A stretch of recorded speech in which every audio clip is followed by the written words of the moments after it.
I wonder who Rachel's talking to.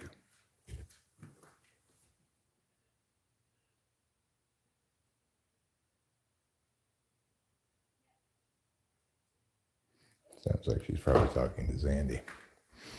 She's talking to Zandy, I'm guessing, which is, of course, the same Zandy that I'm cleaning for. She's talking with Zandy or to Zandy, at Zandy, near Zandy, or through Zandy, but I'm cleaning for Zandy, which is a very different preposition. You get the joke? It's a proposition joke. It's a pretty great joke, I guess. But, not as great as my ask throwing joke that I did. That's a pretty great joke.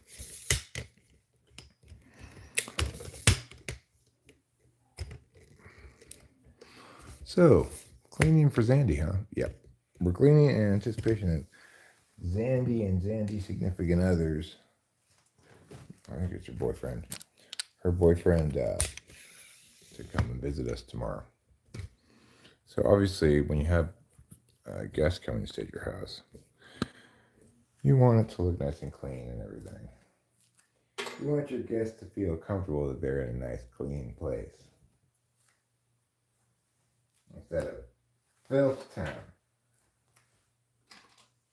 Instead of sitting at the Squalor Cafe in the center of filth town. Nobody wants to experience that. So, how does one avoid experiencing that? Well, one cleans. That's what I'm going to be doing here in a moment. Before I do, though, I think I'll go out and grab another branch from the plants. Hi, pregnant man. How long have you been pregnant for? Do you believe a woman should be able to tell you what to do with your pregnancy?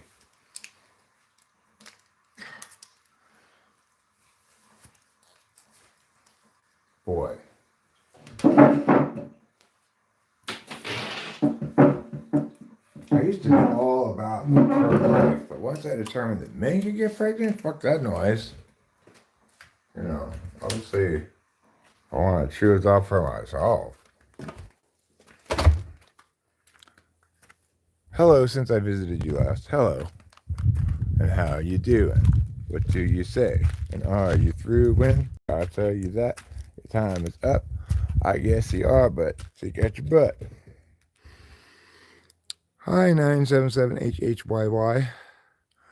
I'm familiar with Dixie. Yeah, I know her very well.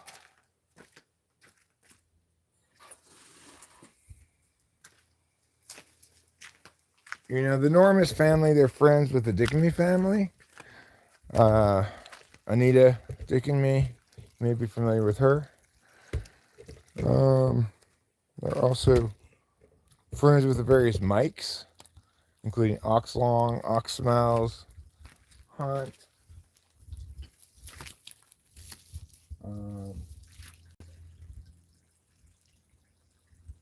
Almonds Everywhere. Mike Almonds Everywhere is obviously one of the Mikes that I'm familiar with. I know a lot of these people. Hi, Alan. How's it going? Nice to see you.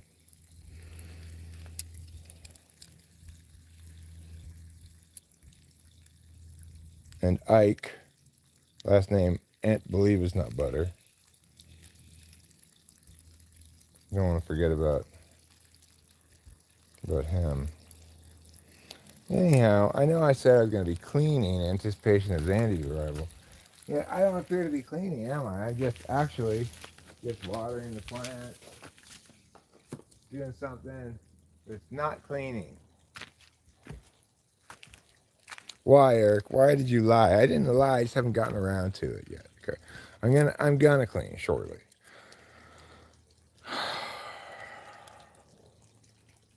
It's a lovely enough Thursday here in Mariposa. It's not that hot.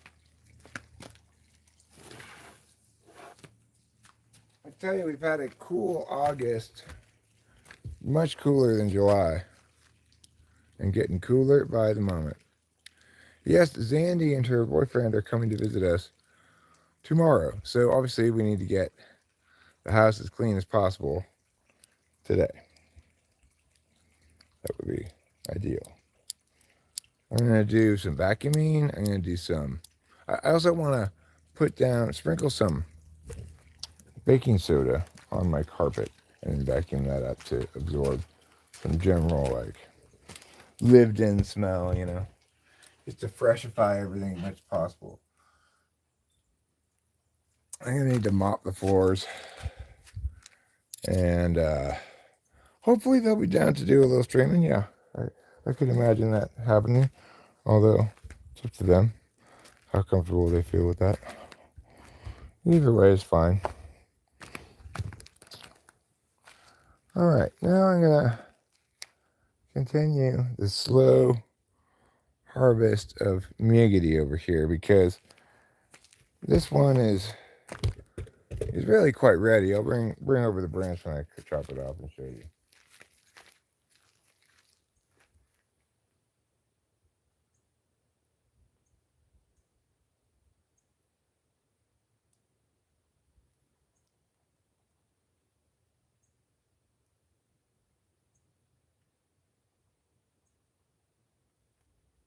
All right.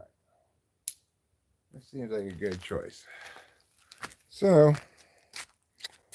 what I got here, I don't know how well you can see it, but let me come out of the sun.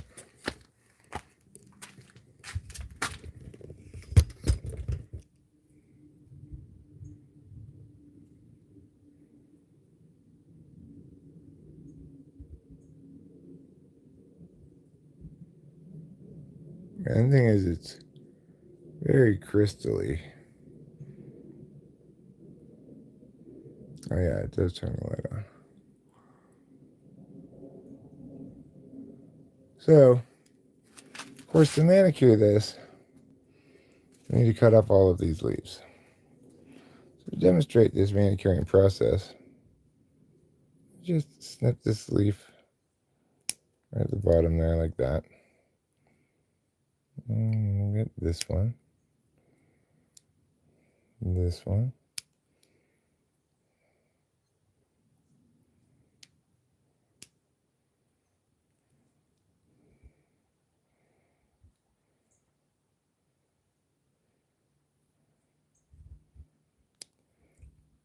Snip that one off.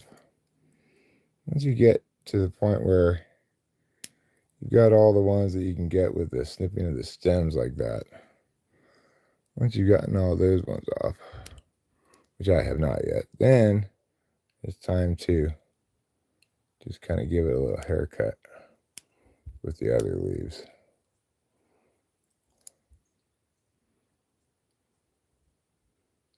But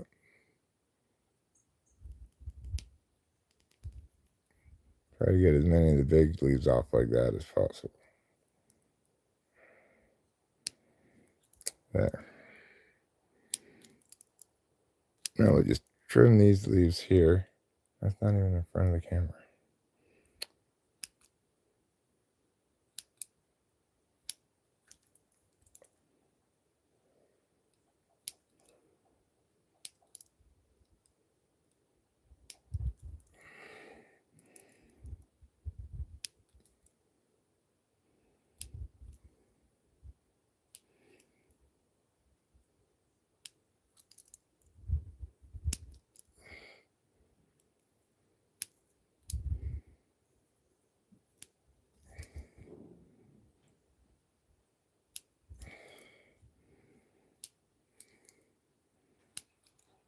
Okay.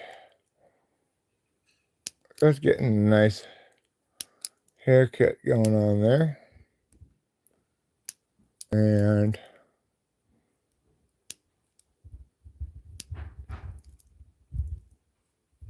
of course, these things get stuck onto the scissors. When you look at the back of it, you can see, like, ideally, this whole leaf would be out of here. There.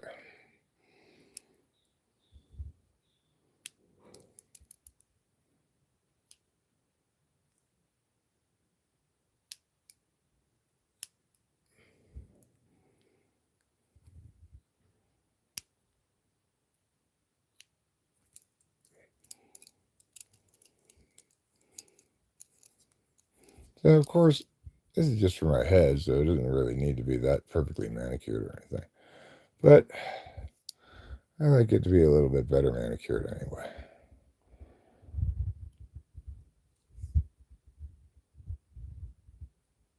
And when I'm harvesting like I am right now, which is just I come out a couple times during the day and get another branch and deal with one more branch at a time, then it's a fairly painless process. Because believe me, this is a rather labor-intensive process if you try to do it all in one day or something like that. But there we got it lollipopped out pretty nicely. You might call that lollipopped out. Yeah, it's pretty sticky. It's pretty good stuff. I just throw them away. I just drop them on the ground.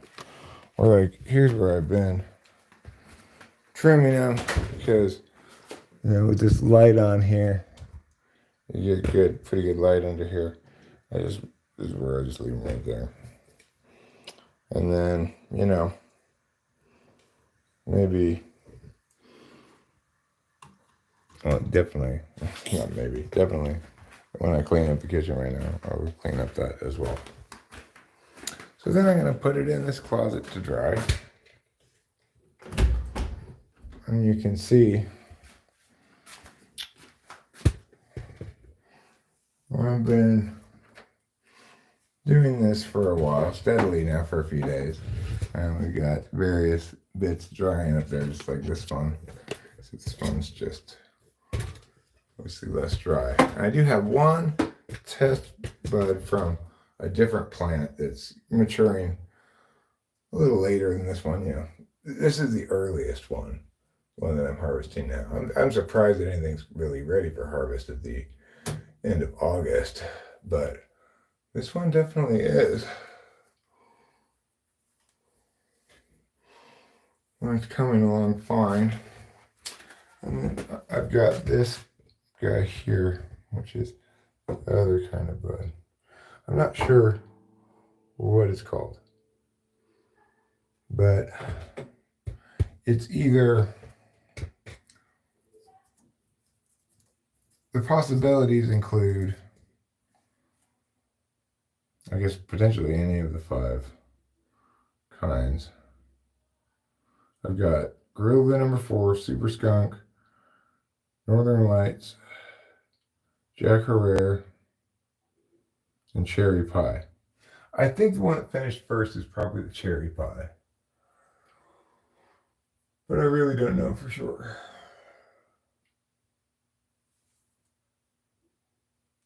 It's pretty stony. We'll say that. I'm kind of very interested. Well, this one's pretty. It's hard to smell. It's hard to tell which smell I'm getting because it smells a lot in here, Yeah, different ones have different kinds of smells. They're quite different in their appearance as plants too. Different shades of green, depending on. You can tell which 2 plants are the same. 2 of them out there of the 5 total plants I've got going are the same. Hi, Marcus Aurelius. Sorry I didn't say hi to you yet. So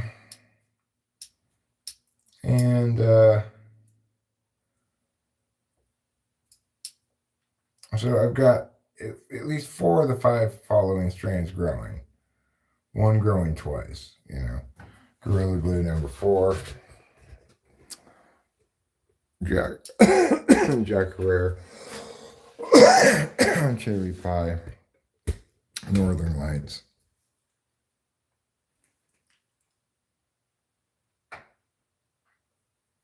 And Jack Herrera, Cherry Pie, Northern Lights, Gorilla Glue number 4, and Super Skunk. Right.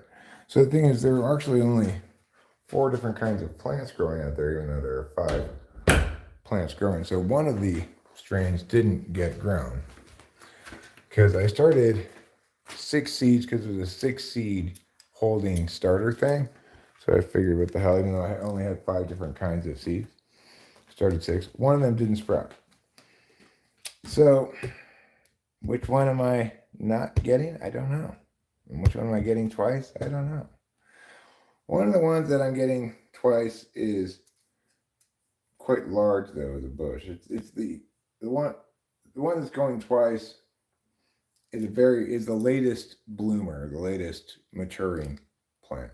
So I don't know. I'm not sure exactly when that'll be ready, but things have really started moving along since we had a little bit of a cold spell.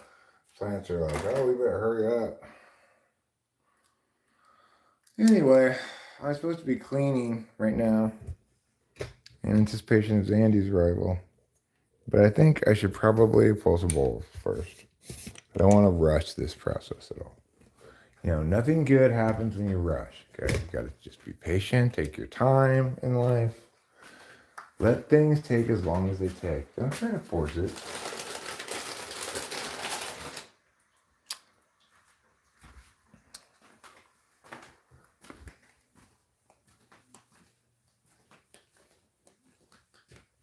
Okay. This water I will put here. Put these cups over in the kitchen. Alright, I'm going to bring this up on El Televisor.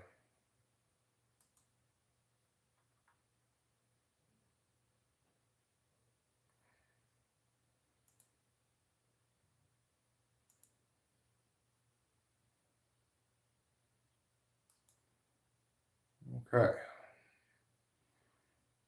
So, obviously, either not a popular stream title or possibly just, not a popular Eric or bad time of day or something. But regardless, before cleaning for Zandy, then I'm going to pull some more bowls. And then it'll be like, fine. All right, Eric, get off your lazy ass and do something. Accomplish a few things. So tomorrow night is the open mic here in Mariposa. I don't know if Zandy and her boyfriend want to go to that with us or not. They indicated they'll be here on the early side tomorrow, which is nice. We'll have like all day tomorrow and Saturday. I think I may reschedule the A's game with Alexis Kingsley. I need to find out what's the rest of the A's season schedule look like. Strashimasu. Strashimasu equals excuse me in Japanese. Or I'm coming into the room now. There's another way you might. That's when they usually say it most often. Okay, so what am I? Yeah. Athletics home schedule.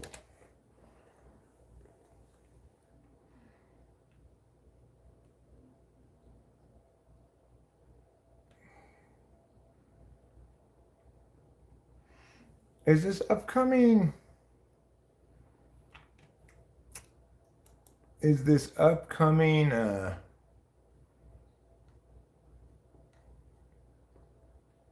Was upcoming Monday like Labor Day or something? I believe this upcoming Monday might be a holiday.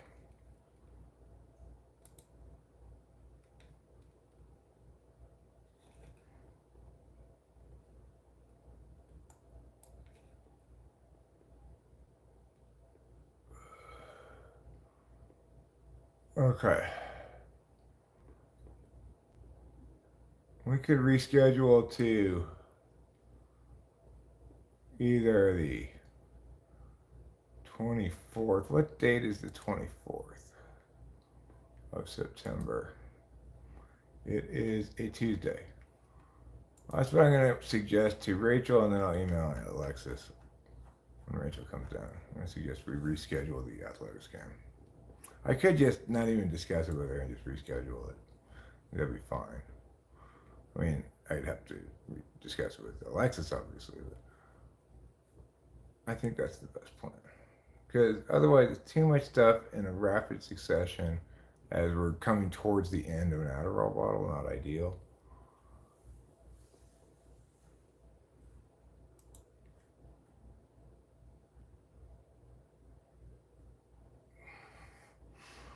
This guy,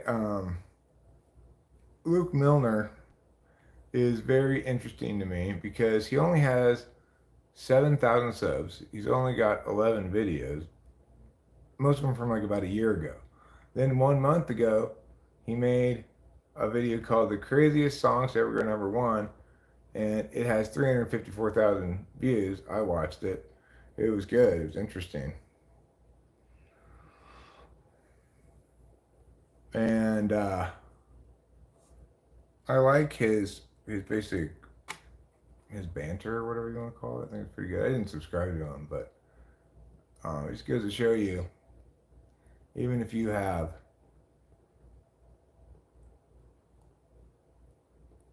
350,000 views on one of your long form videos, and you only have 7,000 subs, and who knows how recent, probably fairly recently did that subs increase to that even.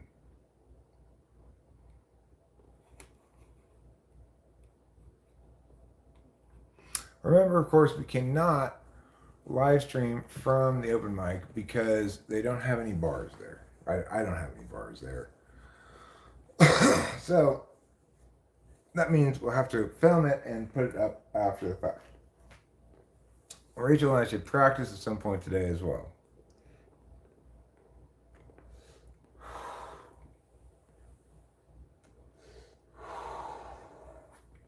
Okay. So this is Labor Day weekend. Maybe I should email Alexis right now.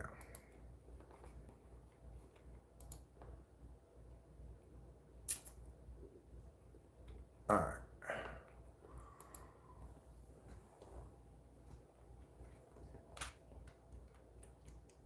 Yes, that's the person I wish to email. Again.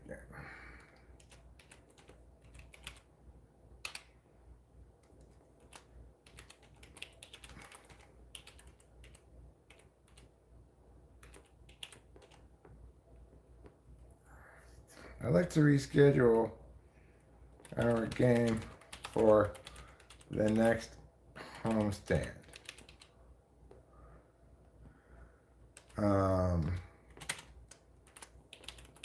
Tuesday the 24th, perhaps, but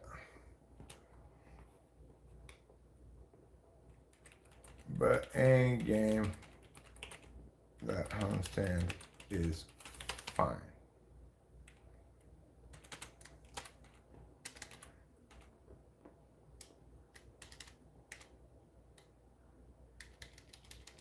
Would be fine. Thoughts? Eric. I want to go see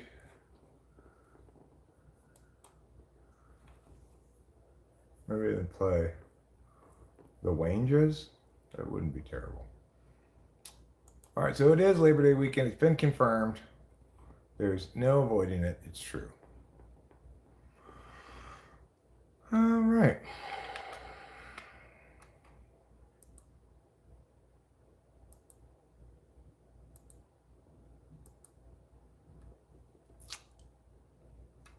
Well, I am pulling bold and getting ready for that.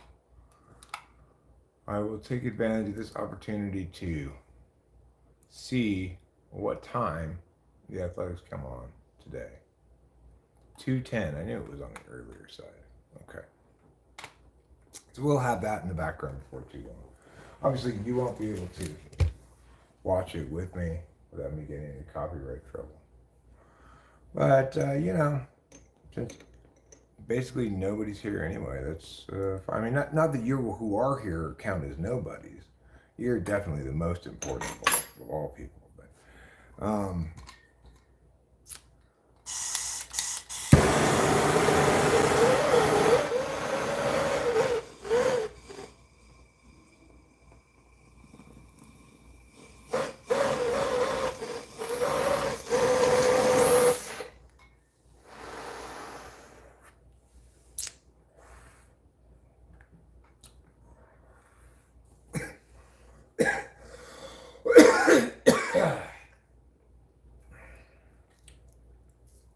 so that's ground up homegrown I was just smoking.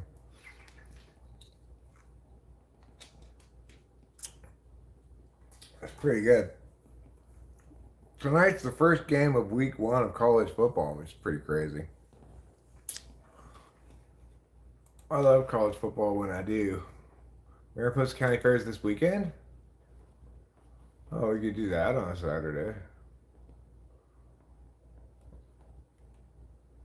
Actually, it starts tomorrow. We could do that tomorrow.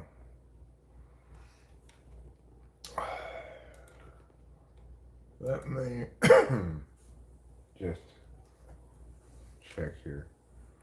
Mariposa, the Grove, open mic, August 2024. Friday, August 30th, yeah. Alright, well, there it is. There you got it. That's the word. Those are the truths and these are the birds. You gotta eat food if you want to make turds. Hi, the Blue Baron. How's it going? I hope it goes well for you. I made a short earlier today, uploaded it, called The Worst Writing I've Ever Seen in a Movie. And indeed, it really was that terrible. I'm going to play it here in the background for myself, so you can hear yourself maybe, or I can repeat for you exactly what this ridiculous video says. The worst writing in a movie I think I've ever heard. I just know about living and dying and getting born. I don't know about loving, but I figure I can learn. I just know about living and dying and getting born. I don't know about loving, but I figure I can learn. Really? What? First of all, if you know about living, dying, and getting born, don't you really know about everything? Don't you? Isn't that the truth of the matter?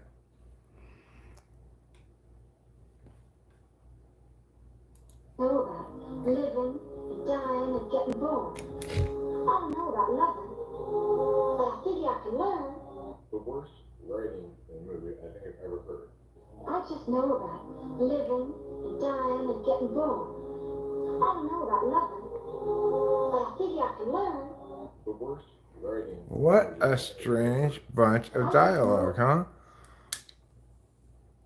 I just know about living and dying and getting born.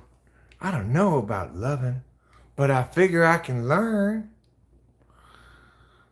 Okay, you say you don't know about loving, but it's obvious from that bunch of dialogue there, you're actually a huge slut. Can you teach me all about loving? I don't know nothing about loving.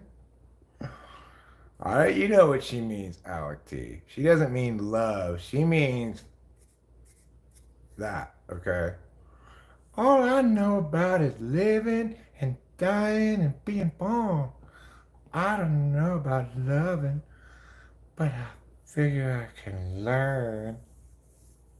I don't know. I'm not even sure what movie it's from, but the movie has Leslie Nielsen in it. I was watching a video about Leslie Nielsen and it shared this clip of this movie. I was just like, what did that lady just say? First of all, that's not even Leslie Nielsen talking. I think it was used to illustrate the point that he was playing a dashing leading man early in his career, you know. Tammy and the Bachelor is what the movie's called. Well, I can assure you, It, it must not be a very good movie if that bit of horrible writing made it through the creative process. You know, nobody won best screenplay for that garbage. All I know, just supposed to sound all country, you know, like all I know is about living and about dying and being born. I don't know about loving, but I figure I can learn.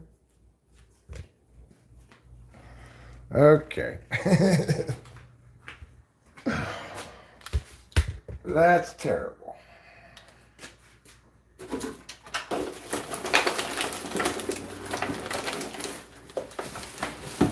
You know about living, dying, and being born? How do you know about being born? Do you remember being born? Are you so country that you remember your own birth? Isn't people in the country are more likely to remember their own birth than people in the acidified folk? Oh, we're just a bunch of acidified folk. So detached from life and the biological essences of it, we don't even remember being born.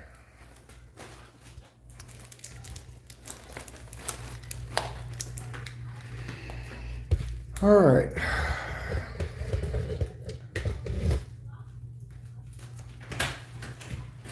Nobody wants to watch a video called Cleaning for Zandy. Eric, do you like joy? J-O-I? I don't know what that is. I like J-O-Y. I like to feel the joy, joy, joy, joy down in my heart. Where? Down in my heart.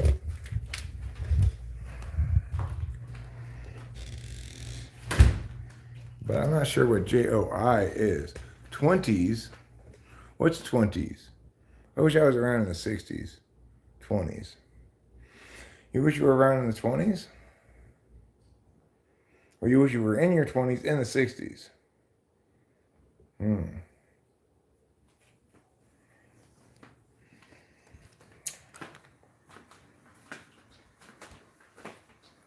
I mean, if I had been, say, 18 and in the drafting years for the Vietnam War, I can pretty well guarantee you that my dad would not have. I know I would have been an adult, but it wouldn't have mattered. My dad would just not have been okay with all that anti-war draft dodging hippie nonsense.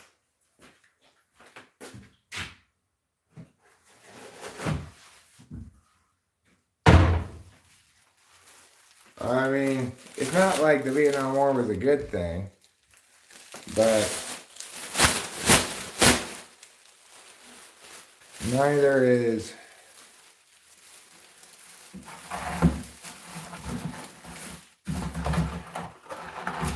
failing to do your civic duty as an American citizen and serve when drafted.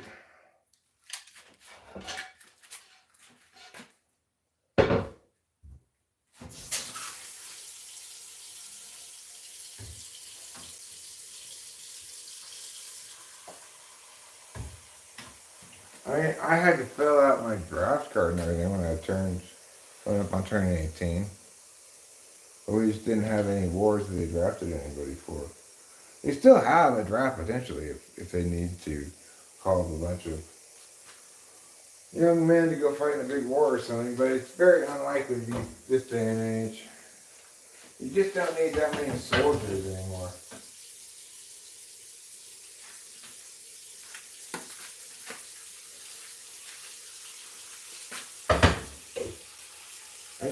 I think the age of large-scale ground invasions is over. You know, obviously you need some boots on the ground if you want to control the physicality of a place, but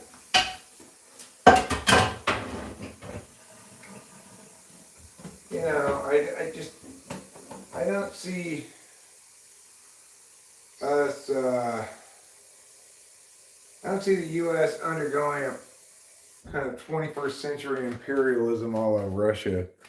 So, you're getting in and out of military conflicts with hopefully limited scope of mission and not being subject to mission creep ideally.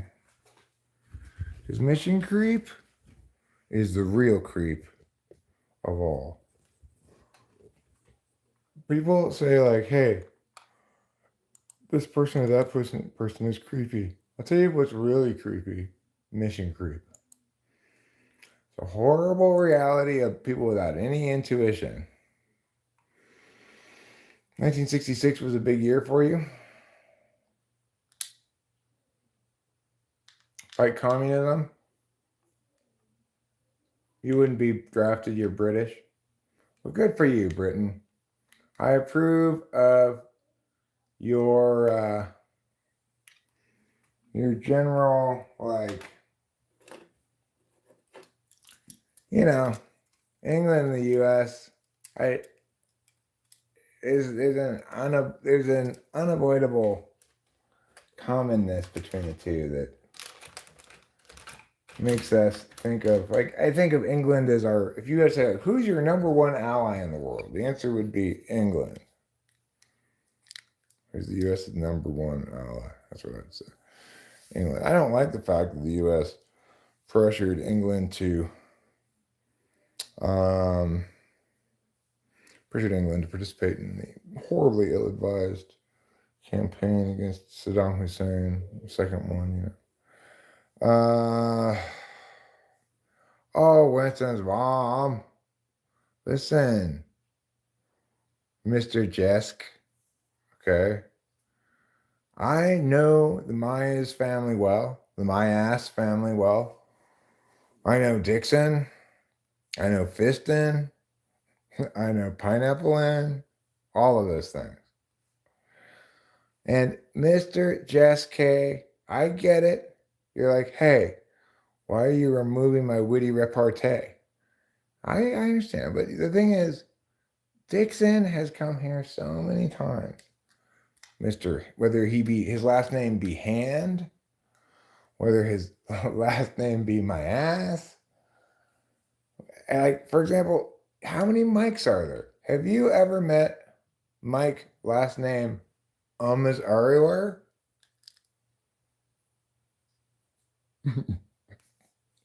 Who ended up marrying somebody whose last name was but mostly in my mouth and hyphenated it to become Mike almost everywhere hyphen but mostly in my mouth. Yeah, well, Mike Hunt is obviously a popular Mike. So is, Mike, last name Oxlong, last name Oxsmells. And then, of course, there's last name Normus, first name Dixie. There's Anita, last name Dick and me. There's a lot of different people like these people. I had a full head of hair last time you saw me. You must have seen me back in like 1994 or something. I'll tell you what, I'll put on a hat to make my baldness less offensive.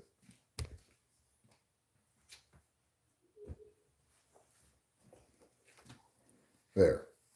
Hooray for Eric Strauss. Hooray, hooray, hooray for Eric Strauss. That's me. I'm Eric Strauss. Hooray for me in all of my ways. Why? Well, because I need all the encouragement I can get to begin this cleaning process. I should probably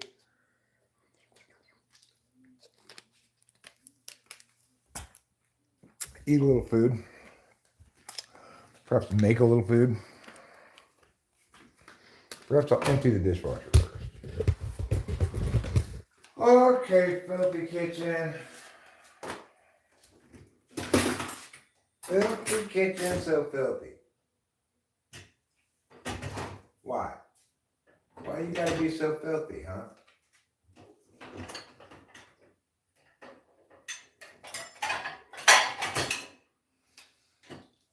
Yeah. put these things. So these things all go in the same drawer, which is why I got them all at once. They all go in this drawer. Actually, these go up here. All right. Watch and learn the ways of cleaning, the ways of truth. My mother used to say, cleanliness is next to godliness. Was she right? I don't know. But it's something she said many times. She was an ISFJ. She repeated herself a lot. Okay. Well, I'm not going to be able to show you, but well, unless I come over here, I could, I guess. Maybe that's what I should do.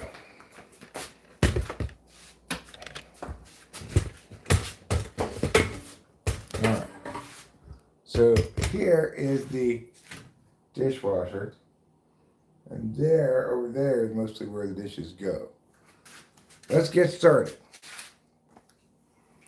Here we go.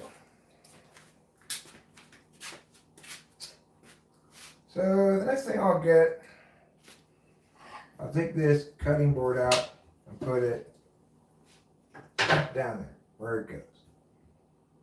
Then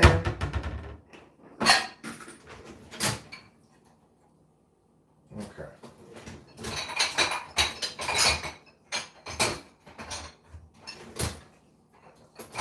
If you put your bowl too flat in the dishwasher, then if they have one of these little scoops in the bottom like this, then it'll fill up with water, you know? Well, that's what happened in this instance. So the moral of the story is don't have a scoop. Or put it diagonal a little bit.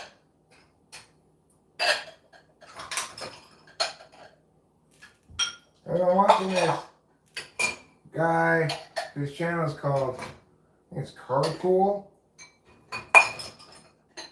And with Karr, his last name is Carr. And he finds campgrounds, California, Arizona, you know, not too far away, that have terrible reviews, like 1-star reviews or whatever. And then he goes to the campground, he reads aloud the reviews that he's encountered about the campground.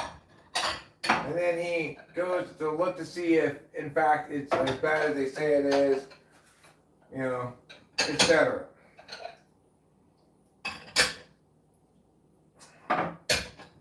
So, I think it's a great format, and he checks for the specific things they mention in the review as being bad.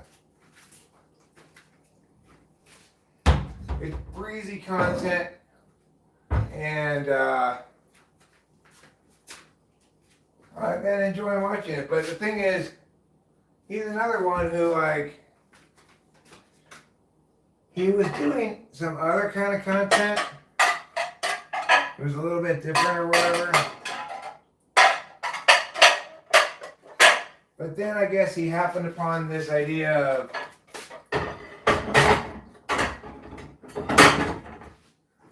staying at horribly reviewed campgrounds.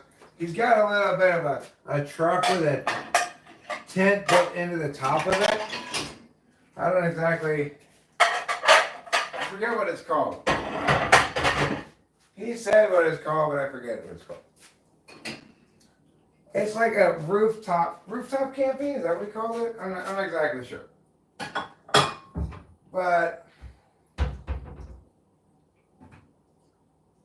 you know, he brings some food, cooks some dinner. He's got a drone. He takes drone footage if he can. In some places you can, some places you're not allowed to. He probably picks places much on purpose to allow drone coverage as possible, I would guess. Really, I should get a drone. I could make lots of videos with the drone here.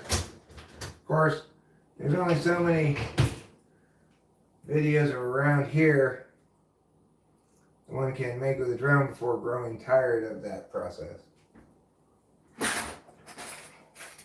Alright, here we have what's called silverware. And in this case, some of the silverware actually is silverware, but some of it's just forks and knives. So stand up, you. This is actually silverware, but this is just some other kind of metal. And that's some other kind of metal. I would imagine stainless steel, but I haven't confirmed that. For all I know, it could be pure zinc.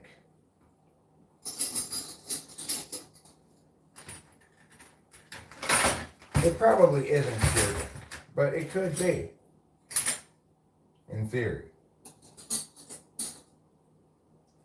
I mean, obviously you can only attain a certain level of purity in zinc, but the word pure exists because it's presumed that once you attain that level of purity you can, that's pure enough to be called pure.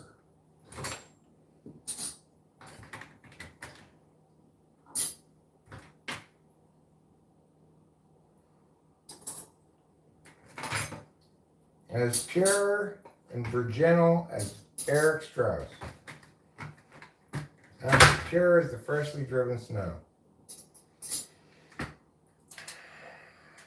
I've explained to three of my wives, I'm sorry, but I am not willing to sacrifice my hard-earned chastity to have sexual intercourse with you. So just deal with it.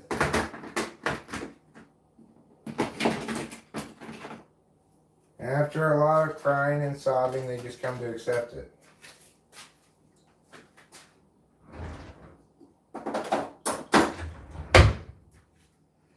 And they all agree it's the best sex they never had. Alright, now that I've got the dishwasher empty, I've done a great thing. I've accomplished a lot. I've won a few prizes. We all learned, laughed. We all made friends along the way, etc. But the real treasure was the friends we made along the way. Damn, he's skinny and tall, long guy. Wonder how fast he could run with his legs. I wonder too. Hi, Putty Cat. What time does Thursday water aerobics begin and in what pool? I don't know, because right now what we're doing, Putty Cat, is we are cleaning for Zandy. That's right, Zandy and her boyfriend are coming tomorrow to visit us. And I would like them to not be disgusted by the squalor, if possible.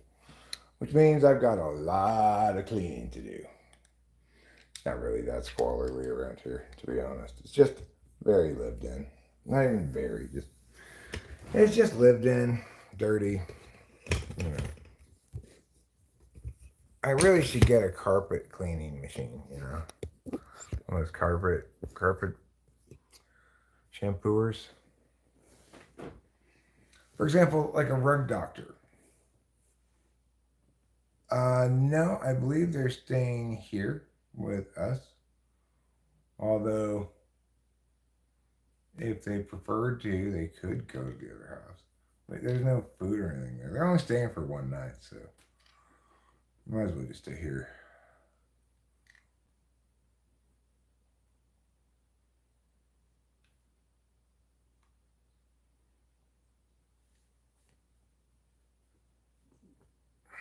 I need to do listing shit. I think we should try continuing to list. I guess we should try continuing to list it at the current price for a little while in more places, you know, like Zillow or whatever. But I'm thinking maybe lower the price is possible. Answer to that. Yeah, you can rent those things. I've had not necessarily great experiences with the ones you can rent. I've used them in the past.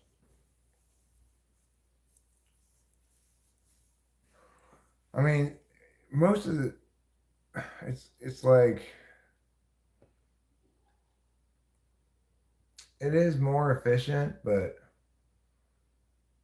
it's not that much more efficient than you think.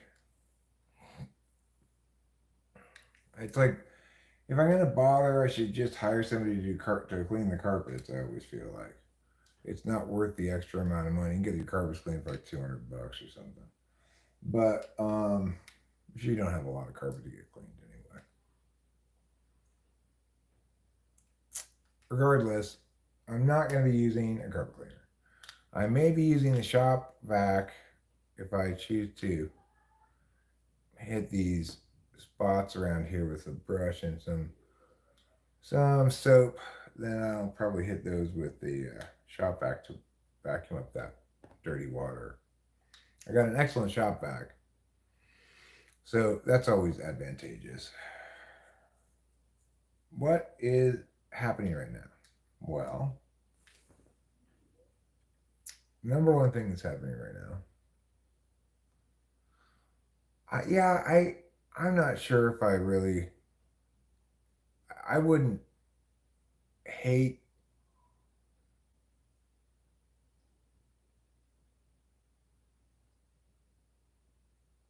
I haven't really tried since I've.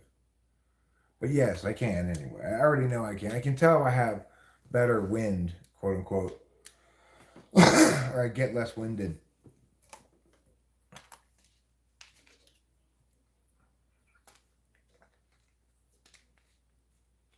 Getting winded really easily was one of the things that made me decide, like, okay, your lungs are getting too cashed, Eric. You need to quit smoking cigarettes.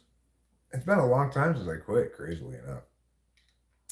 So we've got our third game against the Cincinnati Reds today, which starts at 2 something o'clock.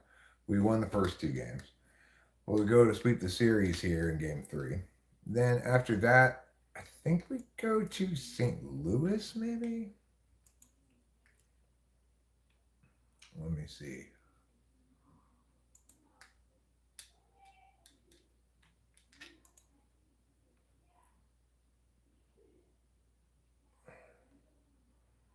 Well, I want the whole schedule. Full schedule there. All right. So after Cincinnati, we go to Texas to play the Rangers. Then we come home for Seattle and Detroit. Then we go back on the road for Houston, Chicago, and the other Chicago. And we're back home for New York Yankees and Texas Rangers. And I hope to go to the game on Tuesday, September 24th. But we could go as early as Friday, September 20th or September 21st. Those are both night games. I don't want to go to a day game. And anyway, I'm trying to reschedule our trip to go a game, but I am in the process of rescheduling with Alexis.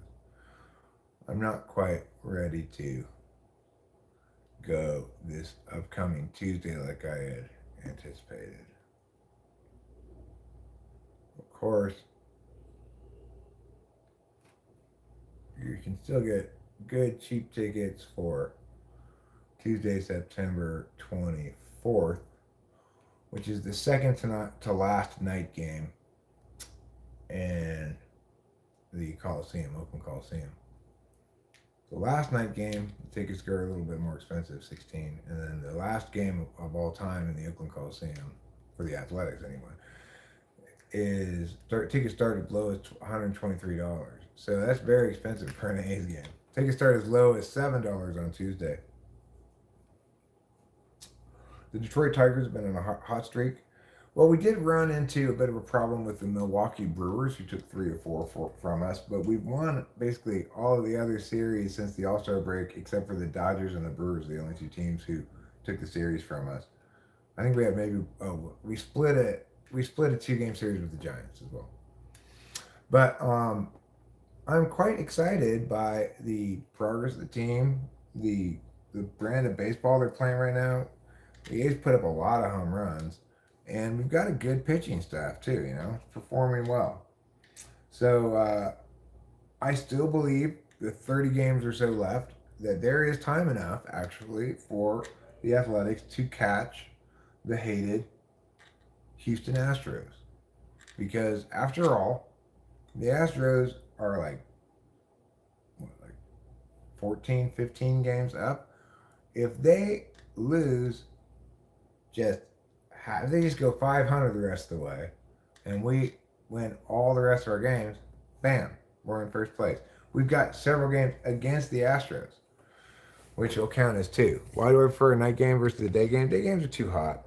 I don't like sitting in the sun. There's not any shade. Jaw drops to the floor, eyes pop out, sound effect of ooga.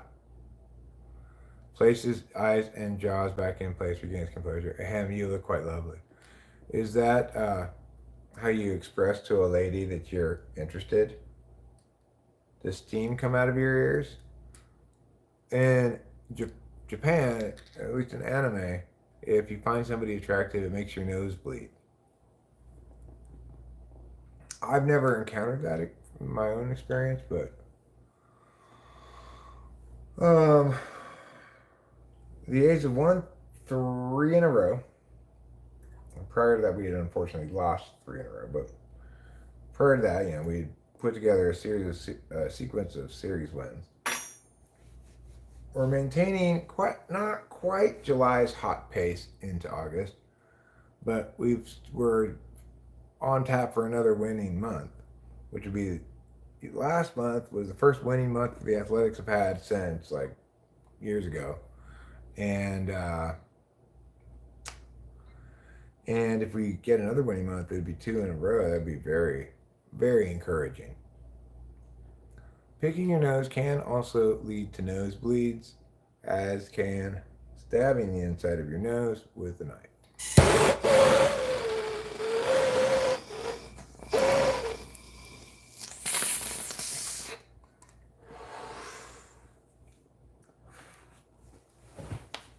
Apparently, so can a cocaine habit. Did you see the legislation in California for $150K for the first time homeowners? I don't know. I didn't encounter anything about that. $150K what?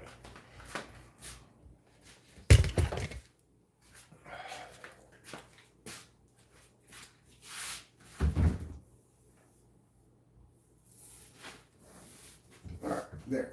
Throw that away like that. I got all those leaves away. Now, what do we need to do? We should probably go to the supermarket so we have some foods for our guests to eat. In the meantime, I'll eat this. This is called a duet bite.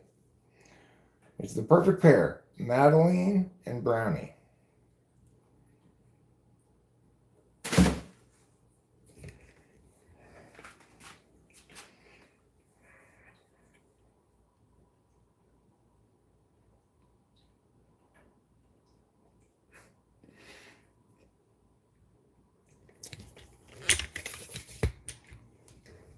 I mean,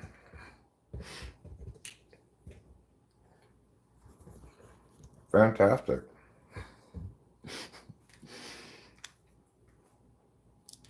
We're going to talk about something that's going to drive up property prices. That's what I'm talking about.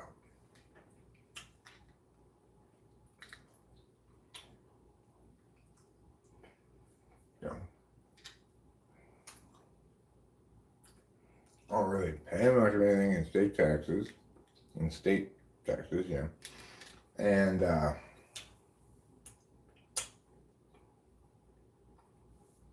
we can run that program.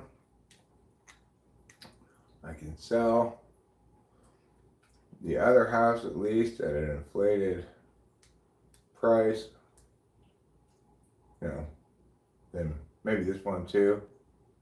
Sell both houses, figure I'll get at least $300,000 more than what they're worth. maybe more than that even because of the added competition for houses to buy. You can get the fuck out of here, you know. Not that I want to get out of here. I like it here a lot. That is a Disney song. Is from Beauty and the Beast. Angela Lansbury sings it. She's the teapot lady, you know. No, that's not some sort of weird sexual innuendo term. God. What that, I have no idea what that would even mean. Just means that she's short and stout, and she has a handle and a style. Oh, I get it. Wait, do I? No, I don't, actually. I don't get it, Eric. You're totally flailing here.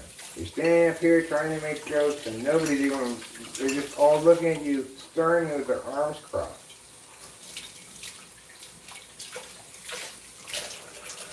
I told you shouldn't have made a bunch of Holocaust jokes at this APAC meeting.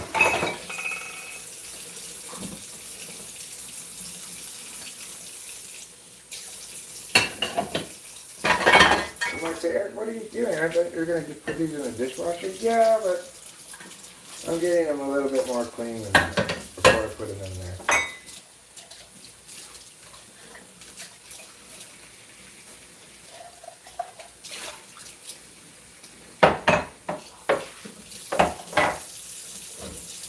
Mostly it's like stuff that's like this that I've left out where rice is caked on it. That I want to make sure I get the caked on, baked on, cooked on grease and grind and rice nuggets. Rice nuggets, everybody likes them. Rice nuggets and nuggets made of rice. Rice nuggets. Try rice nuggets today. What do you think of these wonderful new product, rice nuggets? Well, it's advertised, you know. They're nuggets made out of rice. I appreciate a product that delivers on what it promises. Namely, rice nuggets. I dip them in soy sauce, you know. You could dip them in ketchup, I guess. I wouldn't do that, but you could. Rice nuggets, join the party today. Join the rice nuggets party today. But with me and you and rice nuggets, it'll be a real party.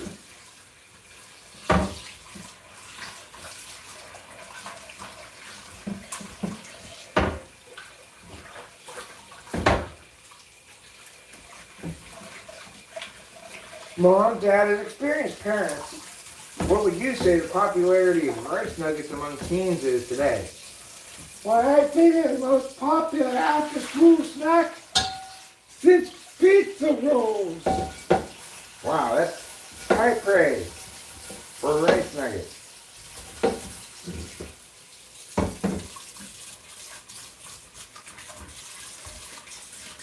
Okay.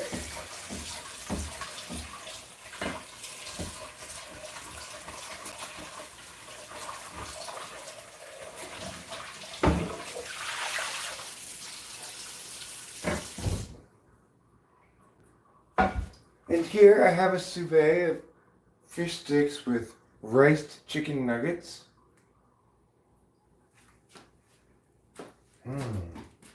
I love what you've done with the rice nuggets here. You've really riced these nuggets.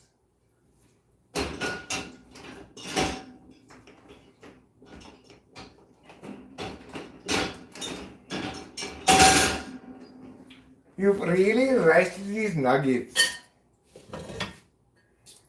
Thanks. I see what you were going for here with your deconstructed beef stick, but I'm just not feeling it. It lacks flavor for me.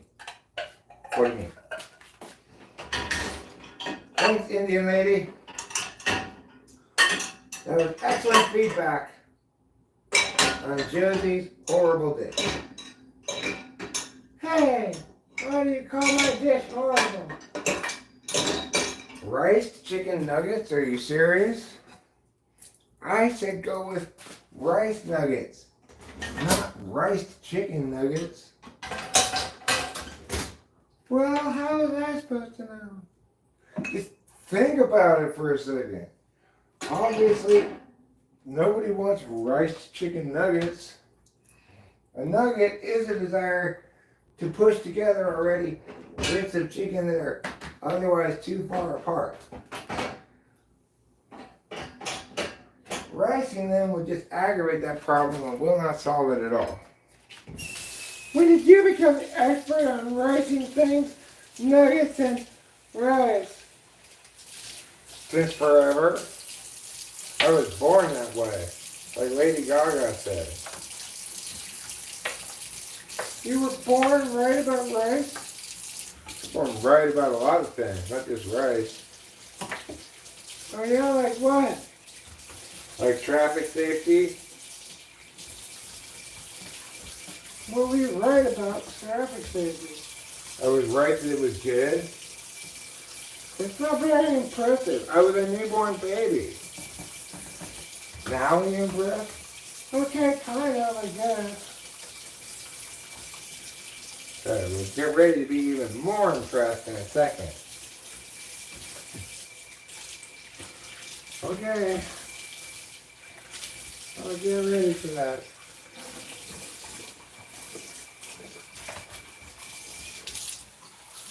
Alright. So, we're cleaning. We're putting on one-act plays. What more can you ask for from a live stream than this? Interactivity? I can't do everything, you guys.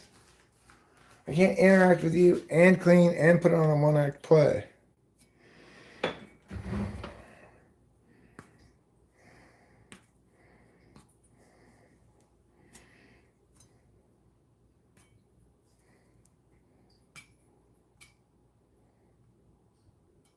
Called Darcy and the Bad Idea. Once upon a time, there was a girl named Darcy. That's me. I'm Darcy. Tee. I had a very bad idea.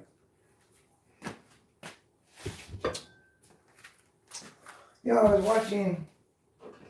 I started to watch it. I didn't finish the episode because I don't really like the anime that much. It's okay, but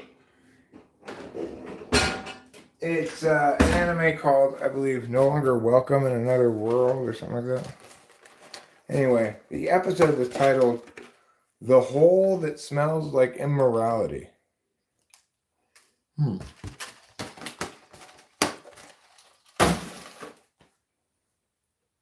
Anybody got any guesses about which hole that might be?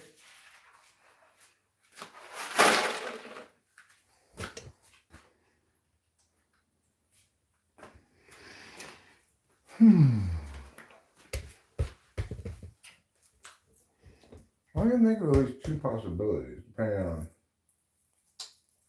the specific hole, I guess.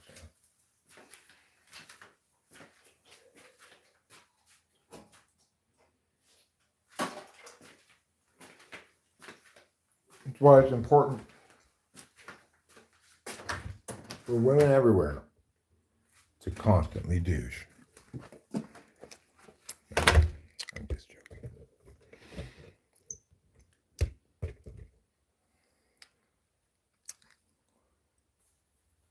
What the fuck is a rice nugget? It's like a chicken nugget, but instead of made out of chicken, it's made out of rice. You just press it together and then we put a little breading around it and deep fry it like a chicken nugget.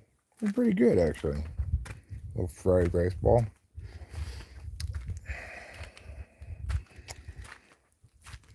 Well, we've done some cleaning. We've made some progress. Now let's go outside for a second. Sometimes it's good to go outside. Touch grass, as they say.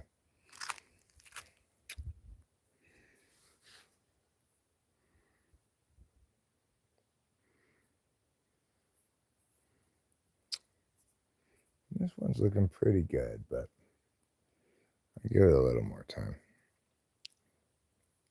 I'm not really worried about getting too ripe or anything, you know.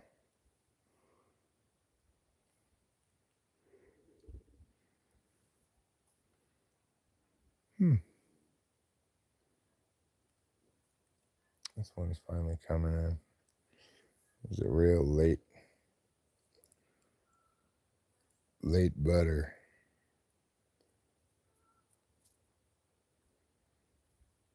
But you know what they say? Late butter's better than early olive oil.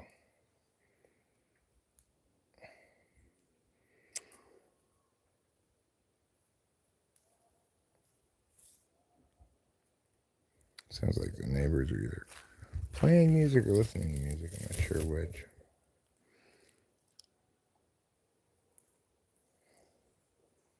This is interesting. I wonder what kind it is. It's different than the other kind. I haven't smoked any of this yet. This one. I'm going to smoke the other one.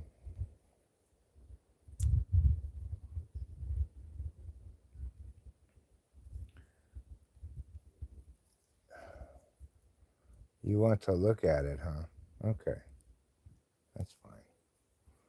Hopefully I won't get in trouble. I think YouTube really doesn't care. And YouTube's in California themselves, right? So they get it. They're not so weird.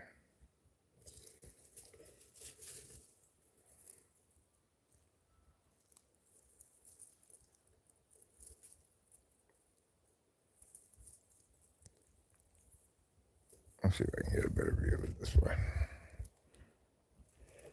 This is what I call rice nugget.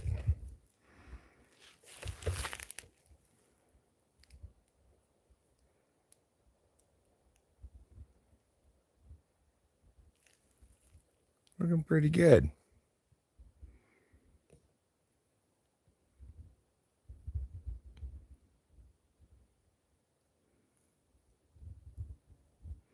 Looking pretty good.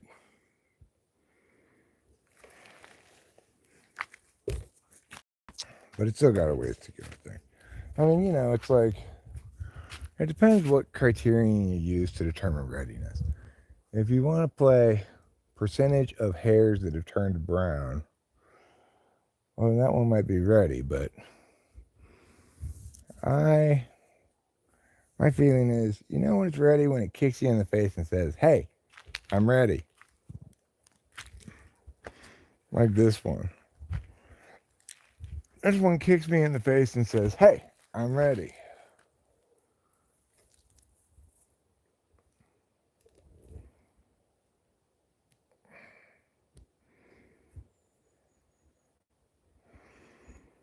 That's why I'm harvesting it. Of course, you know what they say. Good things come to those who wait. So, it's also the case that I'm glad I have this one. It's really seeming very ready to harvest now, so I don't have to get impatient with the other ones. Or with this one even, you know. It really is that ready. I'm not going to get much more ready.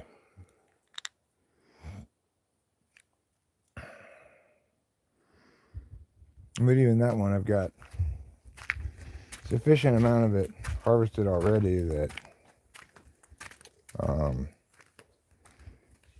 I can just stop smoking freezer weed and start smoking that weed anytime now. I'm not going to run with that before everything else comes all the way dry. I do have that trial bud of the other one is almost ready looking in here that I'm interested to try out. See how it smokes. See if it has any particular taste. That one that is ready and I've been smoking, that doesn't really have much of its strong taste at all. It's just kind of clean tasting, kind of plain tasting.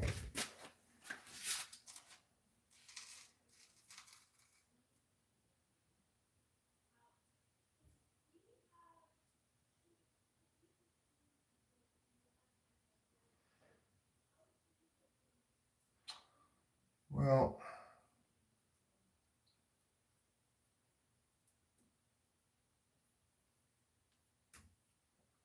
by and large, I wouldn't call this adequately dried yet, but I'm going to pick a couple bits off that maybe seem a little drier. Okay. Let's try a bit of this other weed. What is that thing? What is what thing? How old your beard is? It's quite a little. It's been a long time since I've shaved and clean shaven. It's been 6-7 years since I've been clean shaven.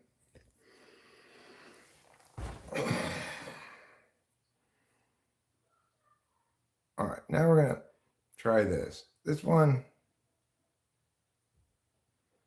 has more of kind of a fruity-ish smell, I guess, than this one, but it's hard to tell because my fingers are covered in resin. Looks like a wooden shed. That's the tech closet. Is what that thing is in there. It's got such things as Ethernet ports that are color coordinated with out ports in the walls. Oh, it was just like just some shelving in there. It's a weird little space because it goes underneath the stairs, so it gets shorter the further into it you get. A blast from the past. What's a blast from the past? Your mom? Your mom last night was a blast from the past? It's kind of a weird thing for you to say.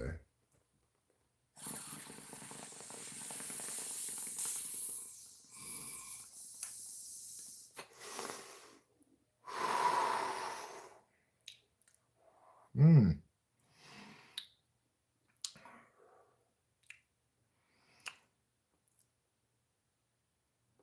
That's an interesting taste.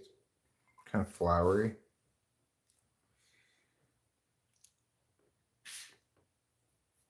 Yeah, Zandy's cool.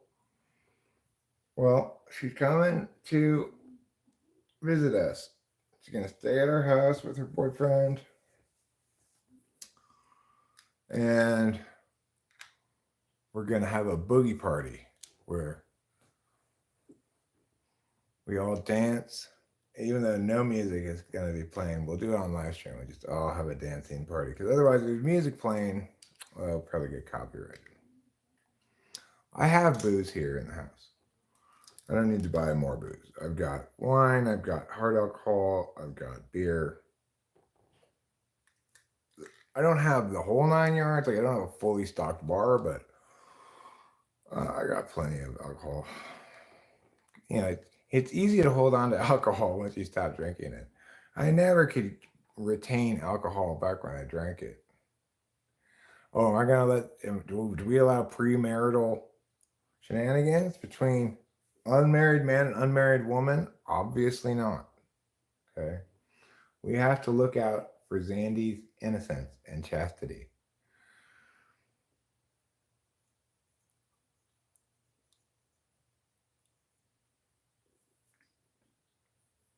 I'm assuming they're probably at the holding hand stage now. We don't want to let it, because a romantic vacation like this could make it progress further. We don't want to let that happen. So, obviously, we have some indirect methods to prevent it. We're gonna play some very unsexy stuff in the background outside their room. Does Andy and her boyfriend drink booze? I don't know. Actually, I do not know. But if they do, then we have it here for them. I hope they do. It's like I enjoy it when guests drink, loosens people up. I just can't do it myself. And if they don't, that's fine too. Maybe they smoke weed. We have obviously plenty of that. We're not going to be playing any Twister. There's nothing remotely swingery about me and Rachel. We're not interested in anything like that. We are, what you might call, responsible friends. Responsible friends keep their clothes on around one another.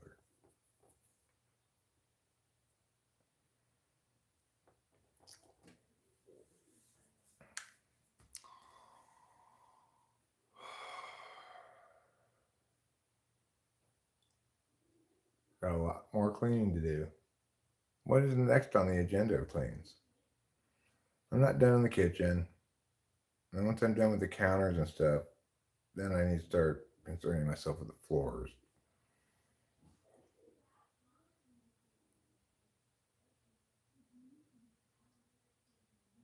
Rachel, I believe right now is on the phone with Zandy. She's on the phone with some lady and enjoying her conversation. Will we play? Her name's Zandy with a Z.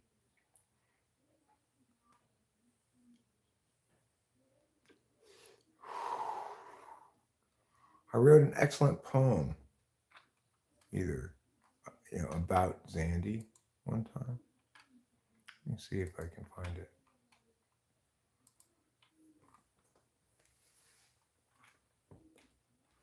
Zandy.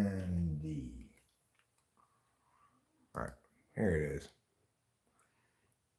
Zesty Zandy's quest for candy bested Andy's restless antsy. Fighting for primacy, Andy thought their chemistry, fanned by reciprocity, grandly made verbosity, in hopes that such ferocity attains enough velocity to render her philosophy regarding cosmetology into a love anthology. As Zandy's new ontology picks up on something ecology. Well, that's wonderful. It's a wonderful poem. Yeah, it's Zesty Zandy's quest for candy is the name of her video game. If she were going to have a video game, that's what it should be called. Zesty Zandy's quest for candy. You know what's another strange and good name that I saw earlier? What was it? I was thinking about another name that like Zandy, sounds like another name, but has a different first letter. Like now I can't think of what it is. So yeah, cleaning is on tap. Oh, we can get the A's game in the background, might as well. I did know it though. That's not one of my better poems, but it's a fun little thing,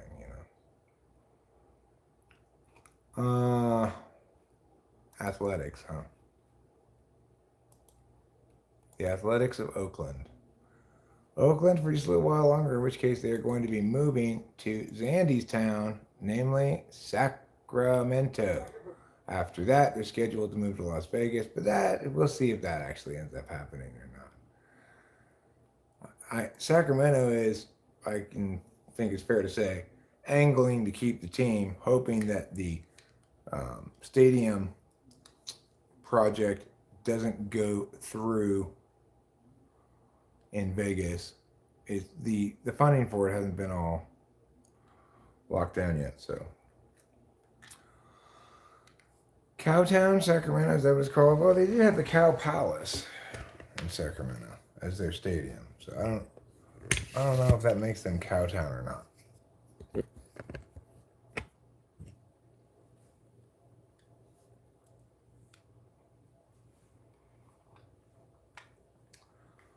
Okay. Now I'm going to pop out this chat on the screen here. I'm going to make it kind of narrow and long. Maybe Governor Newsom will attend games in Sacramento.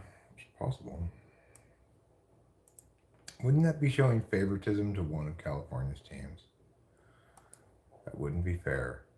He's actually not from Sacramento anyway. He's from the Bay Area. At least that's where he got his political start. Perhaps unsurprisingly.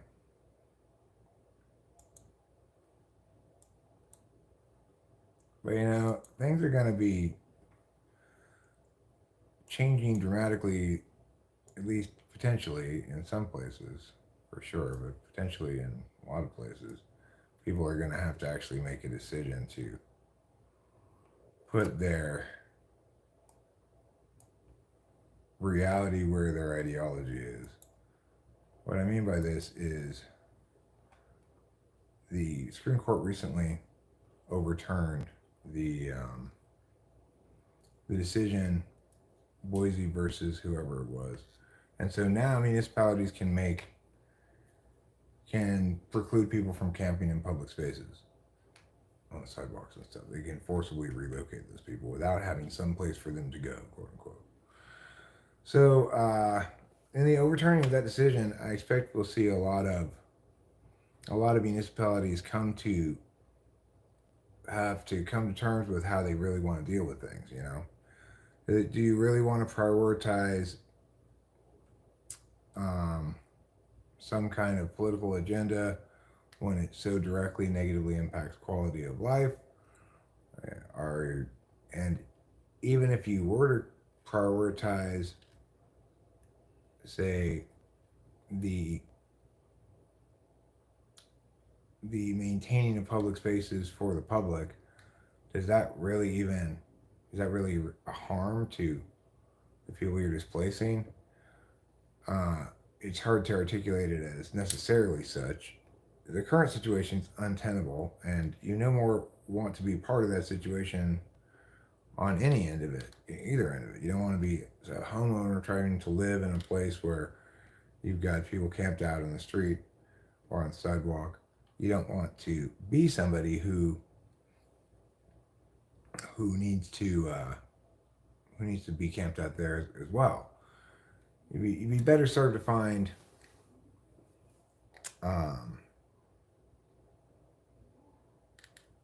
society would be more well served to compel you to find some alternative approach to things, either being a transient, quote unquote, moving from place to place and camping periodically in some places where you can. I'm not saying there should be no places anywhere where a person can camp for free. That's not the case. I'm not trying to say that. But it's also the case that that place shouldn't be our cities and towns. It should be somewhere away from those places. And that may make things difficult for those people, and we may be hopeful that some other solution comes into play, right? But it's not going to be the case that municipalities are going to want to sustain the burden of that while that solution does come into play. One can no longer make the argument that the federal government should be responsible for the problem, because while people moving across state lines to live homelessly in a variety of ways that are more or less impactful to the communities as a whole is not an example of interstate commerce. Okay, it may involve crossing state lines, but it's not commerce. It's people moving around. So accordingly, there's no federal jurisdiction for it. I would have been fine with the federal government taking charge of the matter under the purview under the previous Supreme Court ruling, which essentially you could either interpret it as an unfunded mandate to municipalities and communities all around the country to generate free housing for people, which is just unsustainable, insane, doesn't make any economic sense at all. Or you could have the federal government take over the culpability for the problem, since they were instructing the people who had responsibility for solving the problem on how they could not solve it, right? But in the absence of that ruling, then I can't support federal involvement in the matter. It's not a federal issue. There's just no constitutional justification for the federal government being involved.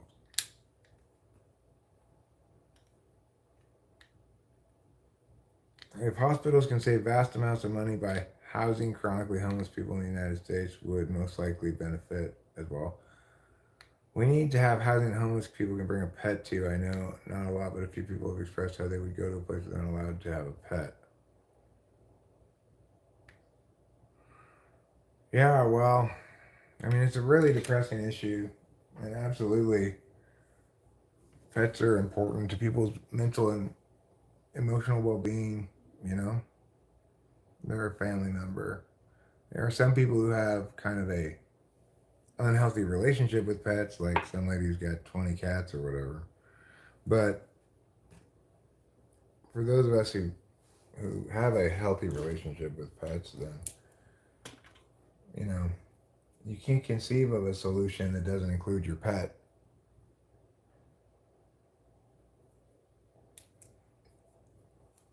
I don't know about that thing.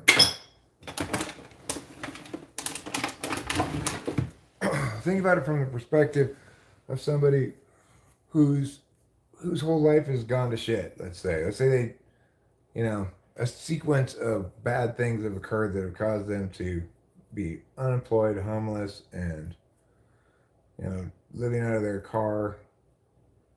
And you're asking them to not only face this horror and all of its horribleness and realities, but to additionally give up their beloved pet or companion. Is ridiculous. Obviously, they need that person in their lives at that moment. Maybe a pet, but they need that family member.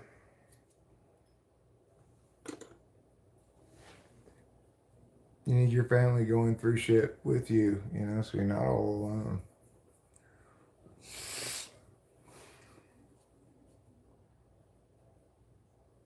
Hi, Simple Girl. What were you in my past lives? I was a cheerleader. I was a female gymnast. I was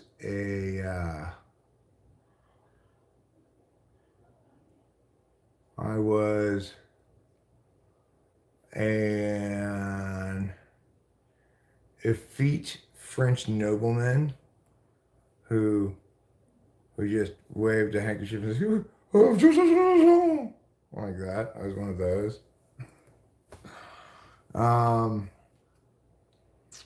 In all the past lives where anything was expected of me that required actual skills, competency, or effort, I'm sure I died early in those lives. Probably, probably most of my past lives, I died as an infant.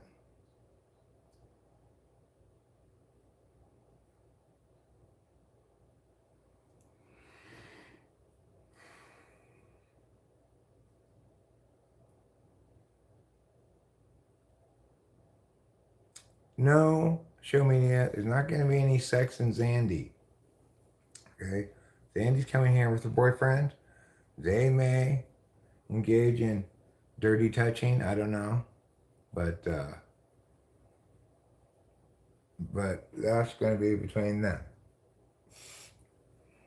Rachel and I don't roll like that. We don't have any swingerness to us. One of your past lives was cleaning lady. I mean, most of my past lives were short. This is one of the longest times I've ever lived. I don't like dirty words like that, Pretty Cat. We just prefer to call it um,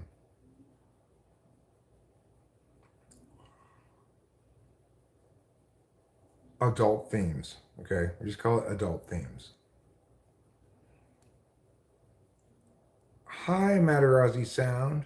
Hello, bro. Yes, indeed, I am pulling this bong rip right now. I'm gonna pull this bong rip, and everyone's gonna be so happy. I was not an astronaut. I don't like being jostled in any life. I was, in one of my past lives, the operator of a hot air balloon. I'm thinking this was sometime in the 1800s or something.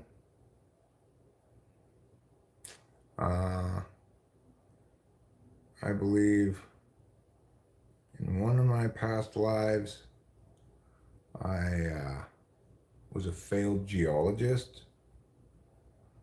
who drowned himself in whiskey and plays. I liked to go to the theater and watch plays in that lifetime.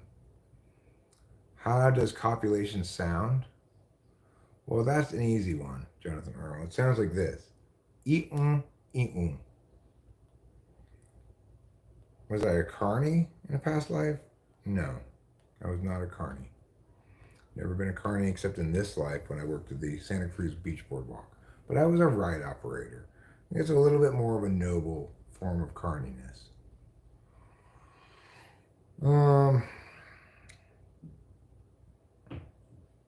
In one of my previous lives, I worked at a Mexican carniceria, which is Mexican for meat market. No, it wasn't a place to pick up chicks. No, it was an actual market that sold actual meat. Carniceria. My name was Jesus, and I was the one who knew the secret recipe to the carne asada sauce that we put on the carne asada before we sold it. I had a saying back then. It was in Spanish, but it translates to try to scoop as much of the sauce into the bag as possible so that we can charge them a lot of money per pound for the sauce instead of the beef. Was I ever a streetwalker? No, I was a skinwalker though. I was one of the main skinwalkers that the Indians based their lore on. This was, I don't know, I guess 1500s or something.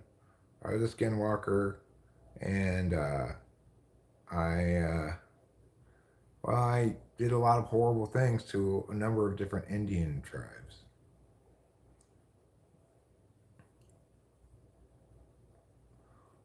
To quote the Beatles, all the lonely people, where do they come from?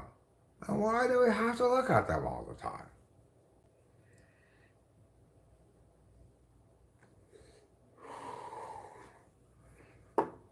In the immortal words of Meowgity Meow, what about pirates? I'm not worried about pirates. Oh, was I a pirate? I mean, sort of. I didn't get very high in the pirate hierarchy.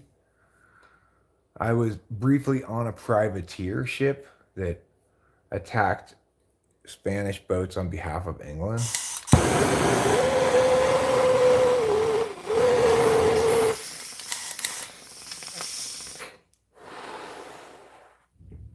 But I died when I accidentally decapitated myself in the riggings of the ropes. A sharp wind took it taut. I had it around my neck. Right off went my head. That was the end of my pirating days. Again, another life I didn't last very long. I was like 14 when that happened. Back in the day, 14 was fine. You could get a regular job at 14, no problem. No, I was never Shea Langolier before in any lifetime. I've never been Shea Langoliers. Shea Langoliers was somebody else in his previous lifetimes. It doesn't work like that, Putty Cat. You can't be a currently living person in one of your past lives.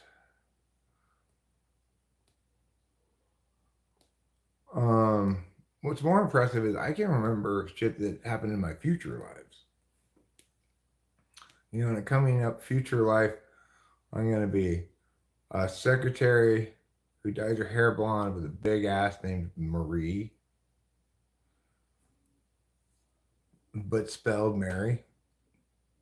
Rain got executed for witchcraft.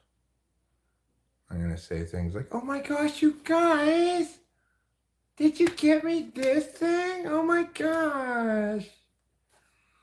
You know, I'll show you his show stats and app in 60 seconds.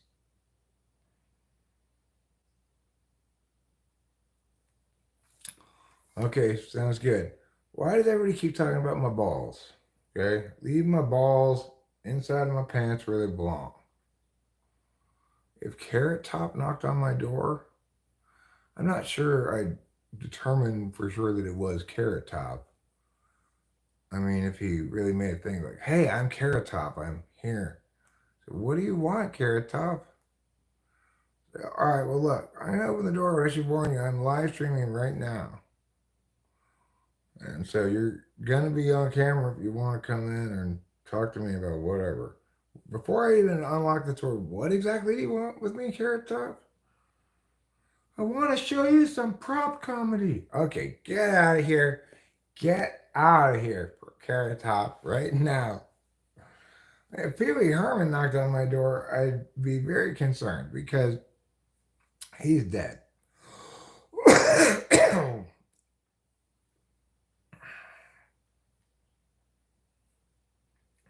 No, it's all right, Carrot Top. If I can live stream it, you can do your prop comedy here. I'll give you my feedback on it. All right. Well, sure. Sure, you can do an excellent Jordan Peterson impression.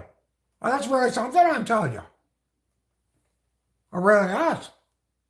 But if you think that that's going to be enough for blah, blah, blah, well, you've got another thing coming. Life doesn't work like that. If Gavin Newsom knocked on my door, I'd say, what the hell do you want, Gavin Newsom? What are you doing in my house? You want to make me wear a mask? So listen here, Gavin Newsom.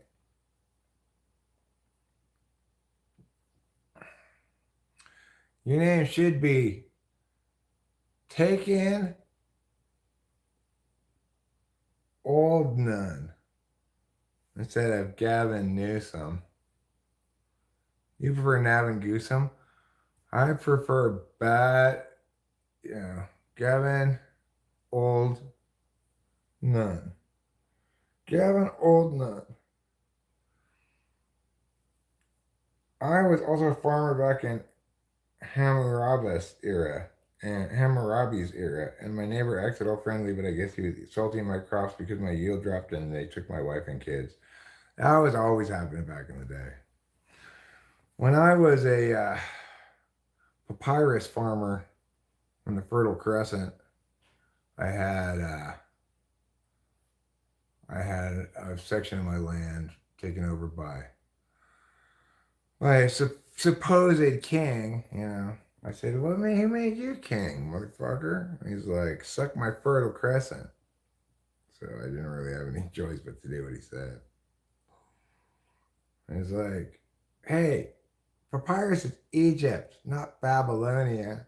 And I said in reply, "Now it's your turn to suck my Fertile Crescent."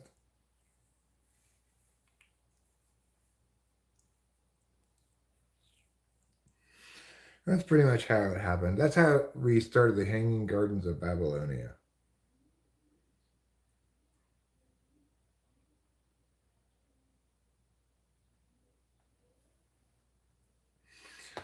Well, I better hurry up and clean before I become dead. Dead of embarrassment for my filthiness. Were I a gay pride leader in a previous life? Yeah, sure. I was Susan B. Anthony, actually. And she may be known publicly for her coin and her suffrage movement, but lesser known is the fact that she was one of history's most enthusiastic scissorers. I was also Helen Keller, which is why it's okay for me to make my fake deaf person jokes.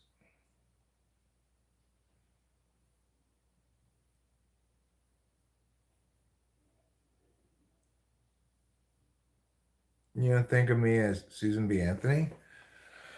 Actually, it was a different Susan B. Anthony. Same name. The B stood for something different, though. And Susan B. Anthony, the famous one, she's Susan Beatrice Anthony. Oh yeah, it was a different period of time in Babylon. I was there during Hammurabi's reign, but I died several, like 12 or 13 lives in a row as an infant. So by the time one of my lives lived a little bit longer, then it was after Hammurabi had already died. I was one of the guys who rode the elephant when Hannibal went over those mountains that time. I was an elephant riding guy saying, "Yeah, go on, elephants. We're going to use you to attack these people all the way on the other side of these mountains." um, when Cleopatra killed King Tut with his poisonous spider, I was there. I was the guy who brought her the spider. Cleopatra, Queen Patra, whatever, Your Majesties, Your Majesticness, hello, hi. Yeah, I got your spider. Go ahead. It's in this box. Don't touch it. It's very deadly, you know. And that's how she killed King Tut. And she also killed Socrates in the same fashion. She said, "While you're at it, before you go, leave the box for the spider with me. I got another task for you. Bring me another one of these spiders and Socrates." "What do you mean? He's already died of hemlock." Fuck. All right, then bring me Aristotle. I'll have to make do with Aristotle as my signature. It's probably a better choice anyway.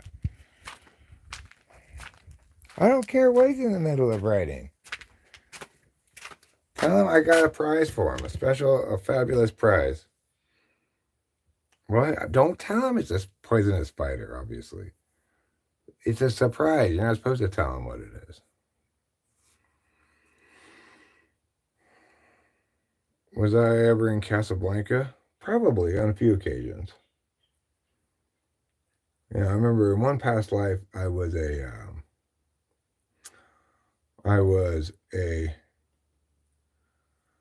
young nationalist who followed the Chinese nationalist government to Ceylon in the days before it was Taiwan. Oh boy, I sure did hate Mao Zedong. I said, "You big fibber." And I was right. He was lying. He said, like, "Oh, I support freedom of assembly," until he had power, and then he's like, "Except for everybody else." I didn't mean for you, obviously. Not you. You don't get that. I get that. The People's Republic of China gets that. And I decide what counts as that. You know, you don't count. You and your thing don't count.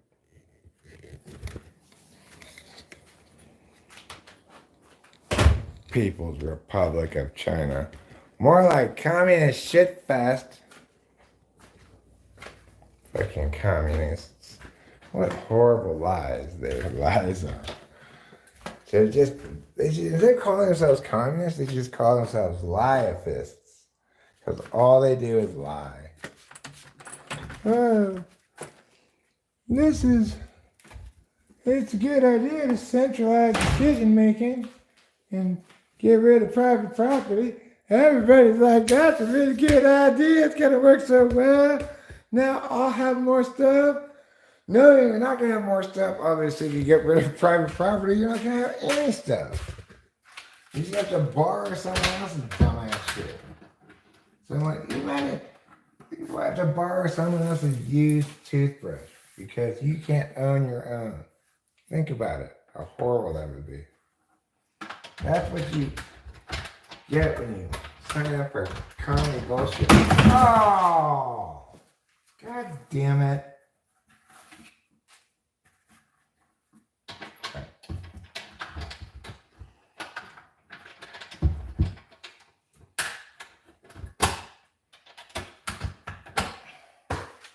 Anyway, can we just all agree there's a fundamental American value that we're not a bunch of stupid commies and not try to act like it?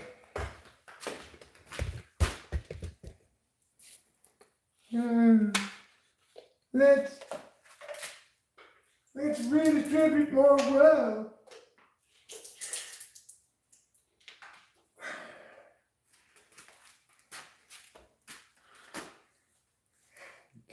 it's like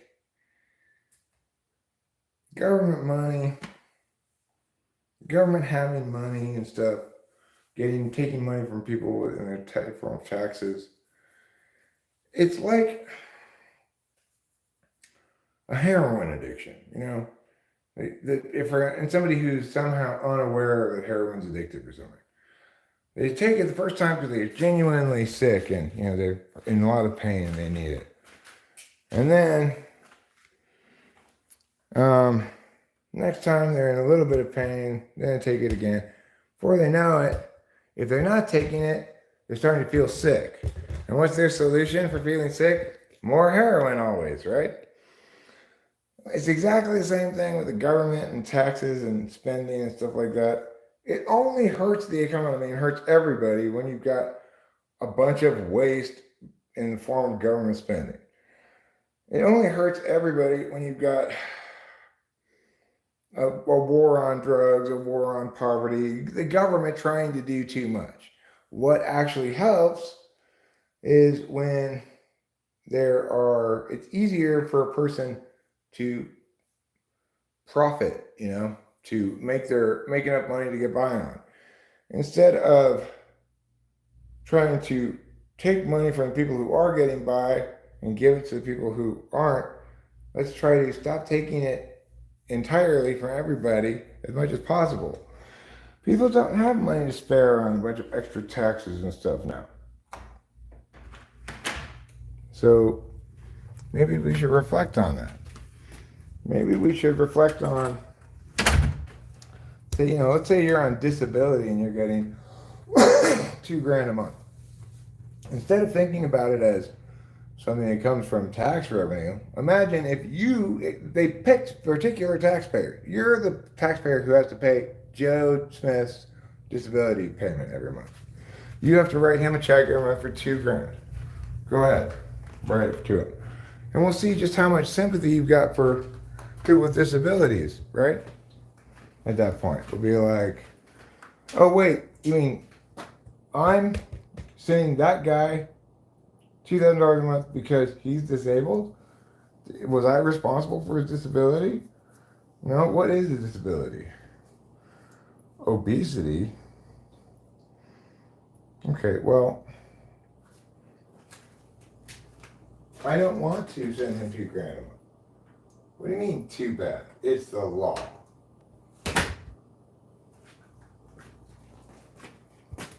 Right? If you had to sign the check yourself, you wouldn't be in favor of policies like that. You'd say, fuck, I'm struggling. I got my own fucking problems. I got a family to take care of and shit. If I've taken care of this guy, I'm not going to be able to take care of the people I'm actually responsible for,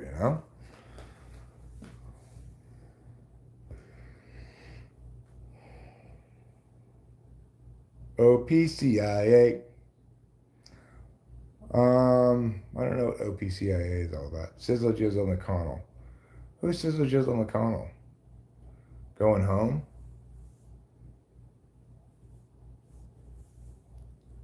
Okay, well, Putty Cat, remember, hopefully, there's sufficient sanity in the world that no matter how much enthusiasm she has for the idea, won't be able to push it through Congress and Senate, hopefully. Additionally, it's important to remember that a president is running for office as president. They are not going to be a legislator, so they need to stop concerning themselves so much with prospective legislation. Look, I mean, obviously, higher taxes are a shit show, but is a terrible idea. And you're not telling me anything I don't already know, Putty Cat, regarding the fact that Kamala Harris is unacceptable as a candidate for a variety of reasons. Most of all, she just doesn't have any respect for the truth. The way she uses language is extraordinarily disturbing.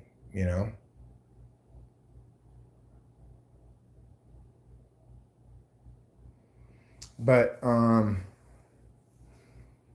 most importantly, Putty Cat, I'm not here to play person politics. Like you like to play side of person politics. Like, oh, those darn Democrats, those darn liberals.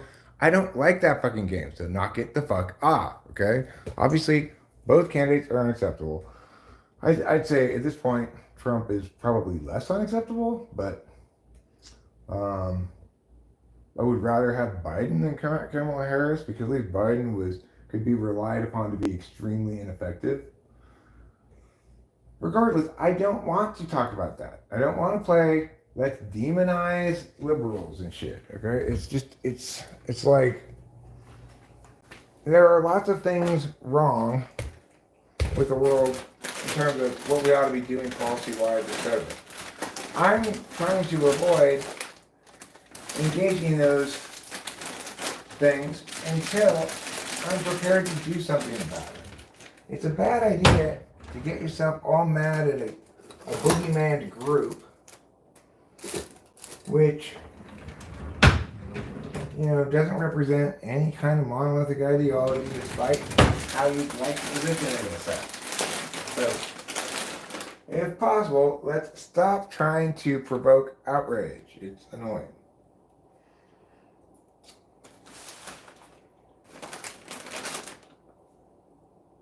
I don't think that.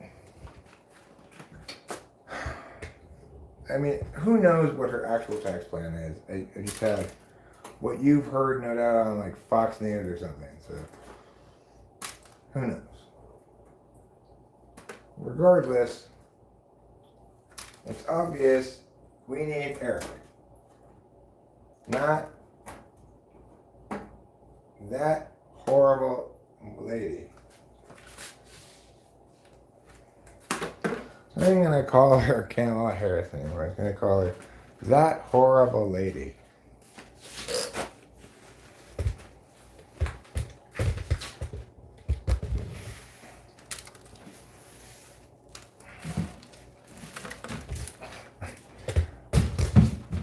I very seriously doubt she'd win an election against a decent opponent. She might beat Trump, though. I don't know. That would be terrible, but hopefully she'd prove as ineffective as she is unconvincing.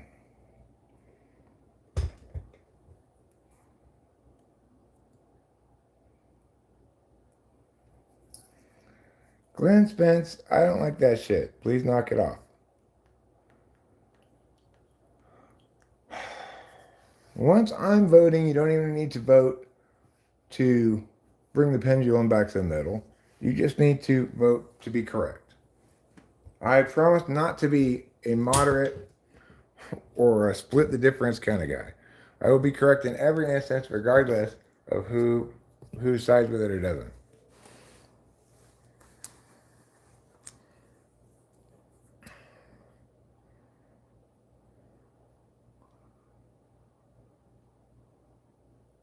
I mean, I know I pay a lot for gas. It's funny how people try to convince even people in California that California is terrible. I've been plenty of places in my life across the country. I lived in California for my whole life, more or less, though. And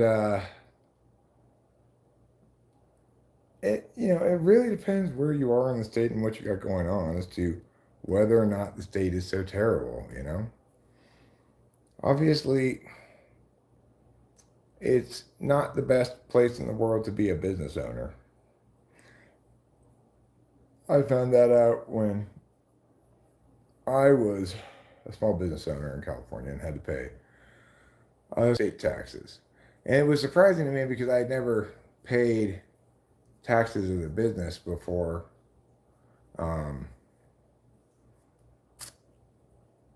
And it's a lot more than you pay in state taxes as an individual. So,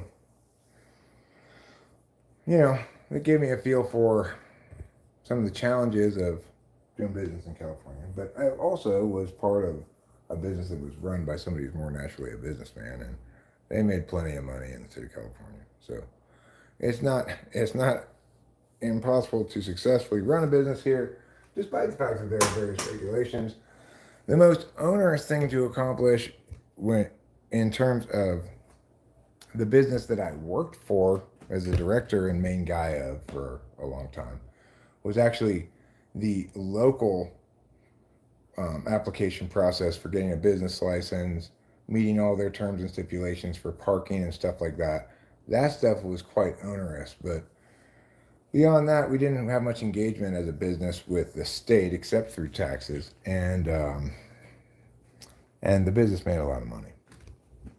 So you can, if you're making a lot of money, even if you have to pay a lot in taxes, well, you're still making a lot of money. It's the people, it's the businesses like when I was running my own thing,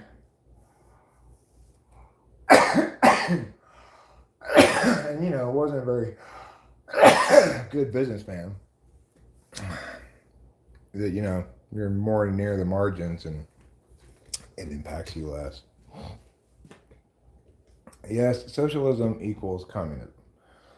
The thing is, socialism equals communism equals all have-nots. The thing people need to remember is when you're talking about income inequality or something, nothing you might suggest that involves taxing the rich is going to redistribute that money to you. It's just going to bring more people down to the have-nots. The problem isn't that we have the haves and have-nots in this society. It's that we have the have-nots are the bottom of the have-nots might be too low.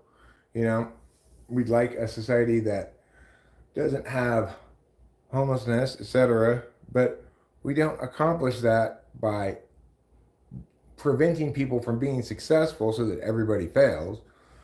Instead, we try to get out of people's way onerous barriers to self-attainment, And I think it might not be a terrible idea if we start to set aside some spaces throughout the country for free camping. It's like there's got to be some place for people to legally exist if they're homeless. That's not a complete fucking nightmare, right? So, if you're having to pay a minimum of like $35 per camping spot, which is like how much it is in a lot of places nowadays.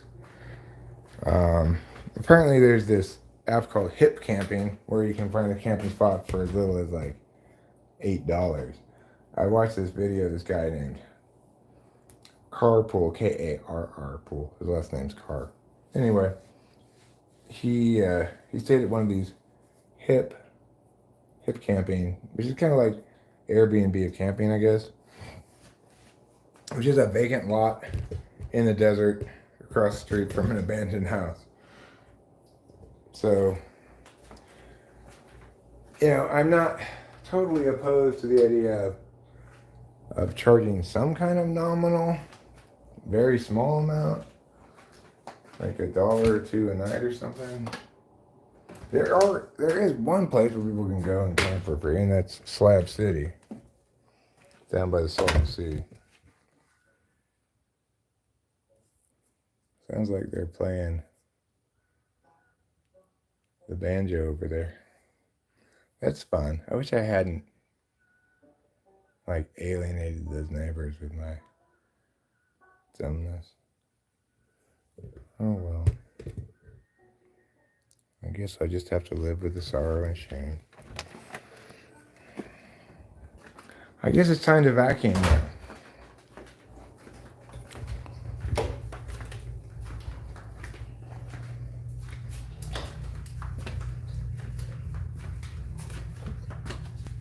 It's got to be, as you can see, VACCUME.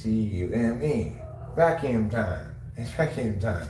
That's not how you spell vacuum, but rhyme.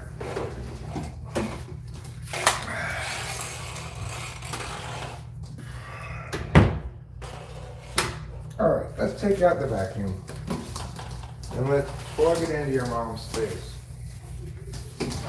The hole that smells like immorality. That was the title of an anime. I didn't watch the whole episode yet, but that's a great title. The hole that smells like immorality.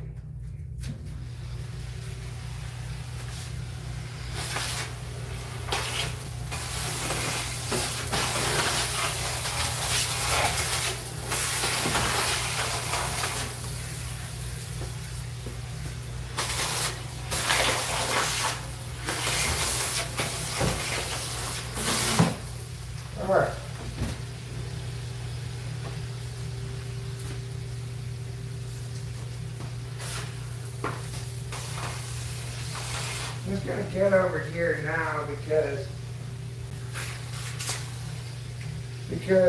once I unplug from this hole, then I don't want to come back to that hole.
Okay.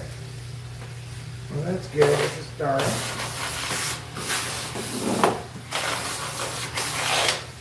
I'm not going to bother too much with the master bedroom, I don't think.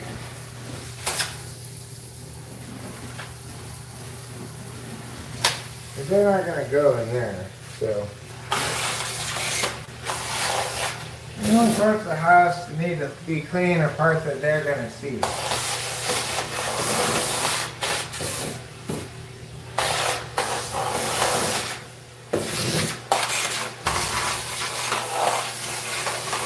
I guess they might look briefly in there, but they're not going to spend any time.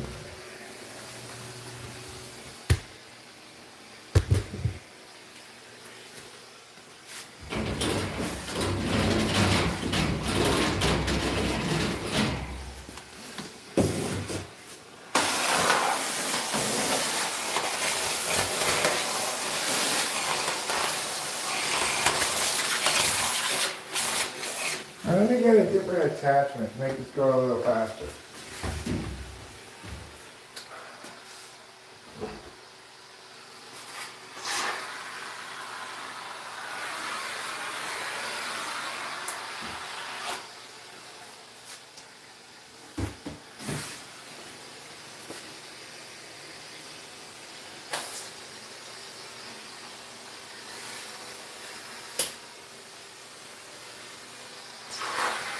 It's a little easier too because I don't have to bend over. You can see how much less bending over there is.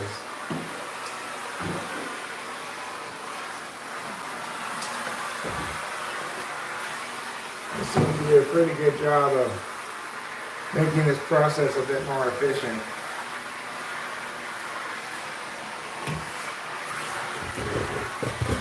As you can see.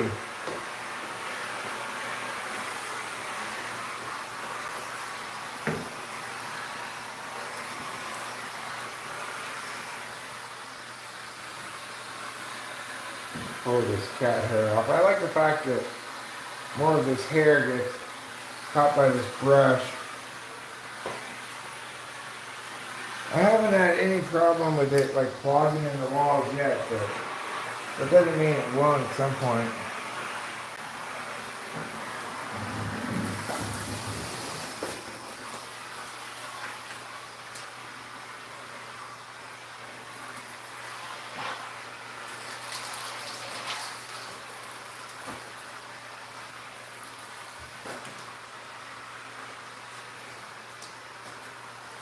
There, I got some more cat hair in my hand.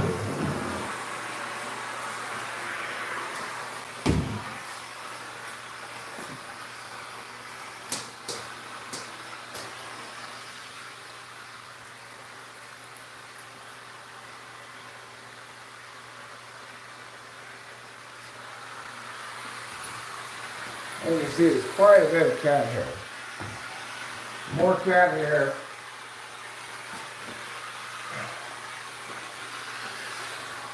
By like 100 times the amount of cat hair that comes off the Capilla. Just like this cat, you wouldn't think it possible for any cat to shed as much hair as this cat sheds. But he just sheds constantly.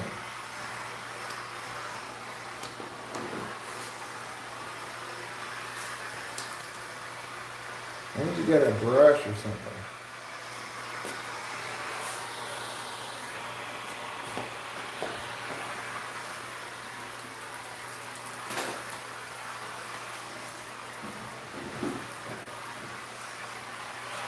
Okay. So we'll try to get as much of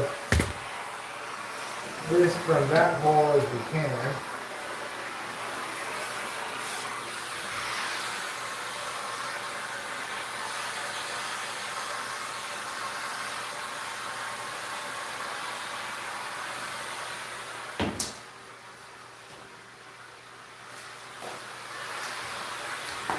And go underneath here so we get as much of this room as we can from the existing hole in the wall that we plugged into.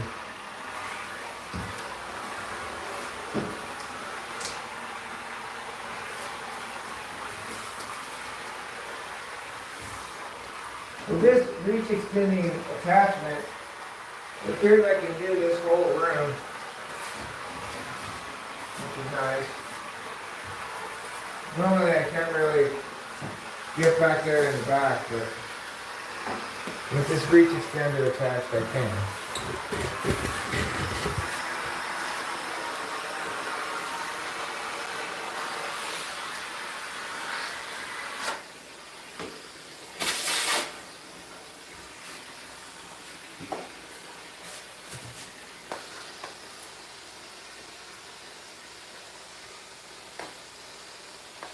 Alright.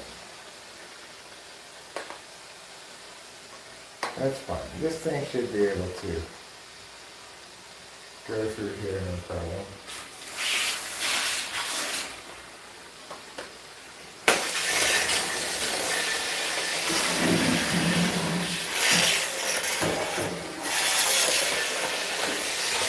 So as you can see, I'm getting some good vacuuming done here. In the name of science. That's right, the name of science. Maybe you didn't know that, but in fact, that's why I vacuum, or how I vacuum, or in whose interests I vacuum, you could say. I vacuum in the interests of science.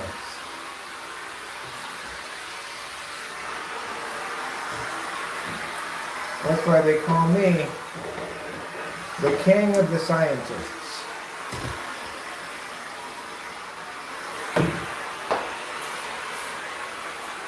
Just as a lion is king of the jungle, so too am I king of the scientists. Get that there. Okay. Now let's come over here.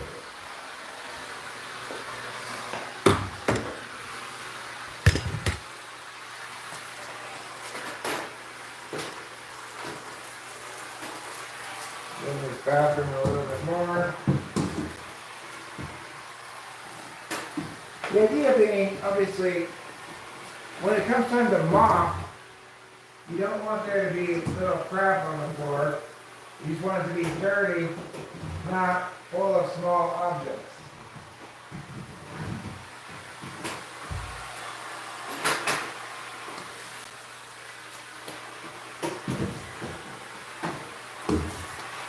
Alright, so you did a pretty good job in there.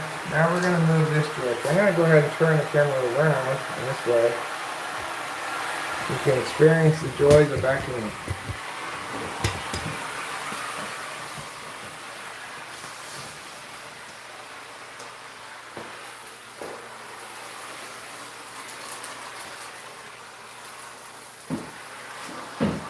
You might be saying to yourself, Eric, at this point, surely you need to move to the other hole.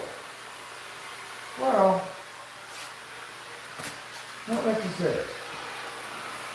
I still have plenty of foyer here I can get before I move to the other hole.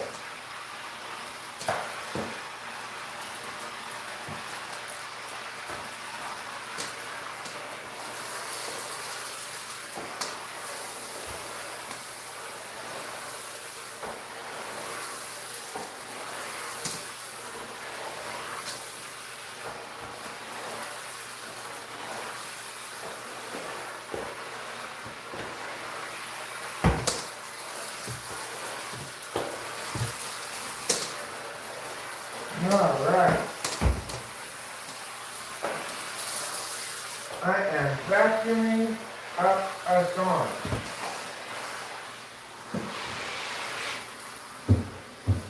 And obviously for good reason.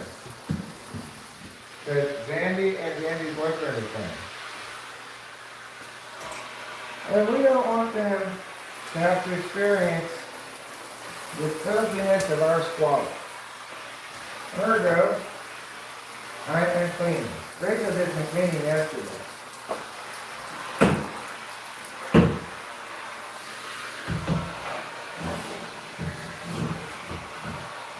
Which I kind of snapped at her about because I was sleeping at the time. But once I woke up a little bit more, of course I apologize. But obviously, what's a lot better than apologizing is not committing the wrongdoing in the first place. So, I don't normally like speak harshly to Rachel or bust her or whatever. If I'm going to, it better be about something important. I was just feeling fussy, man. I want to get woken up at that moment, you know. What else? People make mistakes. Certainly including me. So, I'm just gonna have to say, Eric, you're retired and grumpy, you fucked up, live and learn, as they say. Live and let learn. If I could mix my idioms, I might say that. I know that mixing idioms is not allowed.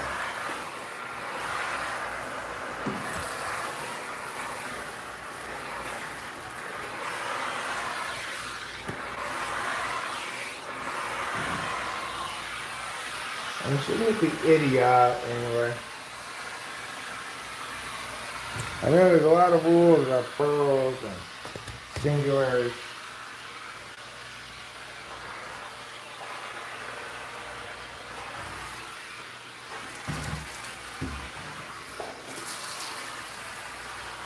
Alright, now it's time to move from that hole to the other hole.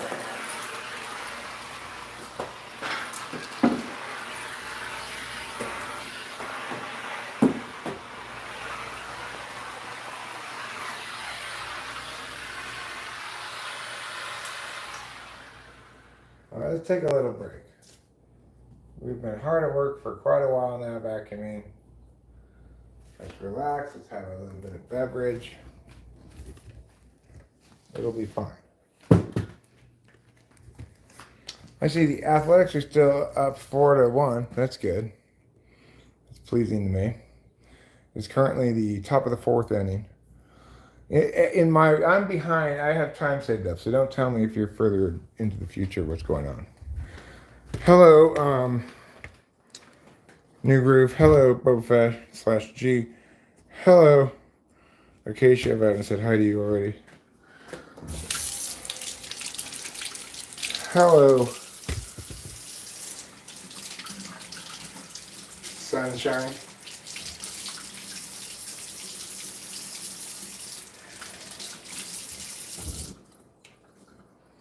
Okay. Remember what they say in Alcoholics Anonymous.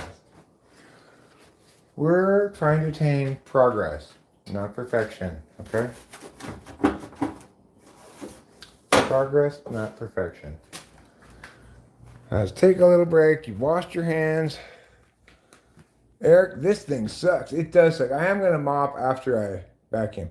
You want to vacuum first because Erish Kagol, what is this stream about? I would have answered you if you would have been a little more patient. I was in the middle of vacuuming, obviously. The fact that nobody else answered you probably links to the fact that hardly anybody's here, not the fact that people are rude. There's no reason to conclude that only Americans are here either. In fact, it's incorrect. I founded was originally called the Susan B. Anthony Unified Scissor Alliance and Advocacy Awareness Raising Group. But we shortened the name to what Acacia says, and then eventually we just shortened it to the USA, the United Scissor Alliance. And that's where the country got its name from.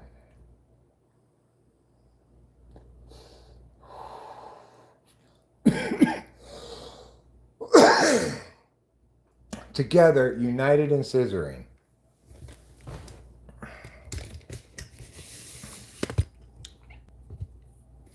I believe Rachel and I have scissored before. For a video. With our clothes on, obviously. Nice job, Butler. The law dog, Lawrence Butler. Another long ball for the A's. So, for those of you who stuck around through the cleaning portion of the activity, don't you worry, there'll be more cleaning coming up. For those who said, why do I want to watch this guy vacuum? I get that too, I understand. I forgive you for leaving. You are forgiven. But you know who forgives you even more than me? That's right. A little someone named Jesus. So try to keep that in mind. What was that? That's just a fly by Brent Rooker. It's good to see he got a hit in his first at bat. He seems to be regaining his form after a bit of a lull after he returned from paternity leave.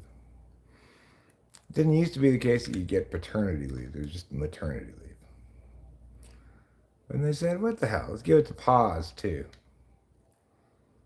And everyone's like, but why? They're not all pregnant and or just gave birth. Nothing to recover from. Because they want to spend time with their children. Oh, get over it. Spend time with your children. Do your job as a baseball player, Brent Rooker. Don't go home because you have a baby being born. Blade, bam! See ya later. Have a day, JJ Blade, baby. As Dallas, the announcer, always says when Blade hits a home run. 6-1 Athletics. Excellent work. Wow, guys. You know, just as I predicted and just as I do, I could tell. I could feel it in my heart, in the cockles of my heart. You guys are badass. Do you know who has the highest percentage of their runs by a home run in the major leagues, in all the major leagues? The Oakland Athletics. Bam. We got some pop in our bats. Seth Brown, who hit a huge home run yesterday to retake the lead. Flies out this time. Anyway, it's a nice start. 6-1 Athletics. That's a way to start a game, guys. That's what I'm talking about. That is what I am talking about. We ain't talking about a game. We talking about practice. And a Nova 5, how do you do? Looks like you're alive and you have poo inside of your butt between your thighs. And that is why you've grown so wise. And a Nova 5, hello to you. Little Ricky Strausser and Susie B.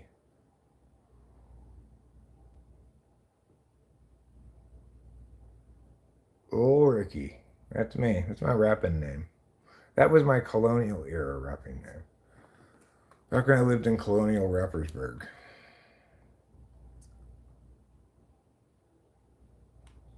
Well, you're not the only one. Fortunately, our bodies are all pretty, like, keep smell in proof. They're pretty smell containing. Otherwise, every time you were in a crowd anywhere, it would just smell like poo, you know.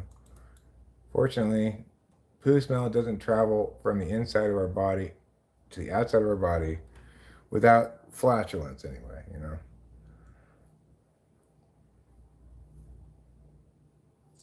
So, we've all learned an important lesson today, but especially you. Mostly it was all you who learned lessons. I just taught the lessons as usual. Most home runs by ballpark since 2003. Number one home run giving up ballpark, Great American Ballpark in Cincinnati, home to the Reds. And indeed, today, this game features 7 total home runs, 5 by the Athletics and 2 by the Reds. So, yes, we're going to mop. We are going to mop, but not right this second. Before you mop, you got to hop. Before you hop, you have some pop.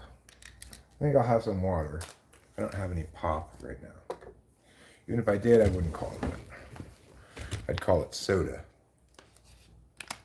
Or a soft drink.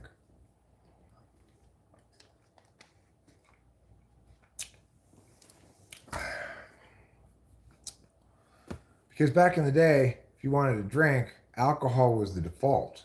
You want something without alcohol in it? You want a soft drink? What are you, 5 years old? Well, nowadays, people have a little bit more of a grown-up relationship with alcohol.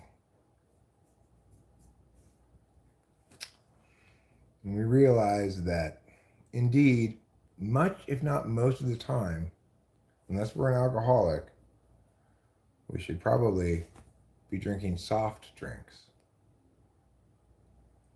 which should be known as regular drinks. We are gaining self-awareness. Yeah, well, I just think that, people have a certain amount of difficulty comprehending experiences outside of their own. In other words, people inherently project their realities, frames of reference, etc., onto the world. Everybody does, regardless of what function it is. And what allows us to understand better, respect better, alienness, that which is other from us, is language, communication. That,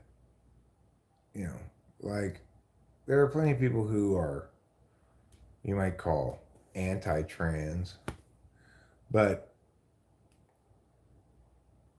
those views will soften as people encounter characters in stories and or individuals in life who they can identify with as, this is an expression of a struggle for which they have an equivalent, So there's some place in the world where they too don't conform with what's expected by the vast majority of people, and there'll be some narrative bridge that will allow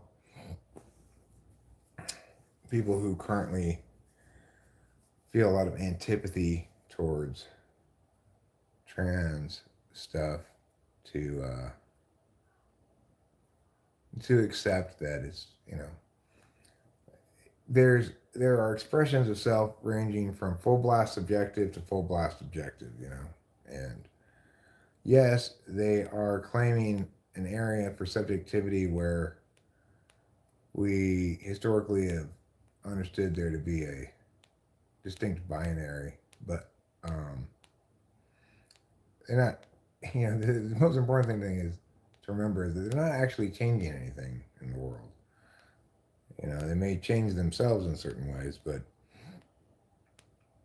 people are still giving birth to other members of the same species that either have a Y chromosome or do not. That's just, you know, will continue to be that way for all eternity, no matter what no matter how much anybody wants to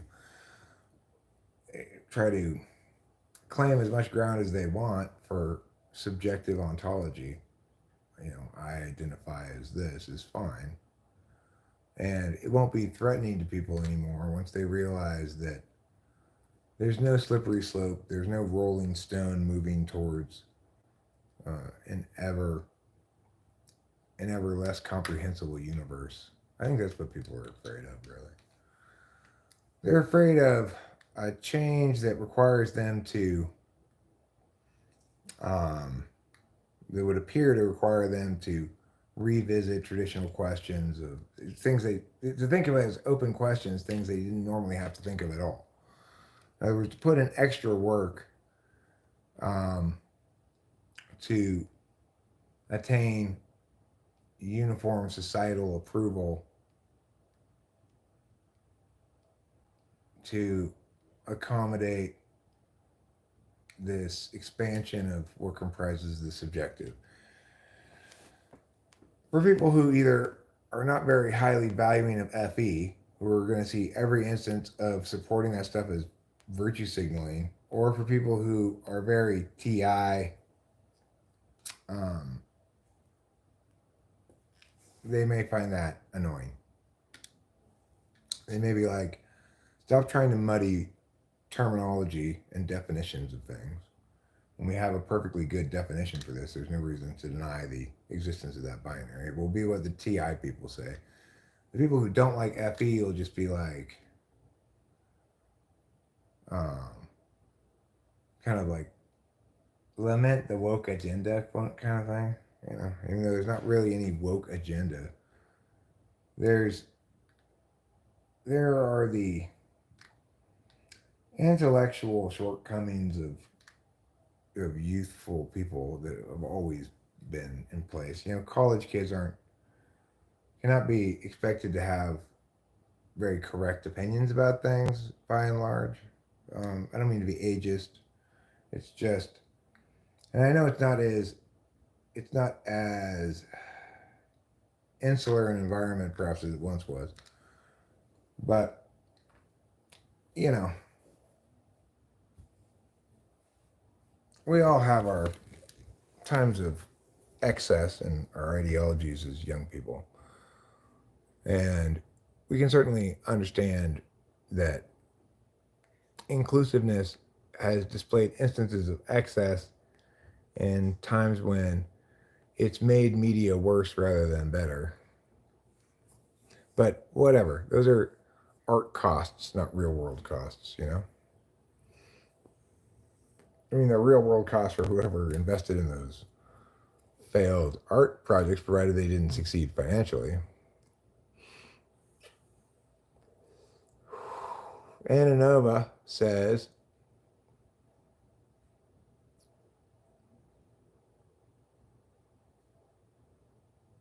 narcissistic, not selfish. No, I'm not being selfish. I'm a narcissist. That'd be an interesting defense.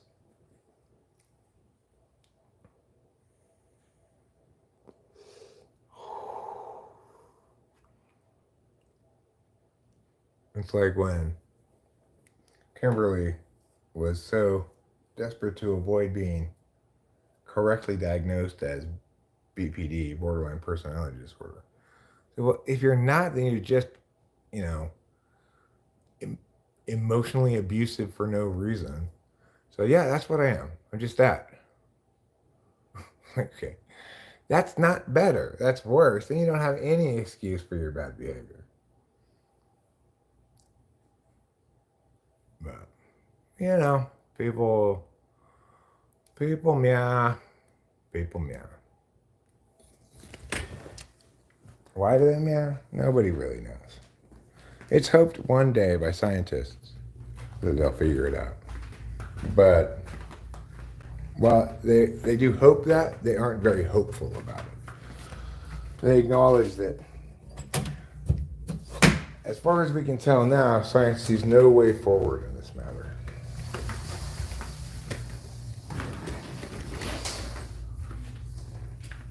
Just like scientists have no explanation for why Eric's so right. They might have many different explanations, but no singular explanation.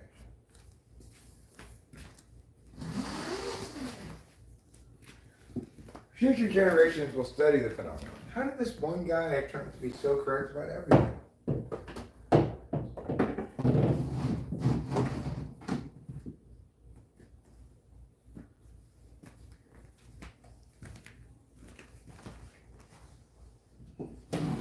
Science may never know the answer.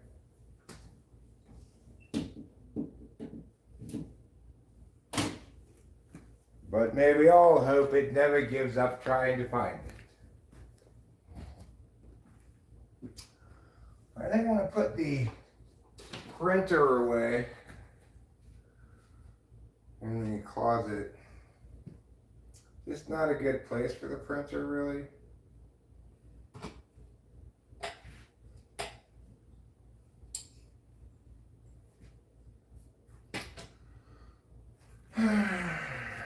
I'll get the printer later. Let me do this first. Starting pitchers for the Athletics the last 25 games. Record of 9-10, which isn't great, but an ERA of about 3, which is quite good. Unfortunately, we just gave up another base hit here in the bottom of the 5th inning. The Reds have men on first and second base with nobody out.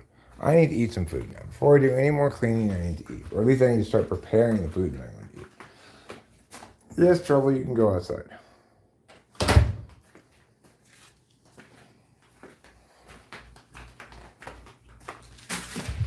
Alright, so what am I going to make?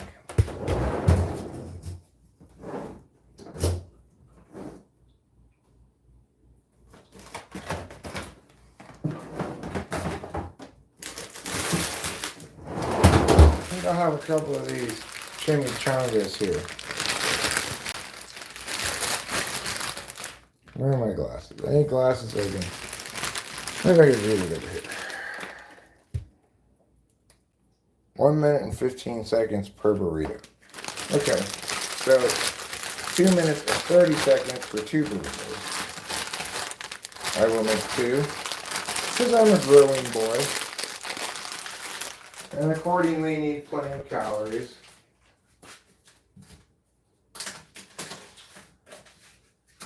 It's pleasant to have even just a few of you here hanging out with me as I clean today.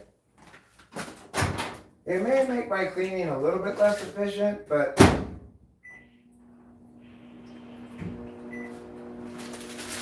it kind of keeps me on task. Perhaps more so than I do have as few people as there are here today. It keeps me on task because it's like, well, there's not really a whole lot going on in the shop because of the number of people, so I might as well get back onto the cleaning thing, you know. Oh.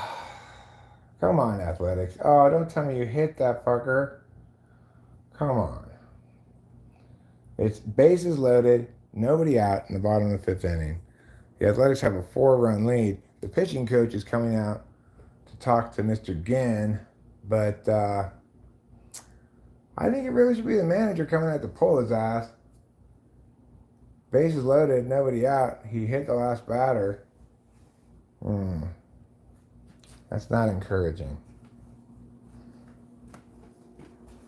That doesn't make me think, oh great, we're going to hold on to this lead for sure.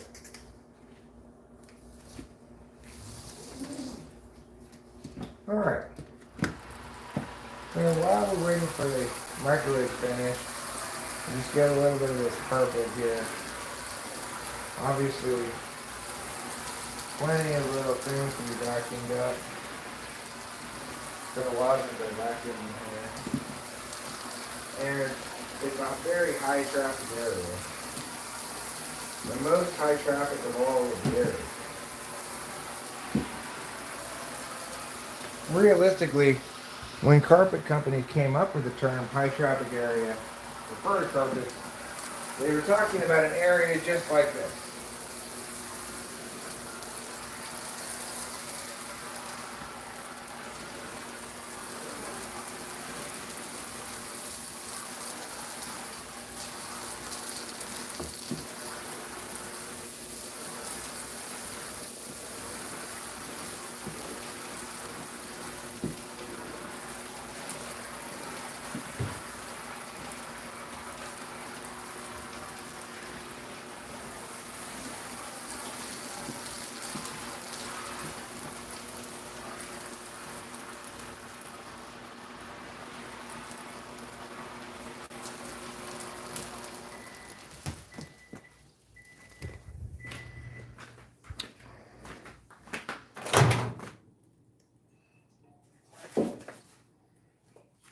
Okay. Got 2 burritos cooked, prepared for eating, but I have to wait for those to cool down a little bit. Because otherwise, it's going to burn our mouths with hot burrito souffle.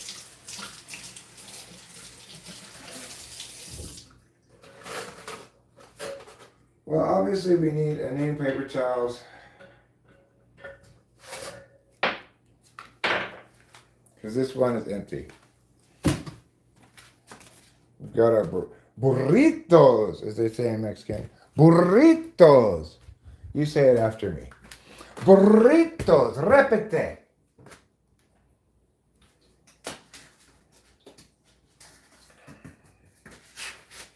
Okay, now we've got a more sturdy plate.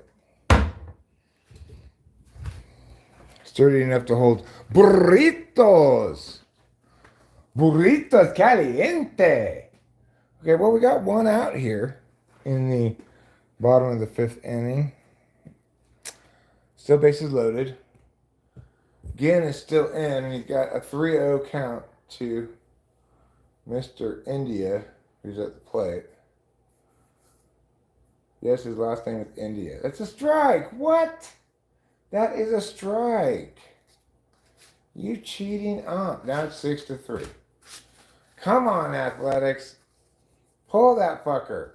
Put in a different pitcher already.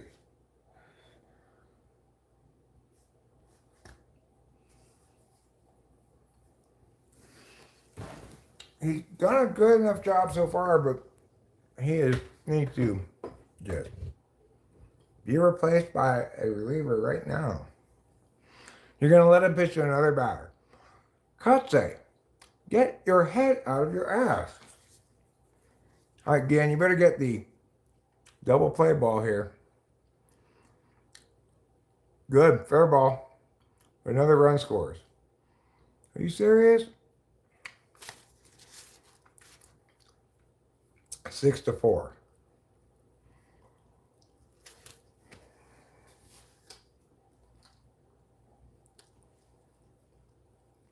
Let's go Athletic.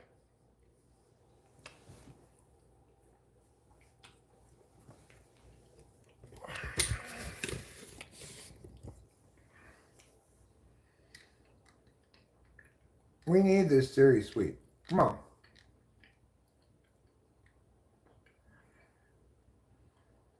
Yeah, he went around. Yeah, he did.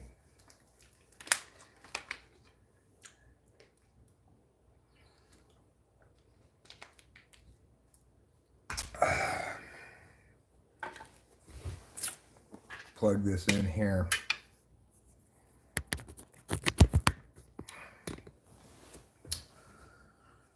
Boy, oh boy. A little bit of food sometimes goes a long way.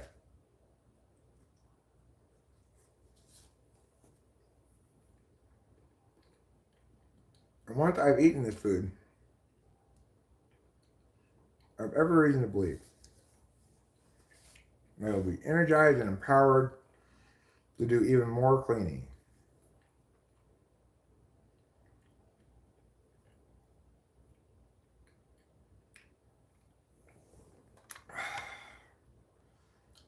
Come on, guys.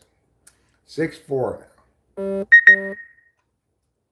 But you know what? That's fine. I believe in these Oakland Athletics. This is a good team.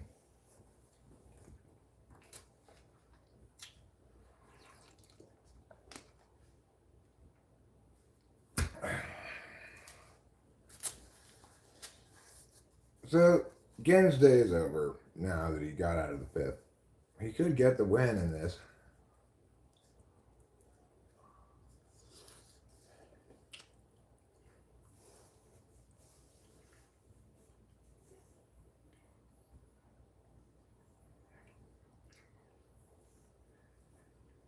I heard this new guy we just called up, Mr. Allen.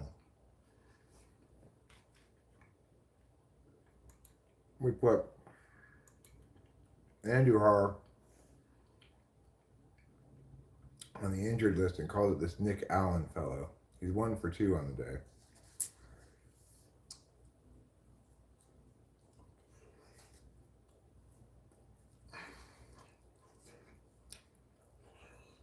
It's your time to shine, Nick Allen. It's your time to shine. Hi, Ruben.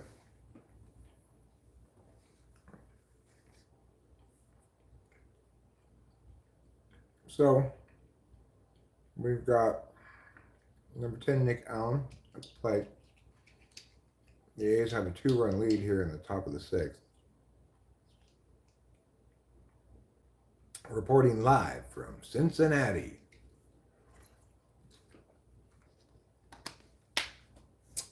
Truth is, I'm not in Cincinnati. Maybe I should be, but I'm not.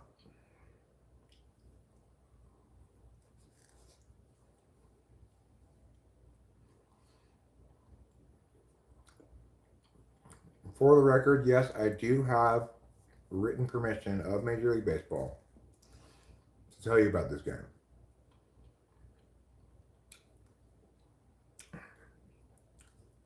I have the letter where they wrote, "Oh, Eric, of course, whatever you want. Major League Baseball. Love Major League Baseball."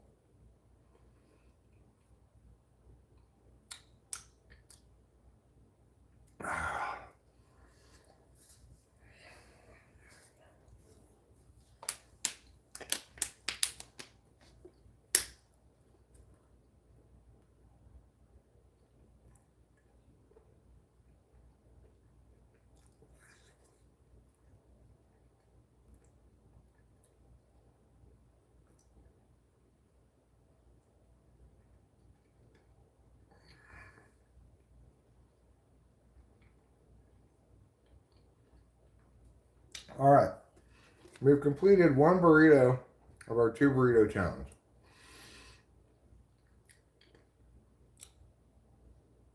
We're looking to fill ourselves with nutritious energies, calories, and other body-pleasing things to provide the wherewithal to continue my cleaning.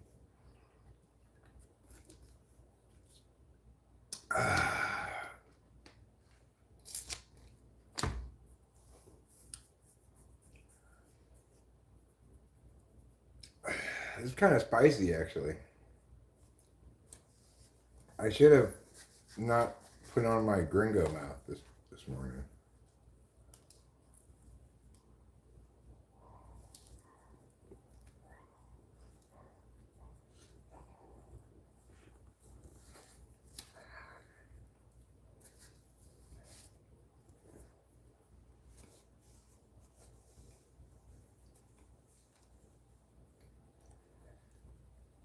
Worker at the plate now.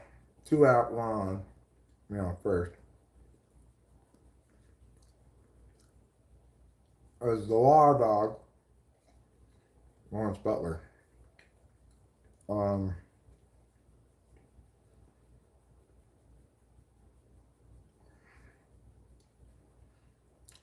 Bam, Rook. Bam. Oh, did he catch it?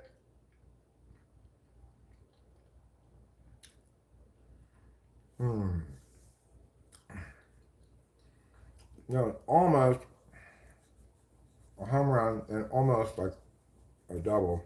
But then, unfortunately, number 7 for the Reds got it. Gave that one a good ride, Rooker. You should be proud of yourself, even though you failed.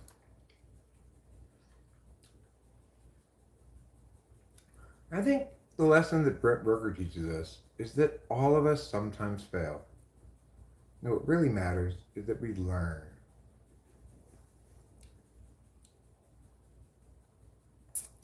I know about living and dying and being born. I don't know about loving, but I figure maybe I can learn. Hi, William. I thought this is such terrible dialogue. For those of you who have not gotten the chance to experience or enjoy it yet, I did put up a short earlier today titled "Worst Movie Writing Ever."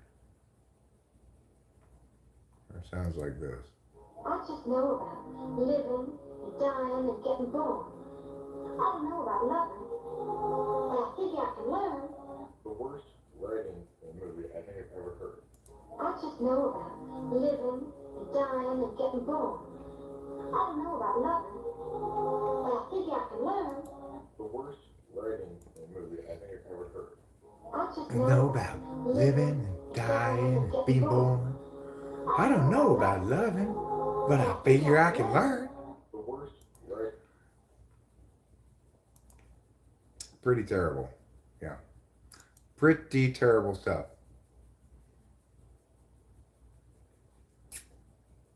She's just a dumb old country girl. She don't know about nothing but she know about living and dying and getting born.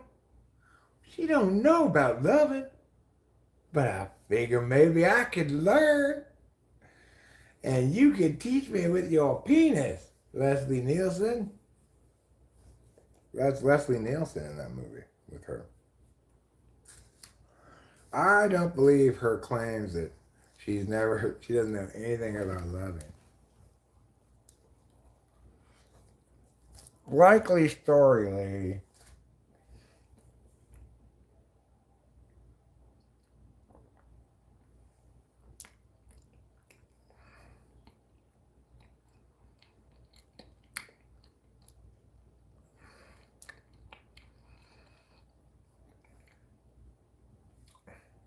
I'm oh so pure.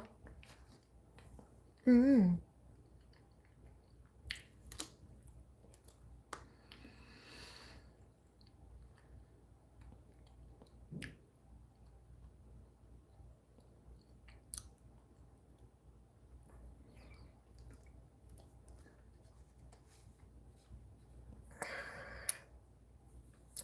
Yep. Ruben, I just gotta hand the wheel over to Mr. Aral. First name Ad. Let him drive. He'll do a great job of it. So they brought in, interestingly, Joe Boyle, who pitched a fair amount of pitches in a starting capacity a few days back. Now he's coming in long relief here on the bottom of the sixth. He's already given up a base runner, but hopefully we don't blow his lead. Come on, Joe Boyle.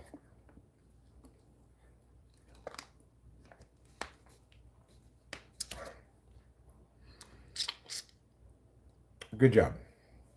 1 out. All right. So let me pull a couple of bowls. I've eaten about all I'm going to eat right now, I think. I've eaten 1.5 of my 2 burritos. You got the grognoggins.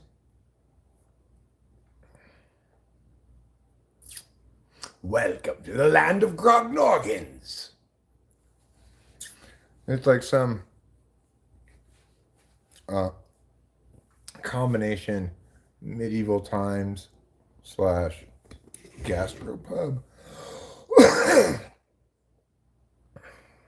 The short-lived business that couldn't quite decide who it was aiming at as customer base.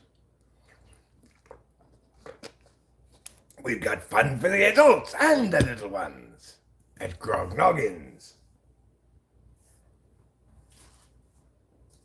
Everyone's kind of always left wondering, is this pirate themed?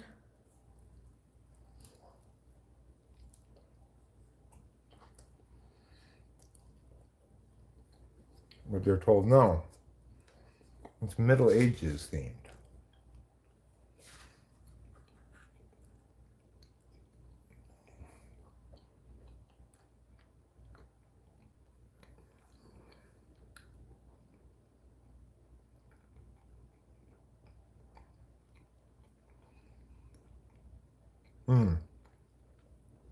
Somebody who wants to perform roles, huh?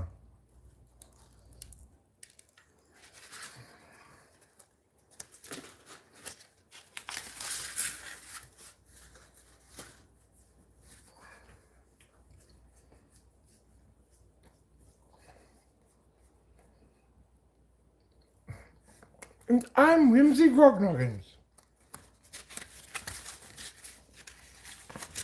Together with my husband Grar, I'm Grognoggins. we're gonna lead you through a magical adventure of Dan Theater.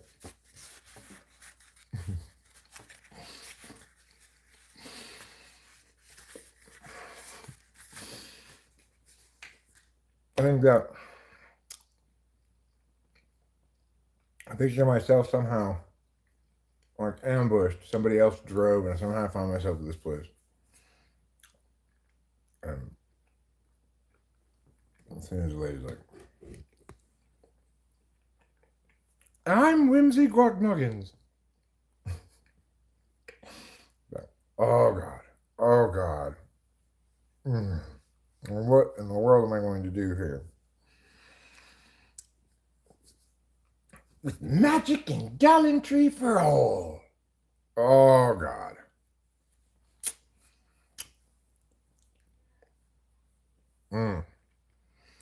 Oh yeah. Okay. So Ruben R mentions Magic Time Machine, which is a restaurant where the host and servers are like Ace Ventura and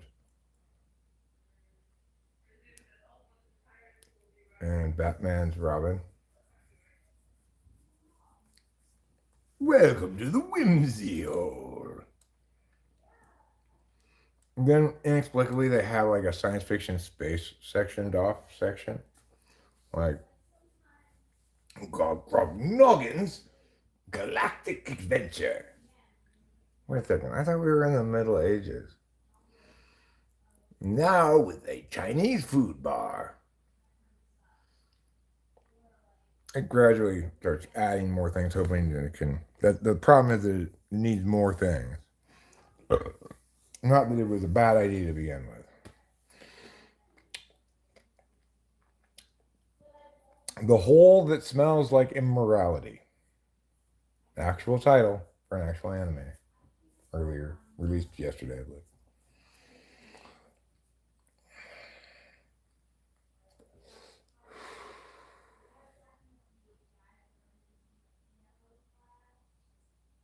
And if it's your birthday, the employees say, "Oh, it's time for the Grognoggins birthday grunt." And they go, ugh, ugh.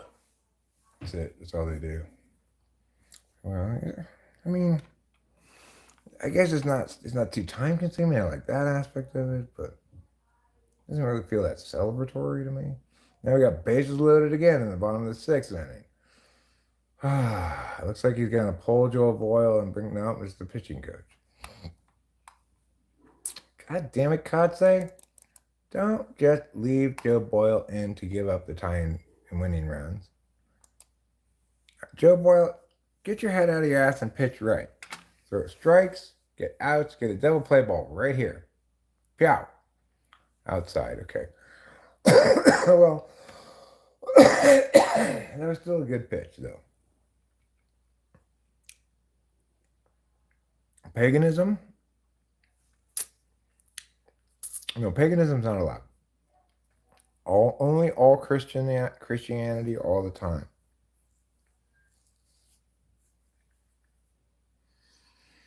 Pagans. No, you pagans can't come into our church.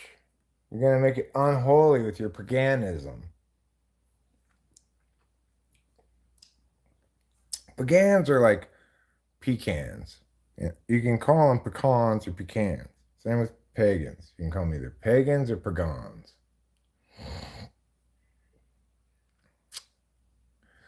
You got the whimsy hole and you've got the hole that smells like immorality. That was called a ball? You've got to be kidding me. That was such a strike. This guy's not doing a great job.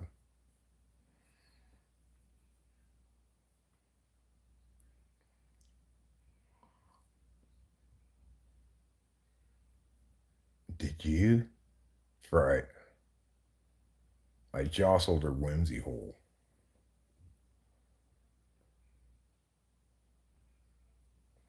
Rhett and Link just started to release their new show called Wonderhole. Huh. I don't know who those people are. Okay, great. We walked in, another run, 6-5 now. And the thing is, at least one of the pitches was obviously a strike. So, Kotze, pull a fucking Boyle and put in somebody else. Bases loaded, 1 out. We're clinging to a 1-run lead as tenuously as any lead could be clung to.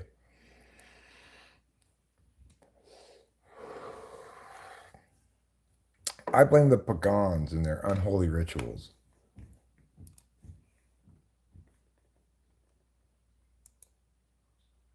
Whimsy is better than flimsy. Well,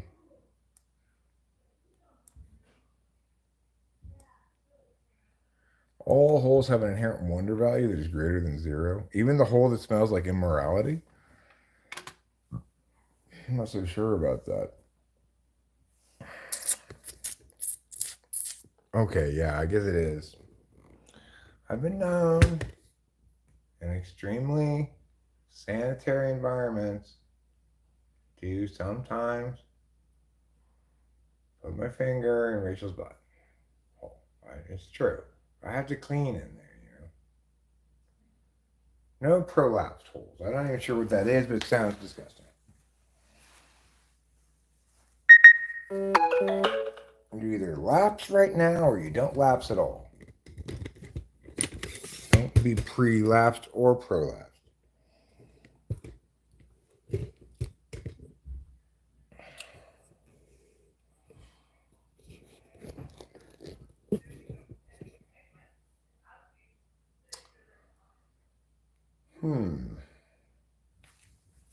Okay, well, I guess I'll vacuum a bit in here more before I go into the kitchen to do the main vacuuming that I'm planning on doing right now.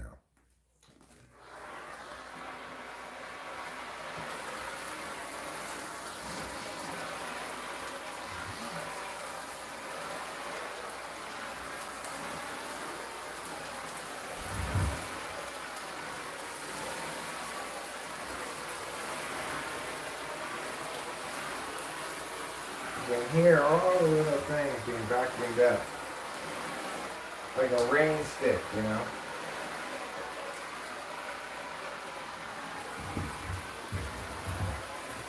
I won't Google it, thank you.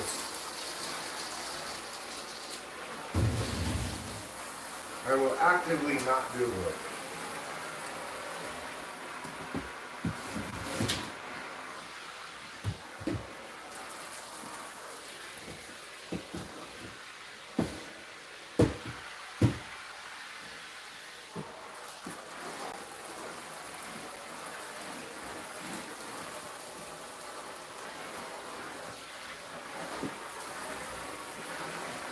All right. It's 6-6 now. Horrible.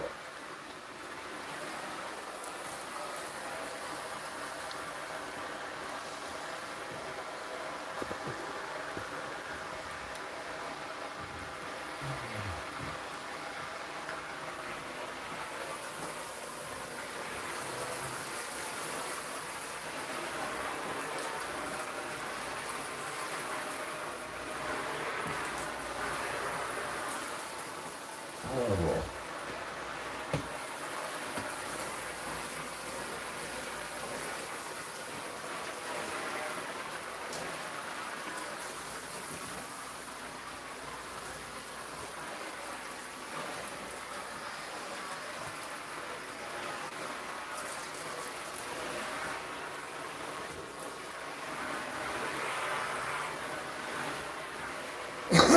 Well, definitely making some progress here. Doing plenty of little things vacuum.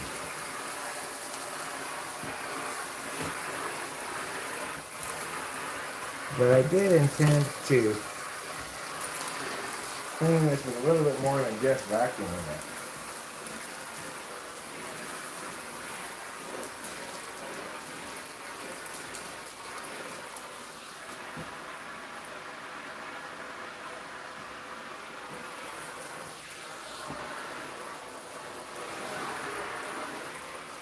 And this needle on the floor. Sewing needle.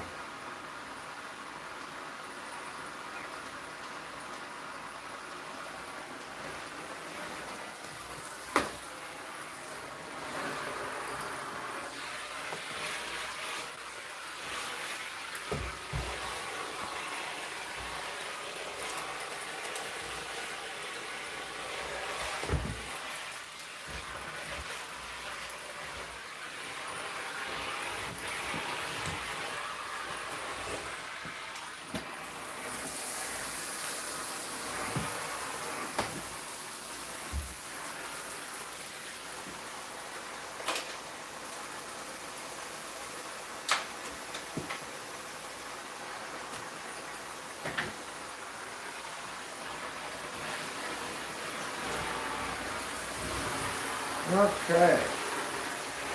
Well, we're vacuuming up a storm now. And we're winning all the fabulous prizes because of it.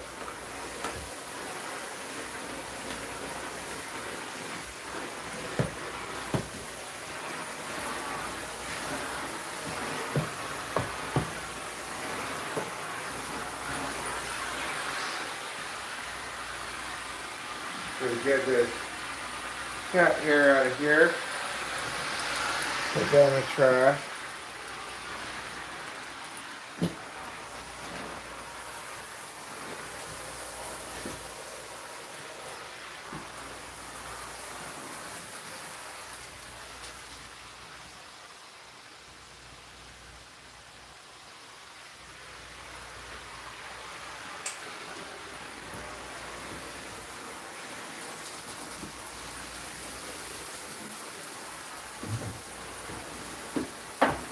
Alright.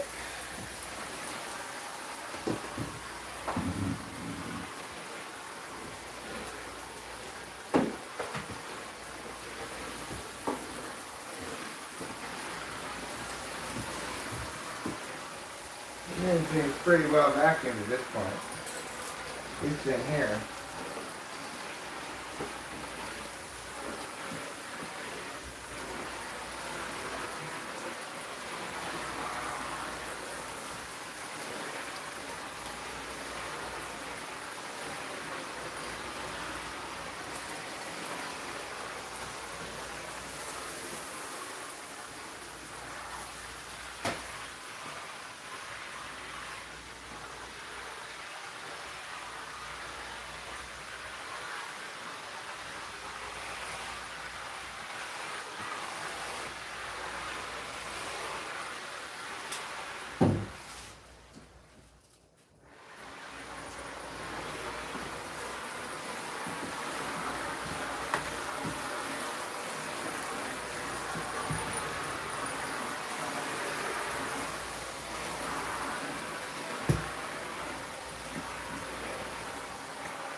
Alright, you come with me.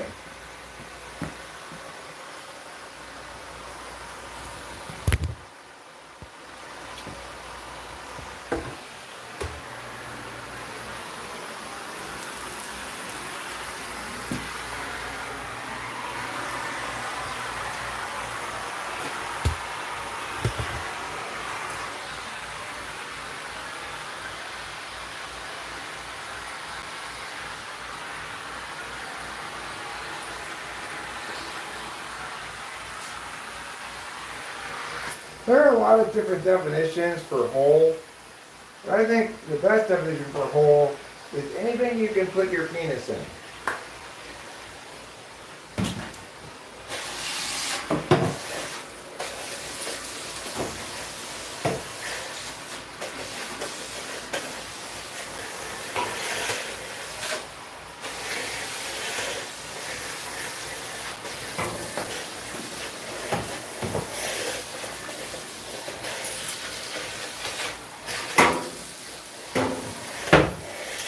So for example, a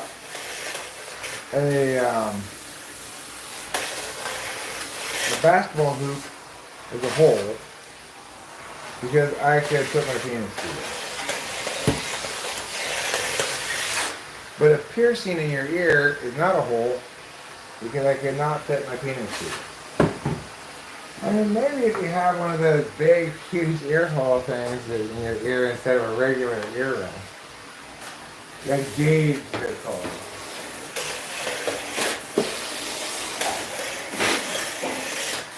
In terms of a regular size piercing, no. That doesn't count as a hole. According to the penis definition of hole.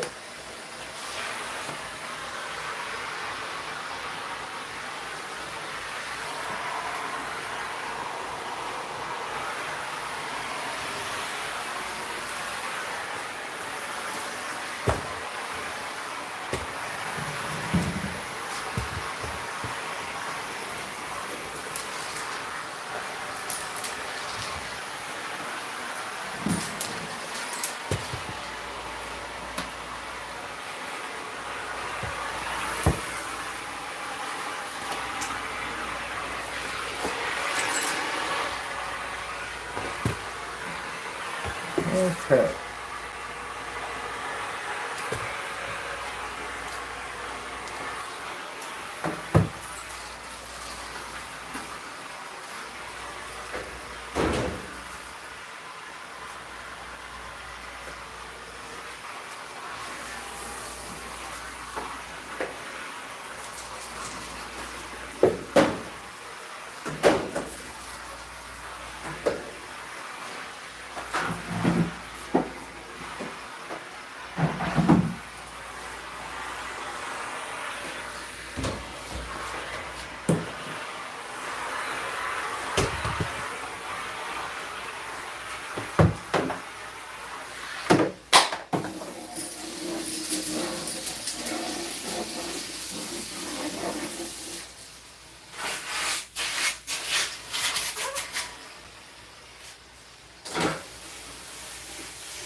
Okay. Then I've got this. About as clean as I'm going to get it with the vacuum.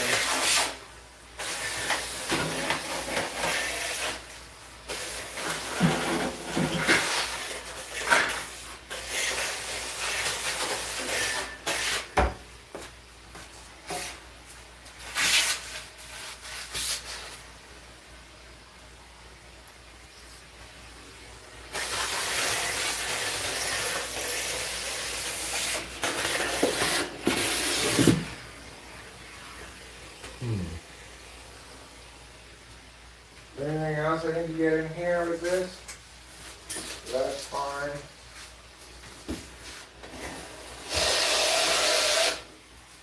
There. Get that.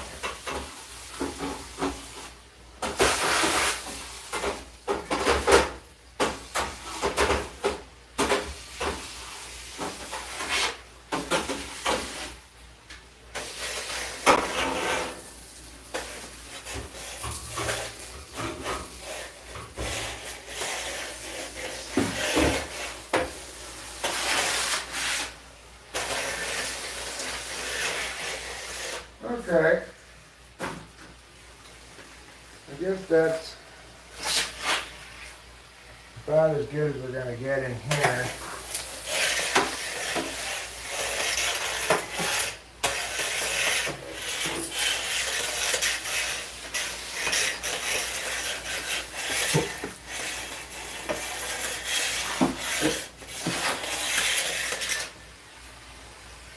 Okay.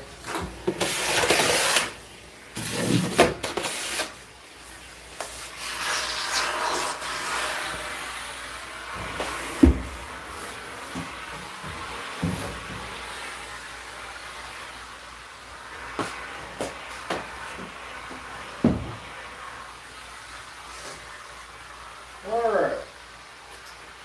Well, I think we've done a pretty good job here of vacuuming all that can be vacuumed.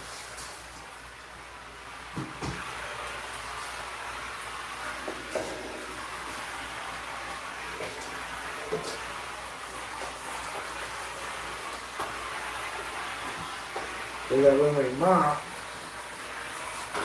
we just have dirt and not little objects.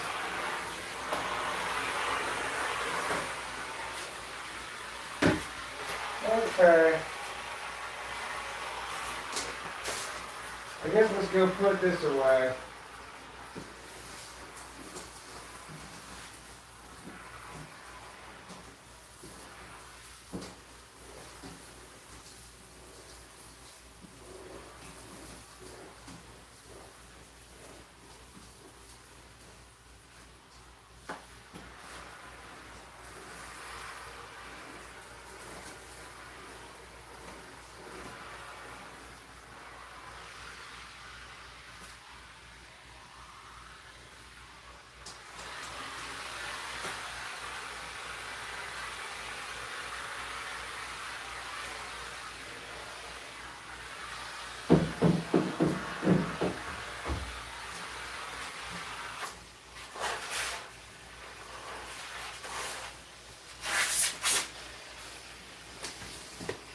I guess that'll do.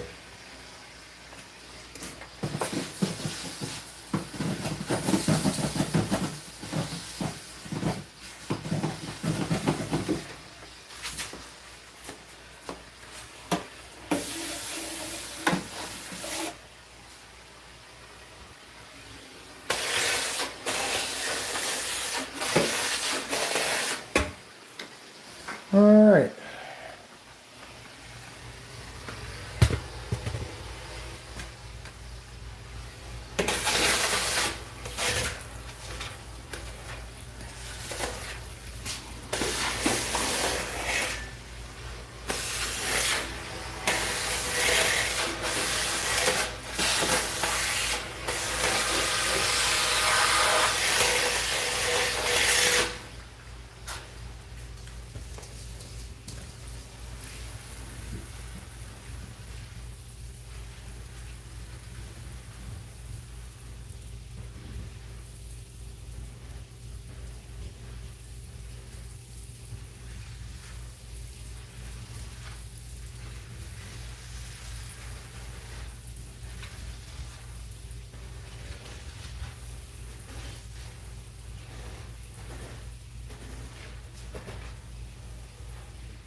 All right.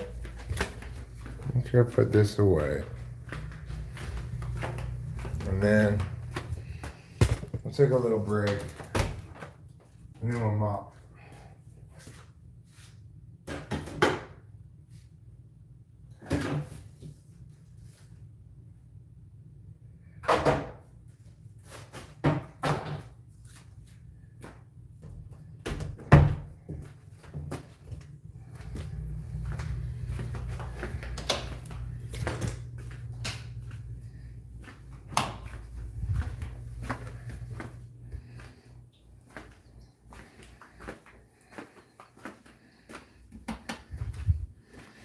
And when I do mop, I just put a little ammonia and water. Should be fine.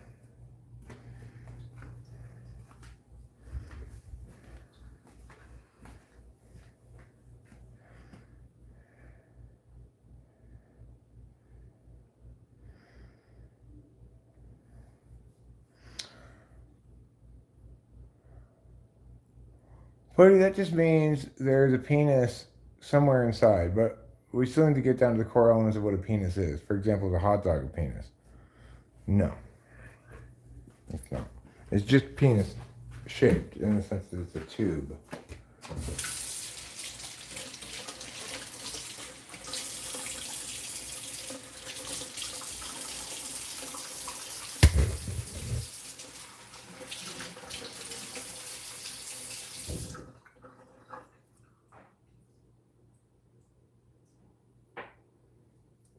Okay. Well, we washed our hands now, so we can sit down and feel less dusty than we otherwise would. Let's open up some windows, get some natural light in here. They say natural light is up to 4 times as desirable as regular light. I think it's kind of like organic food. There's not really any difference, but maybe I'm wrong. The Athletics are losing, huh? And it's the bottom of the seventh again. So already. So we must have done nothing in the top of the seventh while I was meowing. Yes, a foolish hypocrite. That's half hippopotamus, half crate. My pants are unzipped. Why didn't anybody tell me?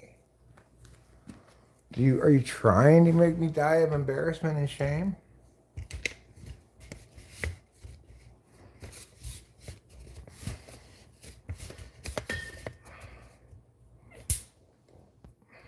Oh yeah. Most of the time he was in the county, Ruben had his dick in this vacuum cleaner. Proving my point about that's how you define a hole. It was just like, oh, vacuum remover or vacuum cleaner. No, my unzipped pants does not qualify as a hole. Because I don't put my penis in there, I just take my penis out of there. It's different.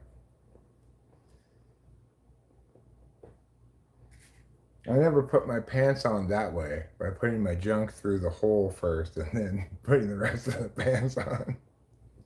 I don't know how that would work, but.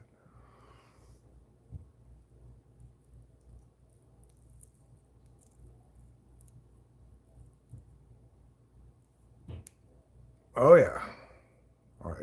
I'm surprised I haven't already won, Pretty Cat. I'm not sure why I haven't already won that prize. I clearly deserve it. I see there's an area here where I'm going to need to vacuum before I put the rest of the vacuum on. I need to vacuum this table off, obviously. Which means I need to move all this crap off of this table for the moment.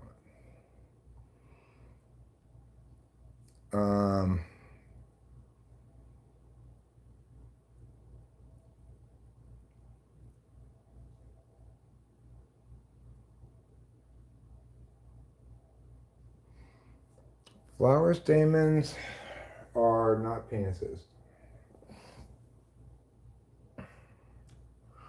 Because why? Because they're vegetable. Penises are all animal, neither mineral nor vegetable. That's one of the other rules for penises. That's a rule for penis, not a rule for holes, so.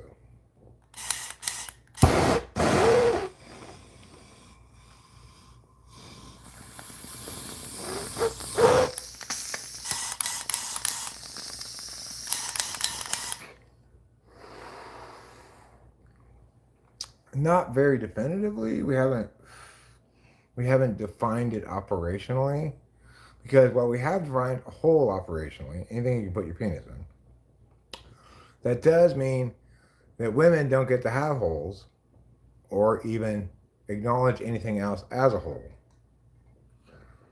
And that's fair, I think. Human vegetables are fine because they're still made out of meat.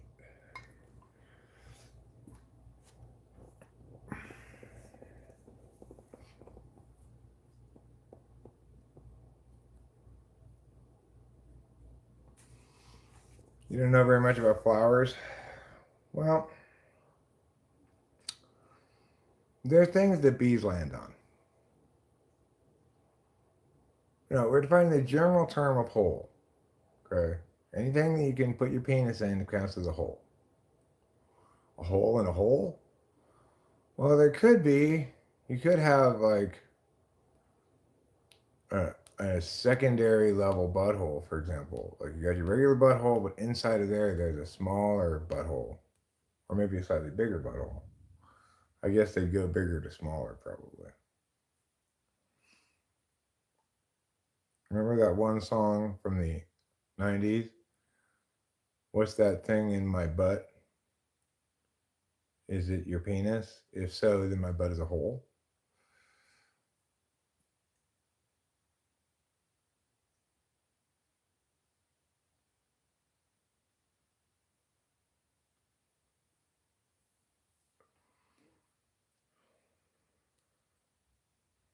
Yes.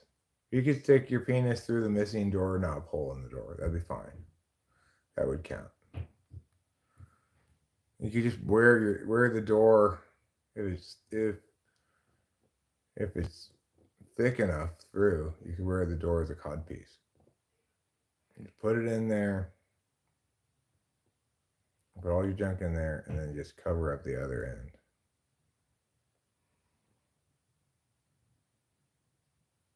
Of course, you're somewhat limited in where you can go if you're wearing a door as a cod piece.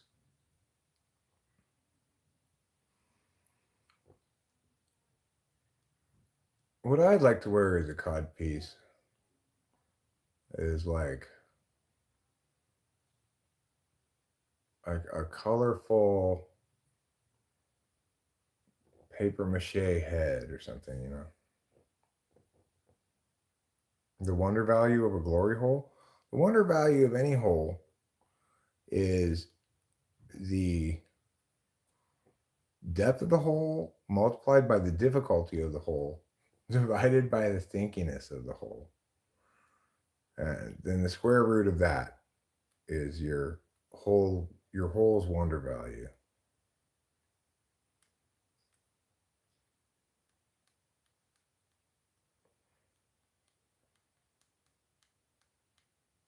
No, holes don't need to be circles. So for example, putty cat. For example, your mom's butthole is square.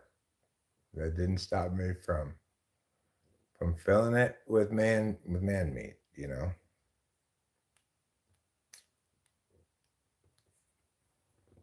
It's execution multiplied by difficulty divided by stinkiness.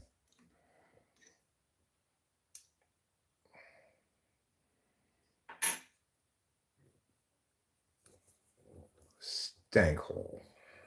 That's what they used to name me back in. That's my nickname in school. Called me Old Stank Hole. Because all of my holes stank so much. Each of my pores, my pee hole, my butt hole, my mouth, my nose holes, my ear holes, they all just stank like that. So that's why everybody at school called me Stank Hole.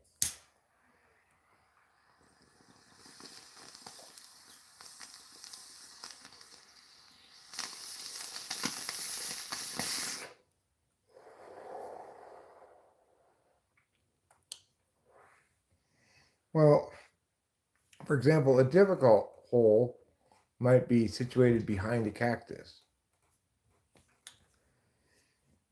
You can get there, but you might run afoul of getting stabbed by a thorn.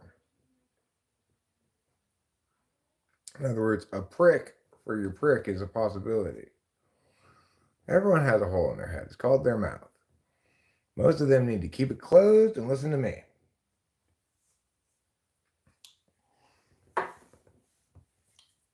Not you guys, of course. Holes come in all shapes and sizes.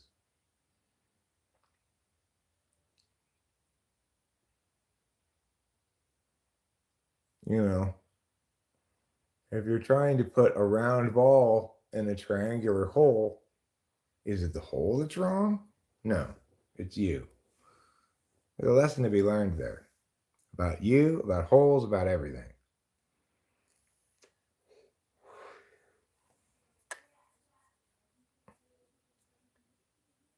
Pretty Cat's mom's hole was, well, I mean, it wasn't too difficult because it was so enthusiastically trying to get on my man meat, you know. So when the hole is making that much of an effort to be entered, then that lowers your difficulty level. But you know, the key thing is really location. If you're trying to enter into any hole, like in the back seat of the Mini Cooper, that's a higher difficulty level than if you're trying to enter it, say, on a bed.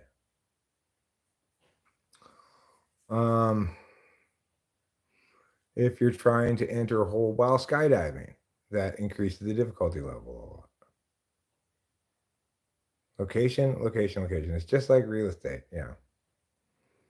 Also, trying to enter a hole while multitasking doing something else. For example, I remember I saw this porn movie one time. It was Japanese, I think, where there were all of these.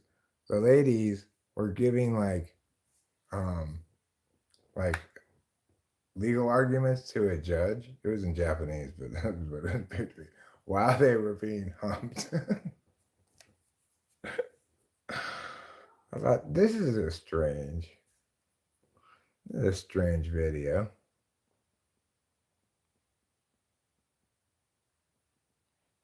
So I don't think I spent a lot of time watching that one, but I remember noting, like, what is this? What a strange scenario. We only have 3 outs left. We're going to need to get at least 1 run. Come on, Athletics. You had such a big lead, too.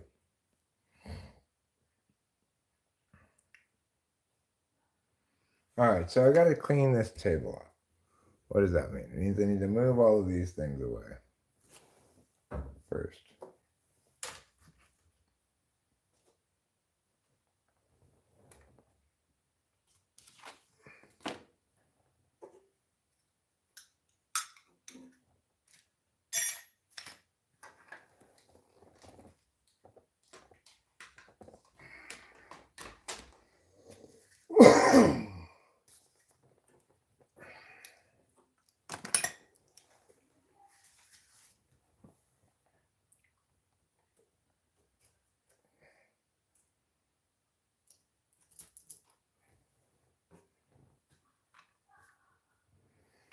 Okay, now I'm going to just scooch all of this stuff off of here. Just like that. There. All right.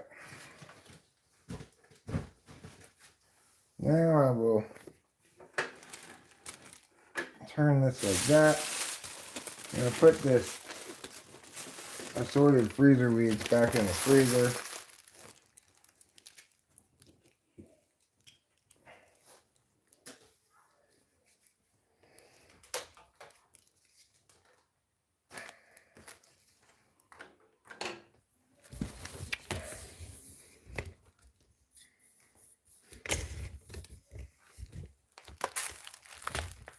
I don't know. I'm not sure, Ruben. I mean, I didn't want to say anything, but I think maybe you're kind of driving them away. Because, I don't know, but you kind of smell. I don't mean to be rude, but their body odor right now would kill a buffalo 100 yards, at least, maybe a quarter mile. Go ahead, Capio. You go ahead and take yourself outside, girl. What, that was me? Oh my God, I'm so sorry, Ruben. That's me I'm smelling. I assumed it was you.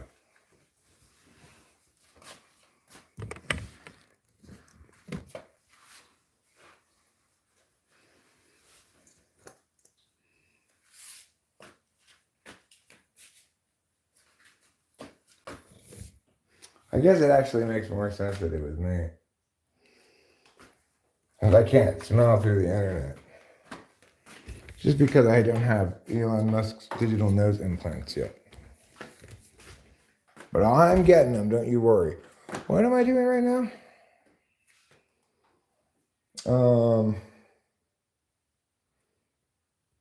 Nobody knows. It's a mystery. I don't know what I'm doing. Oh, right, I was going to vacuum that thing over there.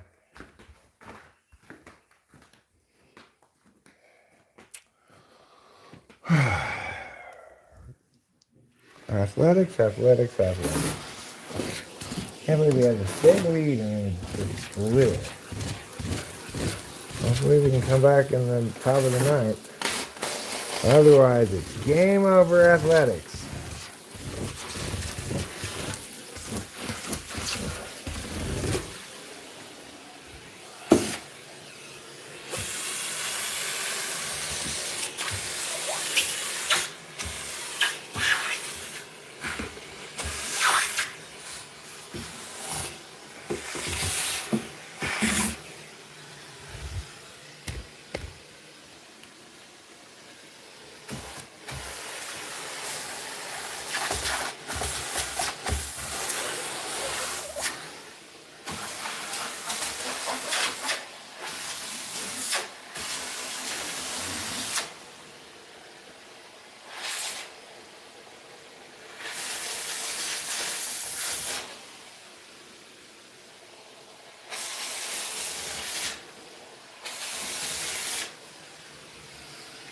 Don't mind me, that's just me vacuuming the keyboard. I'm not really saying those things. Don't be fooled by the lies. Who's lying? The internet. The biggest liar of all. Some people call the internet the biggest liar of all. And the reason is because sometimes you can use the internet and be wrong.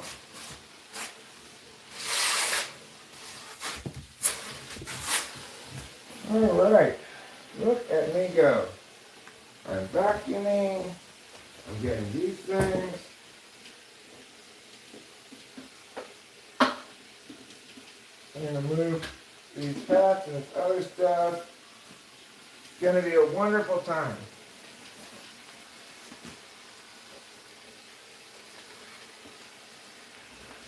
Well, it's our last 3 outs. Fortunately, it's Butler, Worker, and Blade. That's pretty good. It's about the part of the lineup I choose to have if I could choose any part of the lineup to bring up right now.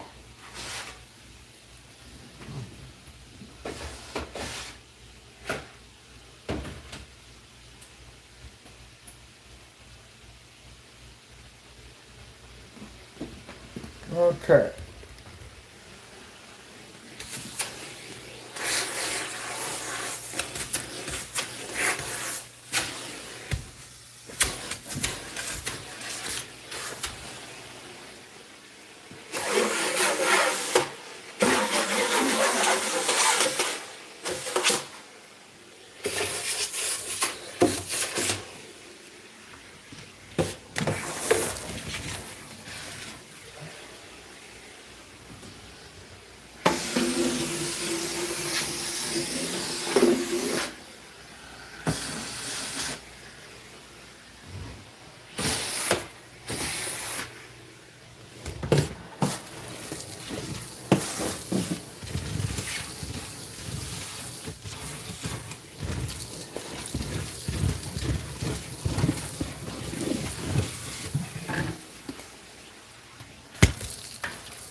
Okay.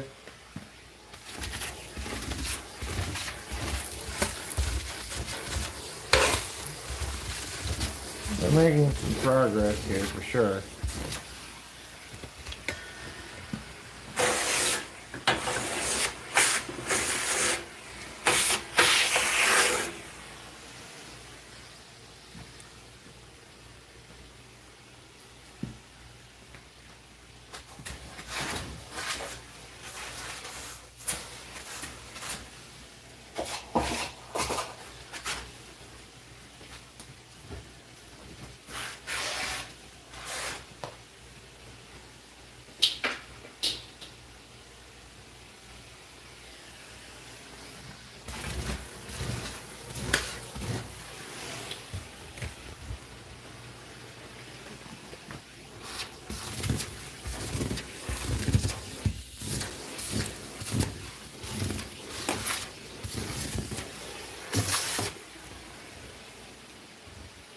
Okay.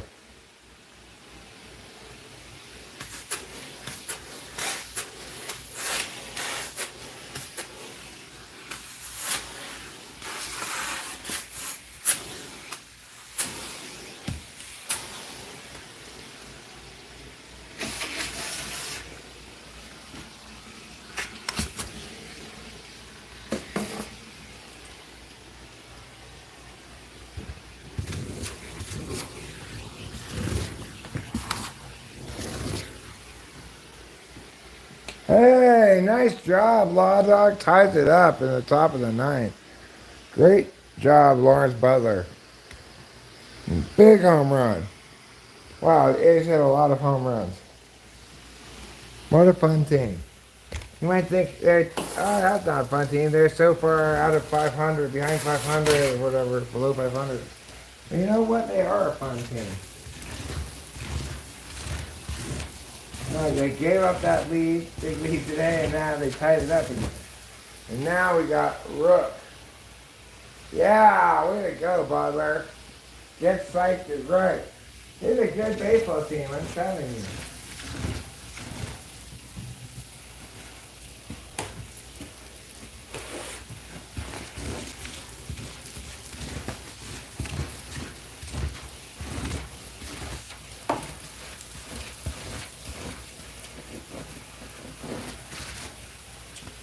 All right.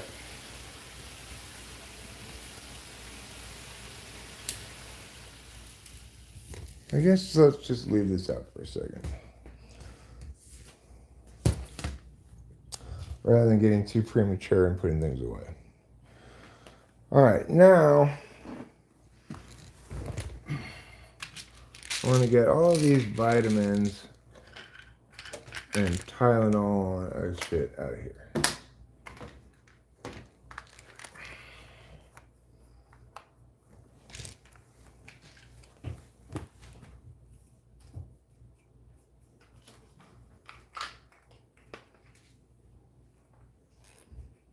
Okay. I just throw these away. Now, take all of these into the kitchen. Hi, handsome. Hi, beautiful. The A's had a big lead and they blew the lead. They fell behind. Now they got it back and tied it up. I'm glad that they tied it up. Yeah, it's pretty cool.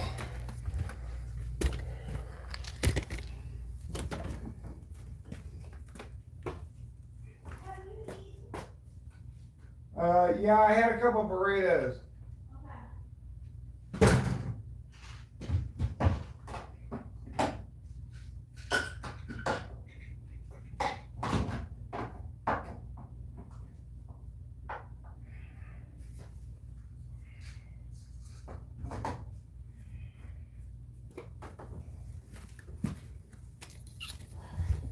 Okay. I put those away. Good job, Eric.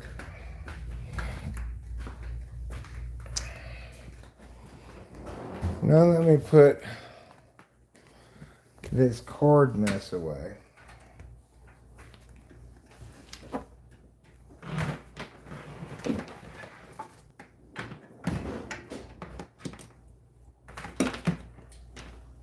As per me. Okay, now I guess I could put this down there. This should be put away, but I might want to use it, but maybe not. It looks great in here. Thanks, darling. You're welcome. I've been cleaning. I cleaned too. I was talking to Elaine, but I set up the rooms. You know, they'll have the black room. It's the best. But I cleaned up both rooms. Thank you. Great job. Of course. You're a real hero. Who are you talking to? Elaine? Oh, Yeah. cool. I was wrong. For some reason I thought she might have been talking to Zandy. But nope, she was not talking to Zandy.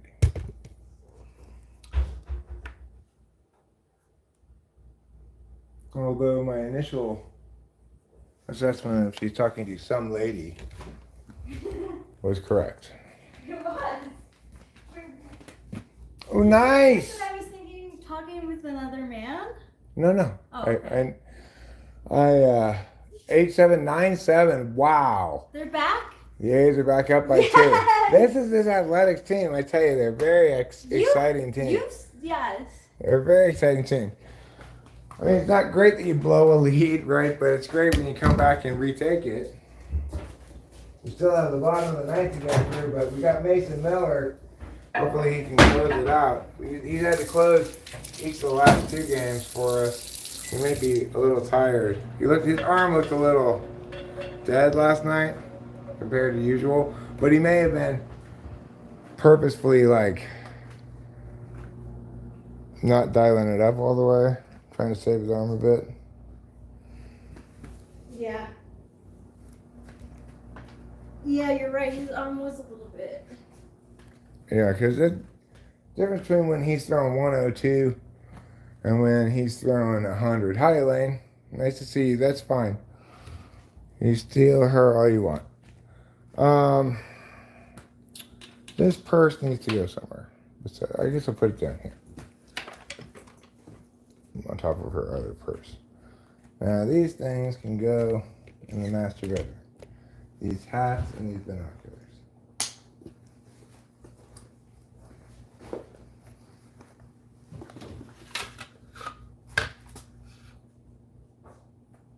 Alright, there's that.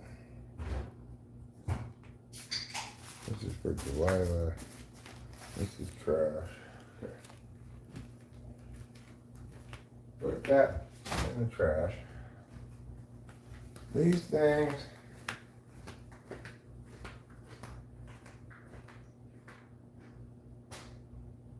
go there for now.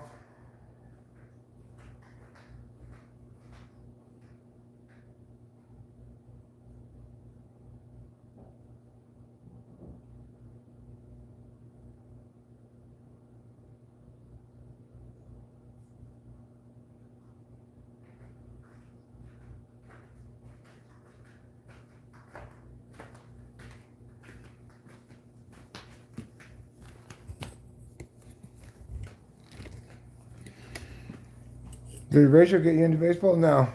I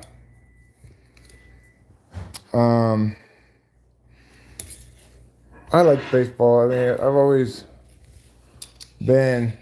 I mean, I got kind of more back into baseball with the recent rule changes, but this is the first season. I devoted myself more to this athletics team this year than I have to any team since the 1993 San Francisco Giants, which was a team I was really into. Like I watched every single one of their games or listened to it on the radio. Incidentally, they hold the record for most games won in a season without making the playoffs. It was a heartbreaking season.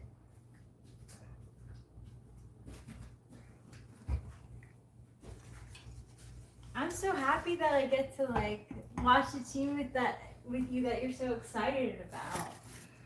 Yeah, this team is very exciting.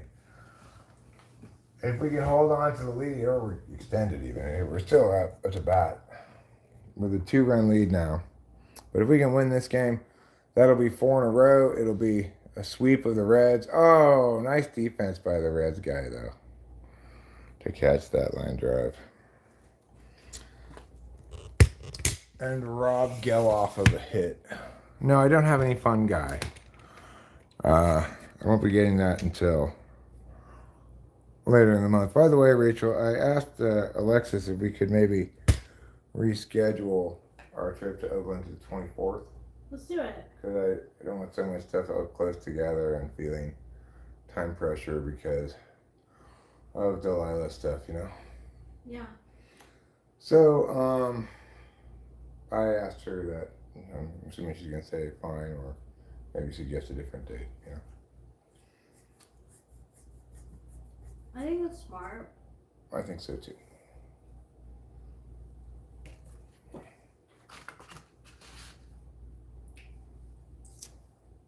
This jacket I could go hang up in the closet. I kind of want to put the printer away because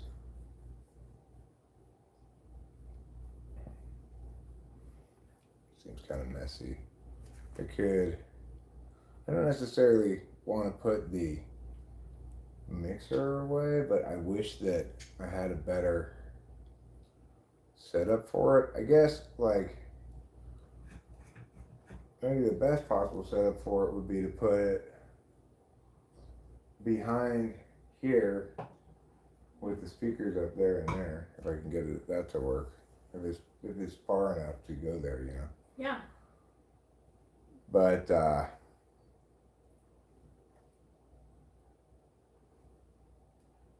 don't know if I want to undertake such a major operation right now, but I could.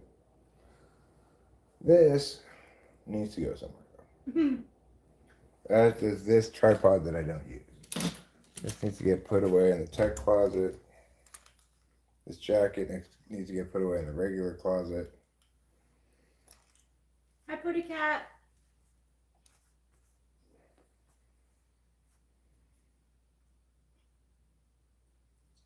Well, that does it for the A's in the top of the ninth, but the damage is done. We picked up 3 runs to get a 2-run lead. You know, we went into the ninth inning with a 1-run deficit. How wonderful.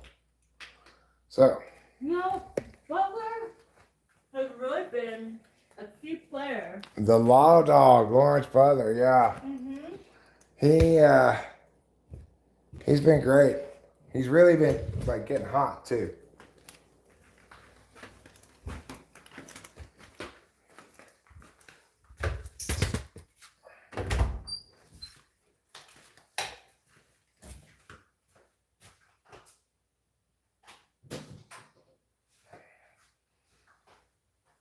Okay. So I put that away. Now we're gonna put this jacket away.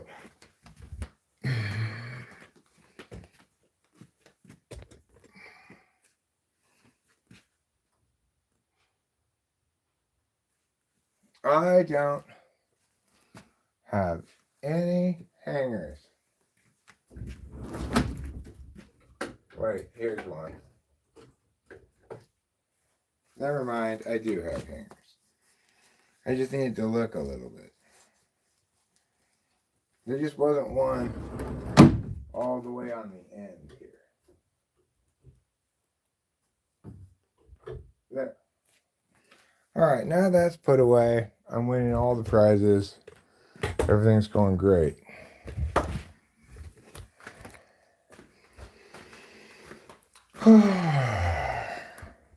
I've got plenty of time too. They're not even coming tonight. They're coming tomorrow. So that's encouraging to know that you have plenty of time.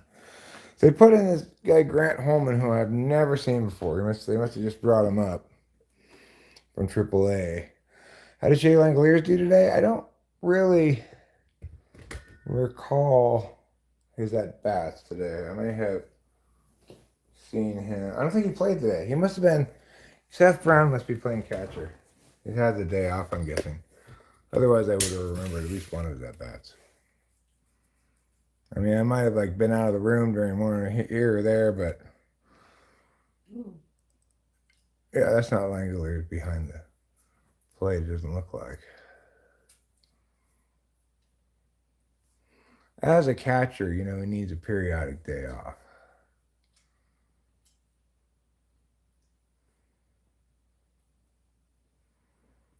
Two and 0. Come on, new guy, Holman. This guy's last name is Holman. Come on, Holman.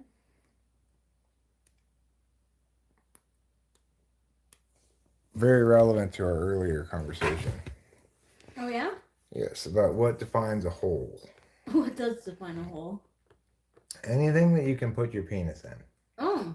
So, like, it could be as big as, like, a hula hoop or something more tightly fitted than that. I am taking a break, Putty Cat. I don't really need to take a dump right now. Yes, we define a penis as anything for which the synonym might be dangle meat. Hey, Easy Breezy, how are you? Easy Breezy Color Girl Squeezy. Holman into his windup, throwing the ball pitches ball 4. Uh-oh. Man on base already. Eat some more food to put in between your butt first. I know. I just had a couple burritos a little while ago, so. No, I just had a couple burritos. I just need to wait for those to get digested, then I'll have more poops to come out. I've not been eating. Oh, you need to poop. I don't need to poop. Oh. But I'm saying I will eventually once these burritos I've eaten have processed. I see. Yeah. Jonathan India. It's an interesting last name. I wonder if he pronounces it India. I wonder. 0-2 on India.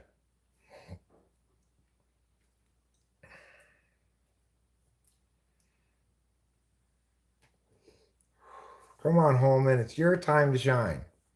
You can pick with save here. You just came onto the roster. You just got called up from AAA. And you can already get yourself a save. All you got to do is get 3 little outs. That's all. Taco Bell always does the trick. It's good advice. It's Ow, get it. Oh. Foul. It's a foul ball that, unfortunately, Butler couldn't get to. He couldn't quite reach it because his legs weren't fast enough. He should have put on his fast legs today. Our coin slots, they don't count as a hole. No, because you can't put your penis in that. Oh no.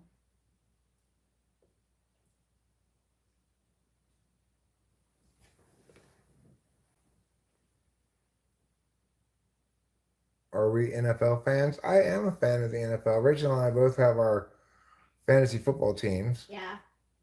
And I've additionally made some college pick'em ones. I just do that one myself because that one requires a lot of week-to-week attention. Dryer vent is a wormhole. You could get into the dryer vent, I suppose. But you could put your hole in the dryer hole, right? Oh, you mean in the back? Like how you open it up. Oh, the hole. Yeah. Yeah, well, yeah. That anybody's gonna be able to fit in there. I was thinking about what I was thinking you were talking about was the lint thing when you said. Oh, well, yeah. I was like, yeah, well, I'm not sure, maybe, but. Did you make my picks? Oh, yes, I made my picks. I've got the full allotment of entries, which is 5. If you are sporting a coinus, then you could probably get yourself plenty of free things from vending machines.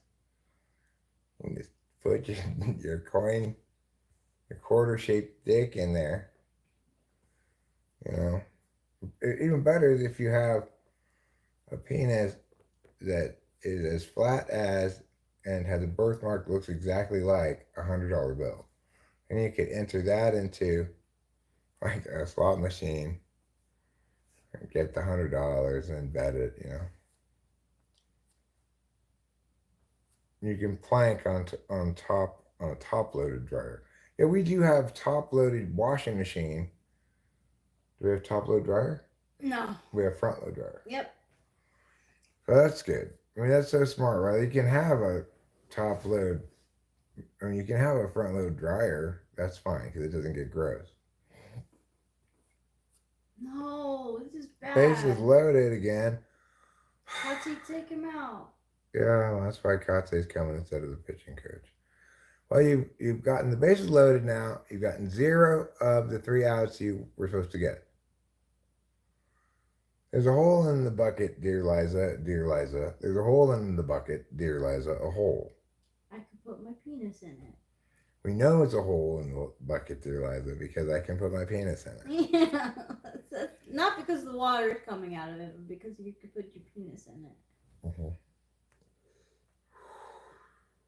Oh, he's leaving him in? What? Are you serious, Katse? Why? What was that all about then?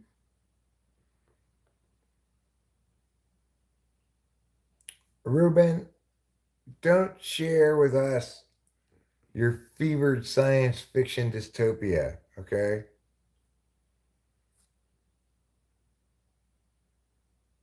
You know what the one thing we all need? Love. Love, tenderness, and affection. Everybody from a robot programmed to be a SLUT. Oh. No. That's gonna score Why? Why? I only scored 1. Okay, well, We gotta take him out. we've got to take that guy out. Don't use those holes, buddy cat. I don't think you're gonna. You have to have coin penis to fit into those anyway, I think. Coin penis? Yeah, $100 penis would be preferable if your birthmark and flatness and everything and texture and everything was identical to a $100 bill, then it wouldn't be very enjoyable for. I feel like I jinxed this game. I don't know, they already blew a big lead earlier. This is the game of blown leads. First, we blew lead, then they blew lead. Now we're going to blow lead again. Hopefully not, but. Hopefully not. TJ Friedel, it's time for you to head into an ending triple play. No. Oh, no! God. Oh, God. It's over. You scoundrel. Hole man? Why did you put in hole man for?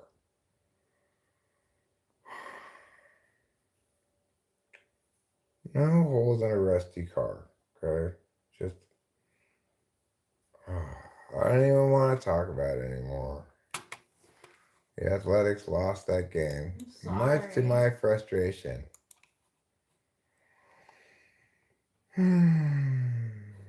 Terrible. How sad. I'm sorry. I feel like I jinxed it. It wasn't you. At one point, we were leading that game 6-2 or 5-1. Both, you know. 6-2. We were leading 5-1, then we were leading 5-2, then 6-2. So we had already blown a big lead. Were you born a freak? No, I don't think so. I don't think I'm a freak now, even. I'm assuming you mean like sexually into weird stuff or something, or no? Oh. Can I give you a kiss? Mm-hmm. Of course, my darling. I love you too. For example, we don't have any sex dungeon in the house. No, we don't.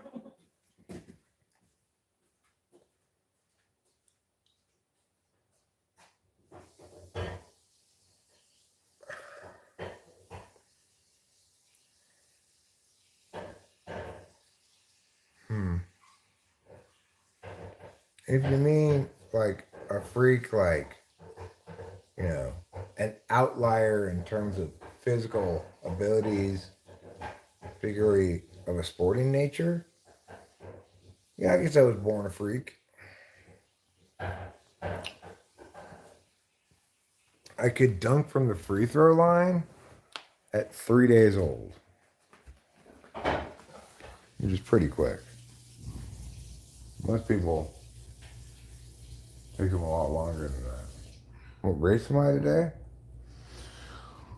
What race am I? Oh, I'm Vietnamese, apparently. It took me a little while to realize. Yeah, 'cause I have to actively check my body and find out what it's telling me. I'm Vietnamese, that's what I am. Oh, you need your food, huh? I'm Vietnamese like pho.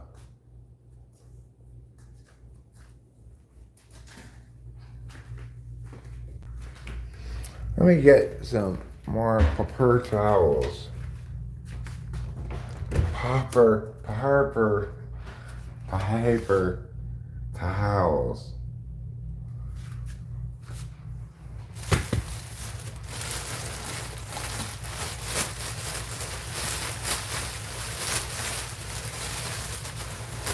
And we're gonna need to go to the store to get a few more things to eat, like breakfast pastries and stuff, before they come here, so that they have adequate food and beverage and stuff. In particular, we need more breakfast pastries. Everybody likes those. Do we have to go to the store for anything? Yeah, I think we do need to go to the store before they come here Okay. to get more breakfast pastries, among other things. Yeah. Yeah. Did you leave these there on purpose? No. No. Okay. I'll put them over here. Okay.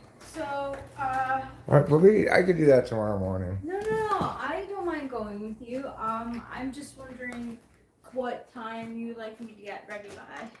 I was not really planning on going today. I was planning on going tomorrow morning. Oh, you were? Yeah. Well, then I'll go with you. I'd like to be up for when they're here, so. Sure.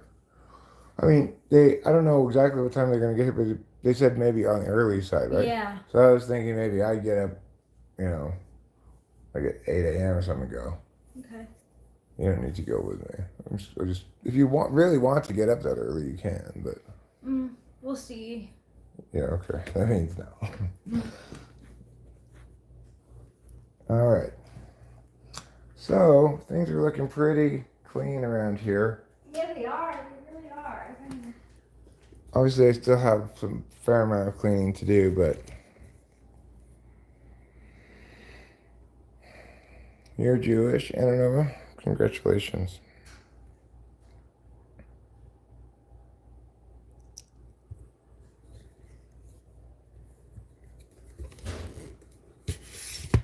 I'm Jewish.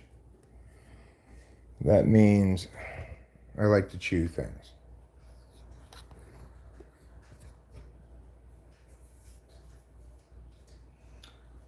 Rachel cleaned it the other day, but I'll clean it some more today, because it could use a refreshing.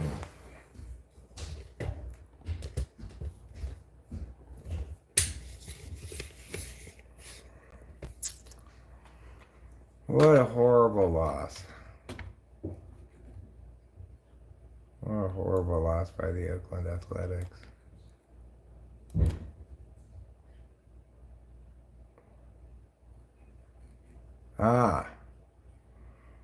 We got, of course, the first football games of the season are on now. We've got North Carolina versus Minnesota.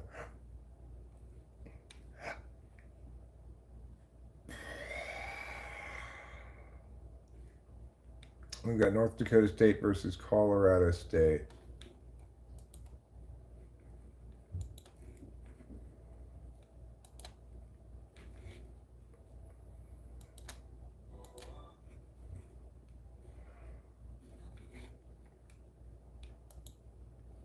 Alright, I'll just put this on double speed. I know it's Colorado. It's not Colorado State. Cool.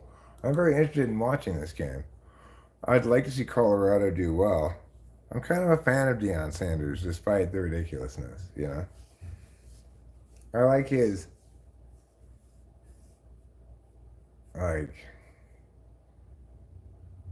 brashness. I approve of his brashery. So this is definitely the game I want to watch. Colorado should be able to win this game handily. North Dakota State, I think, is an FCS team, which means Division II, basically.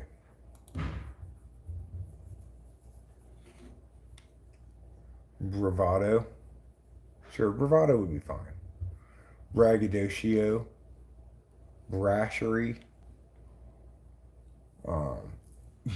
Brutish. Brazen. Brotique. Brotisserie chicken. That's what I think he is. I think Deion Sanders reminds me of rotisserie chicken. It's like regular rotisserie chicken, but for bros. Even Sanders knows playing in DSU is scary. Says that sign.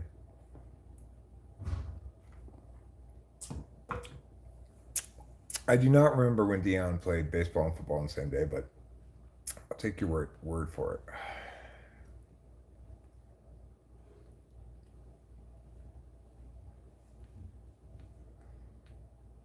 Deion Sanders played baseball?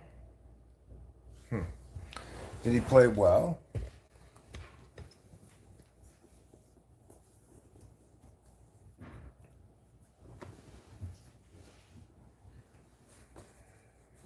Did he make the major leagues?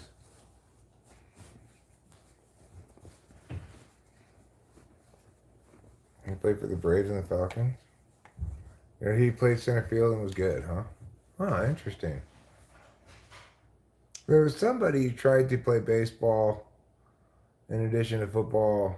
Oh, Michael Jordan. He tried to play baseball, right? And he was no good at it.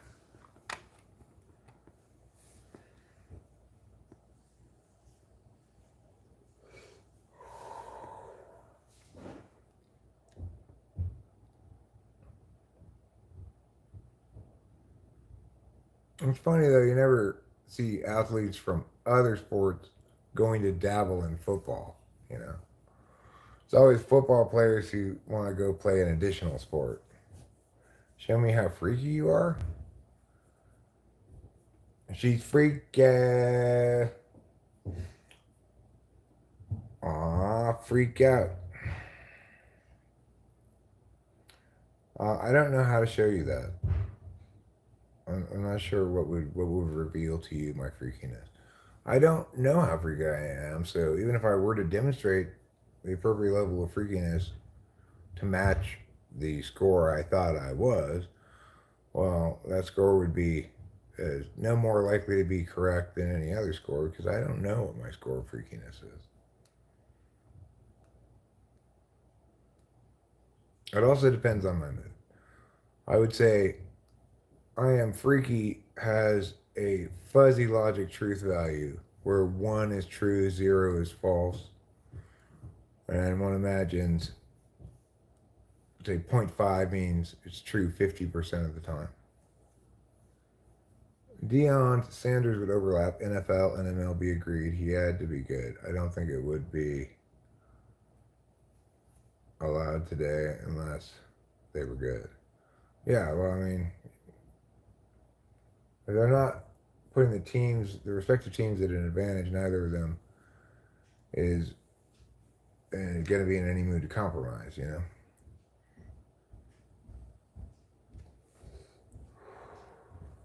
Brock Lesnar tried out for the Vikings. How did he do?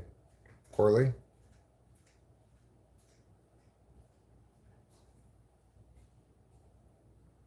On a scale of 0 being not freaky at all, 1 being a complete freak, what do you think my freakiness score is? Am I 0.9 a freak 90% of the time, or am I 0.1 a freak 10% of the time? I think my freakiness score might be 0.15. That's right. Just 15% of the time am I freaky.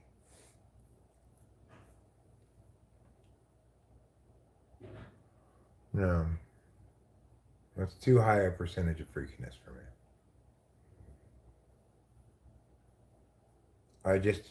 Maybe I had a higher percentage of freakiness than 15% when I was younger. Everyone's a little more freaky when they're younger, more willing to do crazy things. You know, dress up in a chicken suit to protest handicapped parking spaces, things like that. If I were a real freak, that's what I'd be doing right now. I'd be dressed up in a chicken suit as an attempt to protest against handicapped parking spaces. Handicapped people should not get their own parking spaces. You're just incentivizing handicaptedness. It was the Jive Turkey, Putty Cat. It was called the Jive Turkey. I don't think we have any wild turkey. I don't know if they drink anyway.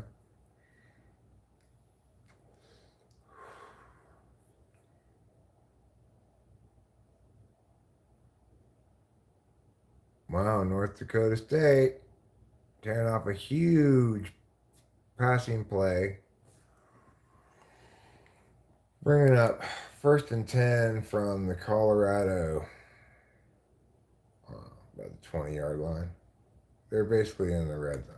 They went from way back there to in the red zone. It looks like the Colorado defense may again be a problem spot for Deion Sanders this season.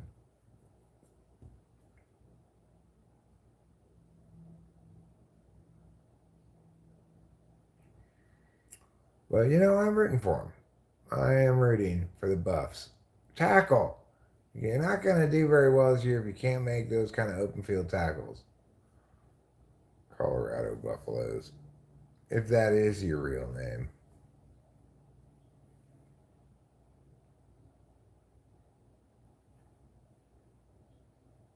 I'm thinking maybe I'll roll a joint here, or a couple of joints with the weed that I harvested that's dry.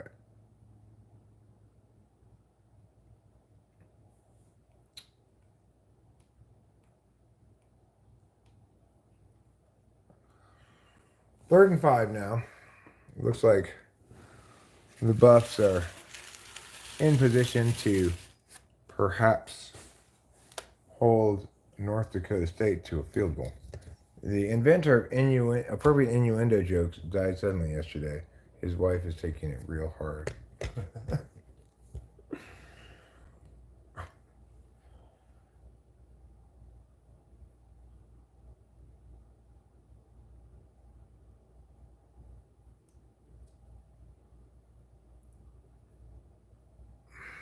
Square root of 7. Square root of 7 is obviously like, somewhere between 2 and 3.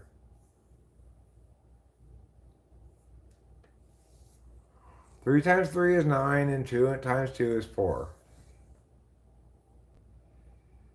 So 7 is between 9 and 4, in case you didn't know. Missouri is playing Murray State right now as well on the SEC network. They're up 7-0. North Dakota State kicks through the field goal to take a 3-0 lead here on Colorado.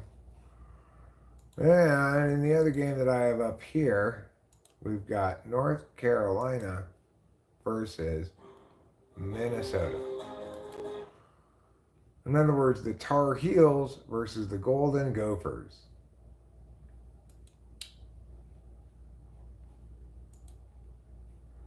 If you love having tar on your heels, consider going to school in North Carolina.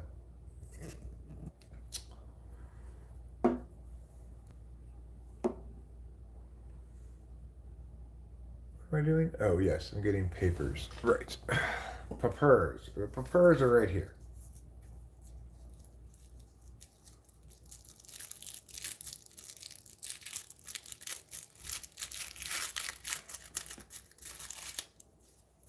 Okay.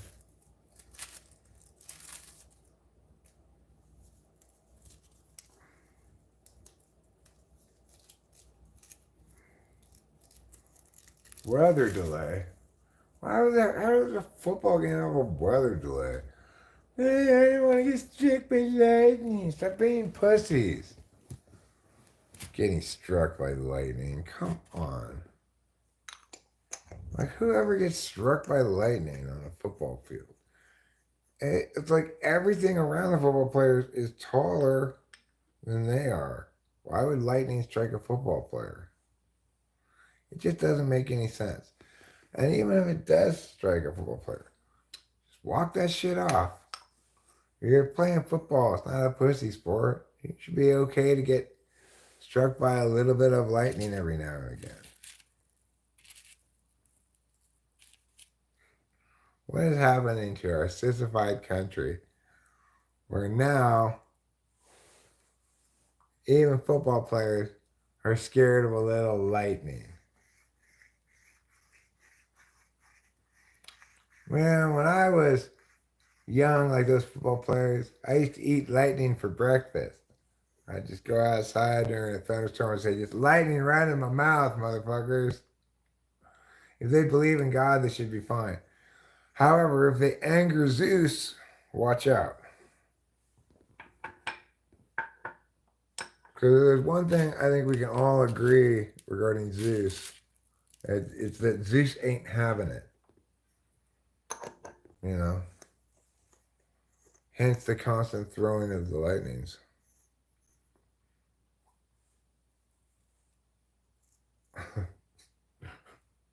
I asked the doctor where I should put my pants during my prostate examination. He said, over there next to mine.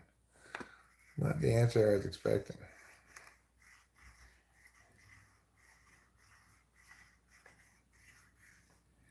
We do things with low odds like playing the lottery and things with low odds like protecting against lightning.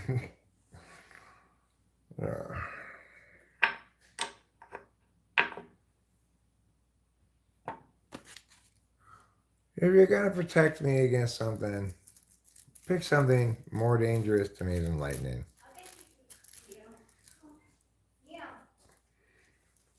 I mean, I think they should stop them from playing in the rain because you never know if all the water will attract piranhas. You can't play football while swimming with piranhas. Swimming after eating is another especially good way to attract piranhas.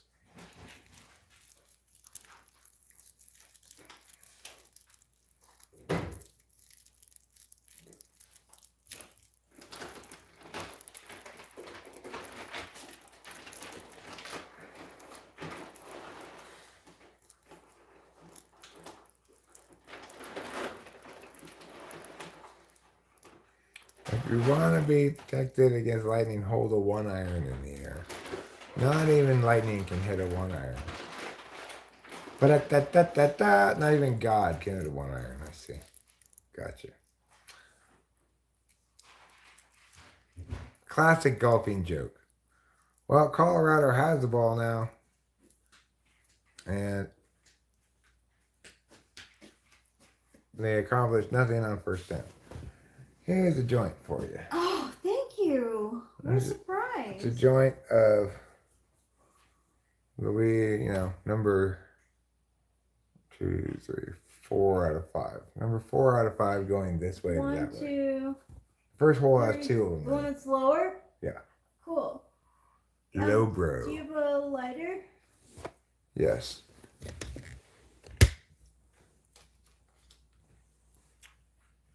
Thank you. Mm-hmm.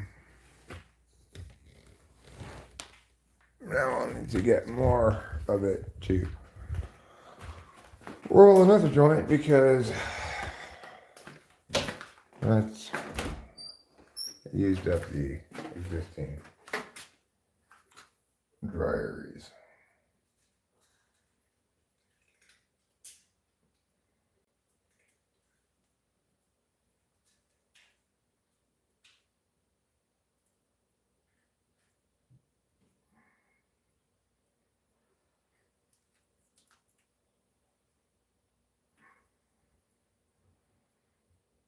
I guess that's the driest of them. Alright, that's fine. Bring these ones and grind them up. Maybe go harvest a couple more branches tonight. Continue drying.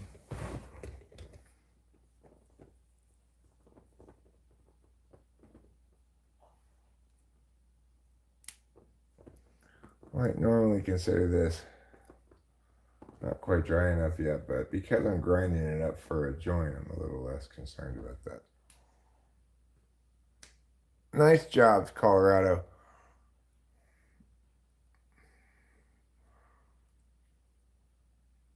I know that they're not in the Pac-12 anymore, but I still find myself rooting for the Pac-12 teams. That's good. Let's see how long that lasts, but hi to Huela particular. I mean particular. Well, Colorado off to the races, touchdown. Colorado offense looking good against admittedly lower quality opponent in North Dakota State.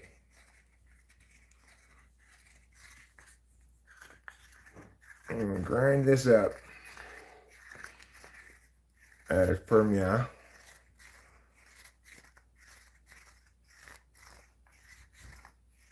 Sanders to Hunter, just like last year. I remembered your 1 hour video mocking C.S. Joseph and got a kick out of it. Well,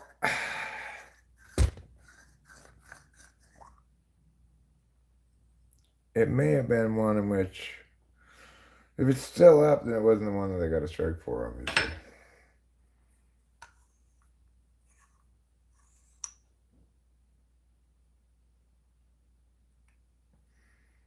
Okay, so that's pretty sticky, icky, ooey gooey here. I might add a little bit of this other drier weed in here.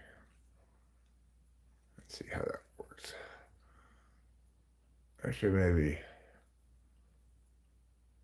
make it smoke a little bit better as a joint. How's yours smoking? Did it go out a lot? Yeah. It's okay though.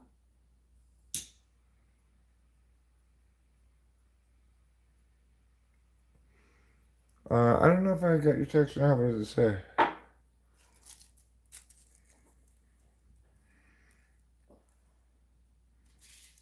The stuff I put in that joint was drier than stuff that's here. So Oh, it might have been just me though, like not attending to it. yeah, yours should be dry enough, I think. This one is gonna be a little bit more challenging to keep dry, I think. But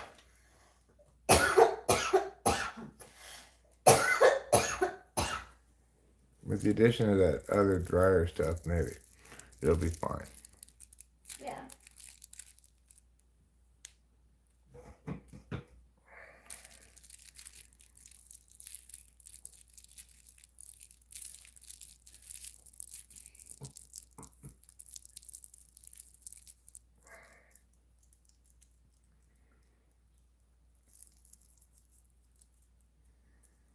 And I wonder what's going on with the basketball teams. Do they also switch to their school's new conference and basketball stuff?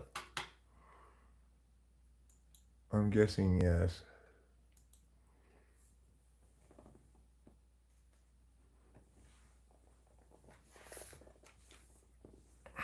Are the former Pac-12 schools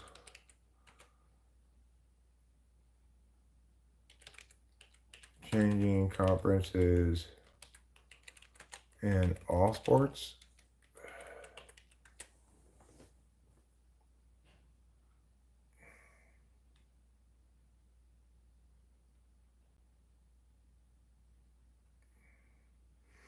Yeah, everybody except Washington State and Oregon State are still trying to figure it out, but are currently still in the Pac-12, but not playing in the Pac-12 this year.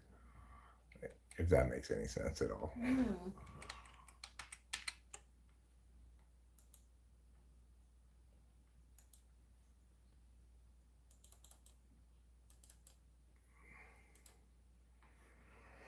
Well, it's good to see football back.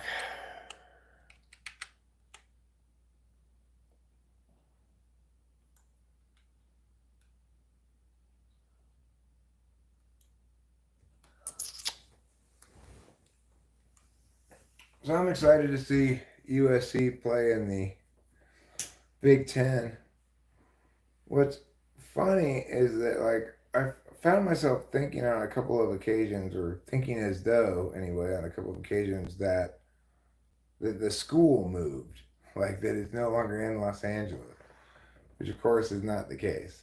Oh. That would be impossible if all the schools had to move to the geographical location of their conferences. So Colorado up 7-3 now, has punted the ball to North Dakota State, and it's 2nd and 13. The Colorado defense shut them down on first down. Now it's 2nd and 13.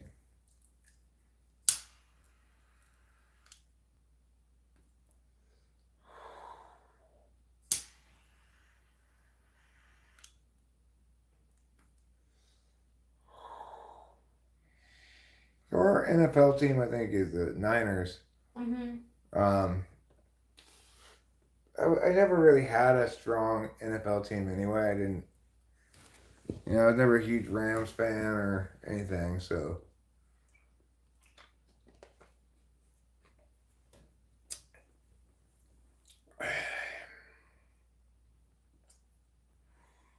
So I just go with our local team, San Francisco 49ers.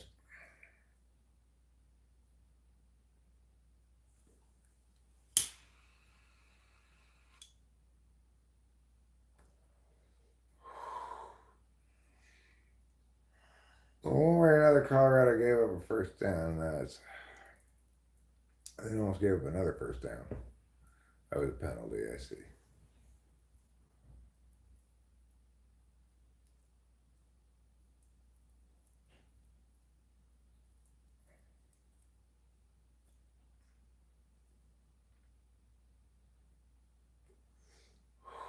You like Kansas City and Dallas?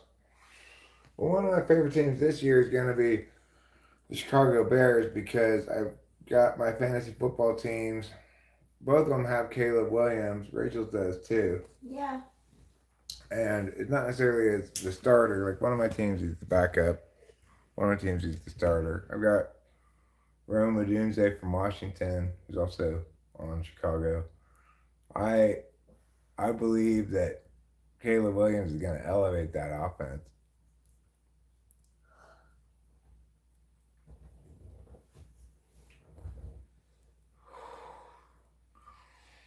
The weird thing is, I've got Dak Prescott as my backup quarterback on one of the teams, because Caleb Williams actually has a higher predicted fantasy point score in the first week than Dak Prescott does. Go figure. Even though Dak Prescott's one of the league's top quarterbacks, and Caleb Williams is a rookie who's never started a game before. Yeah.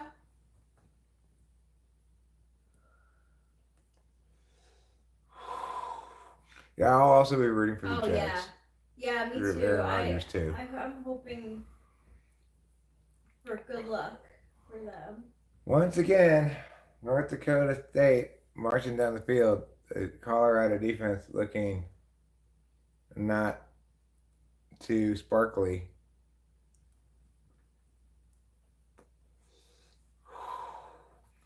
Let's hope USC performs better on the defensive side of the ball. We got a tough first test here against LSU, our opener. Yeah. It's going to be tough.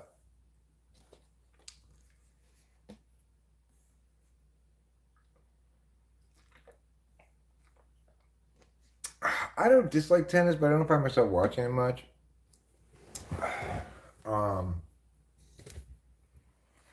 Maybe if it's like the quarterfinals, semifinals, something like that. But I don't know. Generally, tennis, you get a lot of things like, 6-1, 6-1, 6-4 in men's tennis, or like 6-4, 6-1.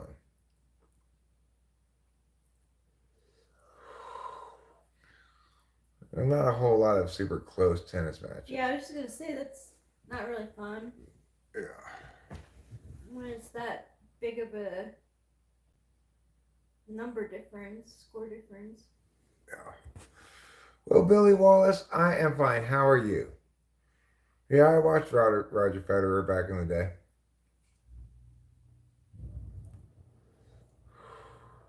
My dad watched a lot of tennis. He liked it. How's you smoking okay? Yeah. This one good now too, so. Okay.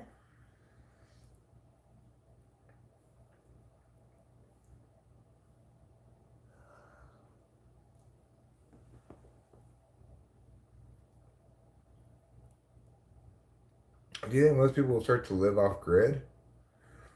No. I think people are incredibly addicted to connectivity. Like we are, you know. We may live out in the woods, but we're the furthest thing imaginable from off grid. We go insane if the internet goes down for 5 minutes. Yeah, it's pretty.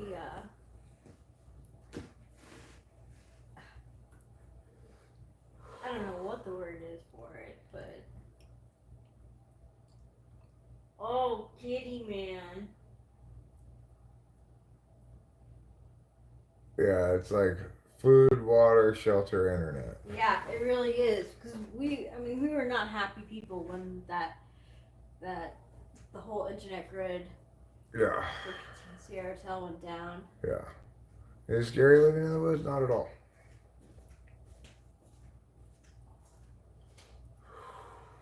It is a neighborhood back here. It's not like we've got neighbors super far away from us. It's just, you know,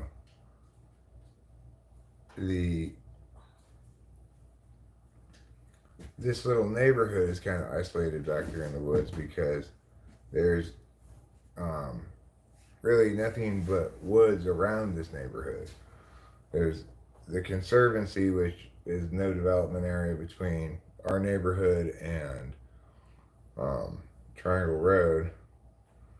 Then there's Sierra National Forest that way. Then there's Sierra National Forest moving into eventually, if you could drive that far, Yosemite that way. And then there's just kind of like, I don't know if it's National Forest or what, but between here and the highway up there, there's just wilderness roads and through wilderness without really, a couple of houses here and there, but not much.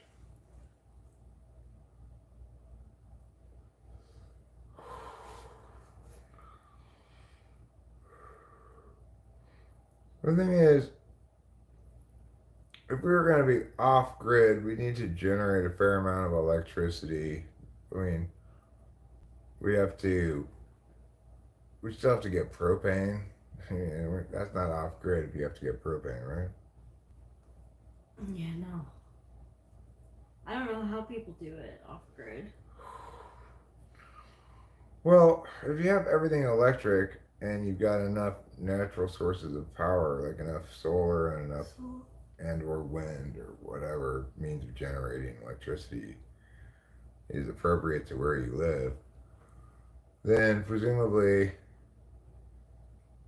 if you also have to be pretty conscious of how much electricity you use. Like Sure. neither you nor I is okay without air conditioning when it's hot. Oh no, we're both not good with that. Even if it gets not that hot. Like the other day I was like, geez, it's hot in here. What's going on? I went in there and looked at the thermostat at 73. That's not that hot. I know, it's really not, but you can tell the difference. Right. A couple degrees, you can tell a big difference.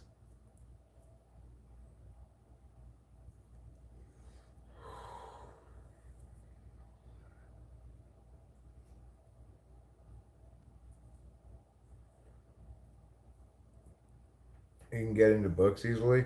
I might be able to get into books easily if I get into a series, you know, like if I start reading some kind of science fiction fantasy series that I like the first book of, and there's a bunch of books in the series, I could easily, you know, read all of the books back to back to back to back. But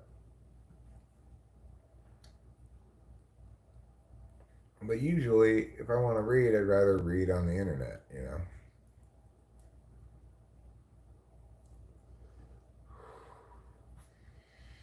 I don't need a paper book when the interwebs has provided me all the book I need made out of pixels and lights. Bucket wheels diverted from a river. You need to move your homestead to the Appalachians. I don't think so. I'm just not that, you know, into self sufficiency. No.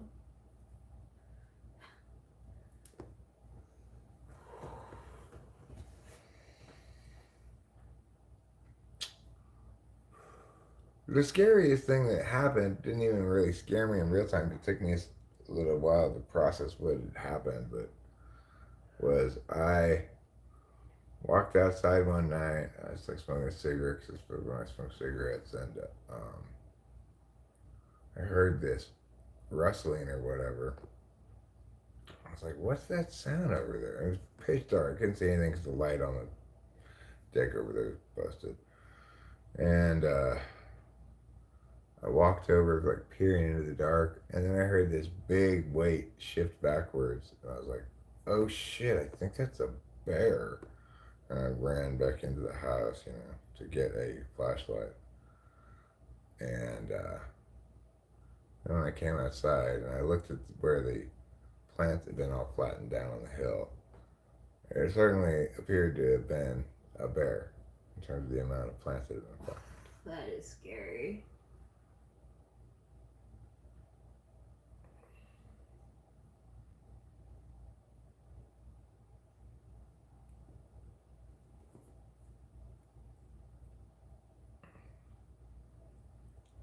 And then one time something was chasing Capillo.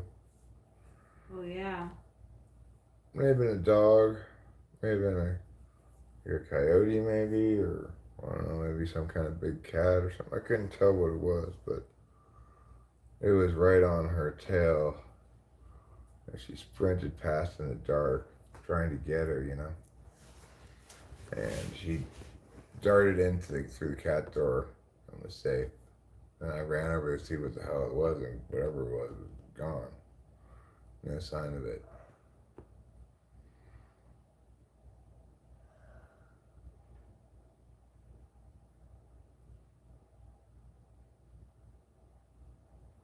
Yeah, that was one thing that we kind of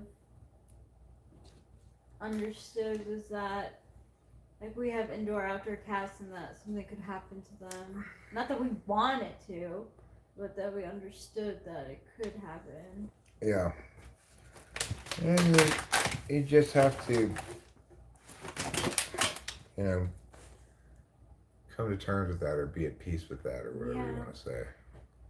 That's what kind of I For some reason, you want your children to live lives and not be locked up all the time in order to avoid anything that might be dangerous to them. So too with your cats. Yeah.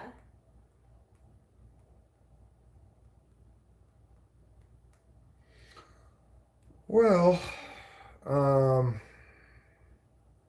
Brism McPot. Hey, Brism McPot. I am not quite done with the cleaning yet, that's for sure. But I think I might put the vacuum away and take a gander at some of the surfaces in the kitchen. As long as I continue to live stream, I'll probably feel, motivated to continue cleaning a little bit. And I'd like to get things as clean as we're going to get them tonight before Zandy, what's his name? Justin? Justin. Zandy and Justin come. I wasn't thinking about it much, but I I think it's a really good idea to like move the date of the game. Yeah.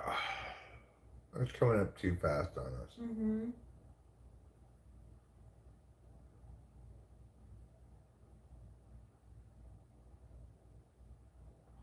Oh, nice catch. Nice. Yeah. Wow. Colorado. Another touchdown.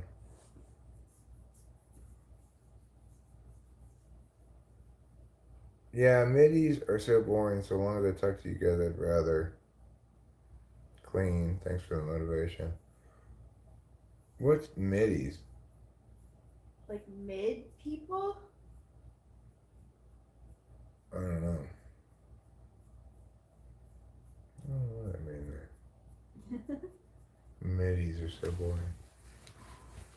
My eyes?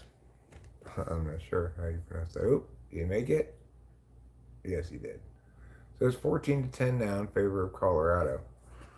All right, well, let's be motivated and let's accomplish a few things. I've got another light on here, so we're really swimming in daylight.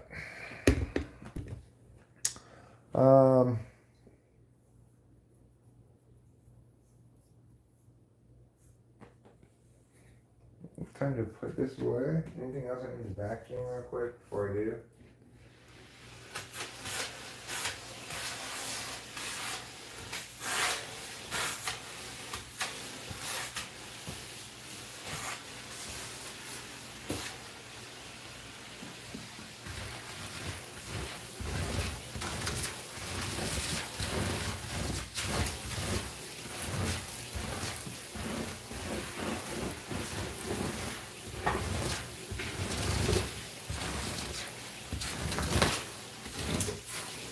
The wiener's good.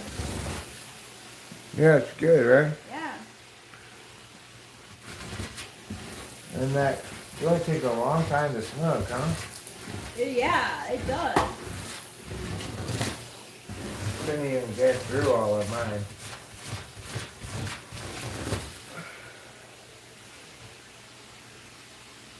Of course, when I'm right in my guess that that's just the cherry pie, then I would guess that's the least sativa of them all. Oh.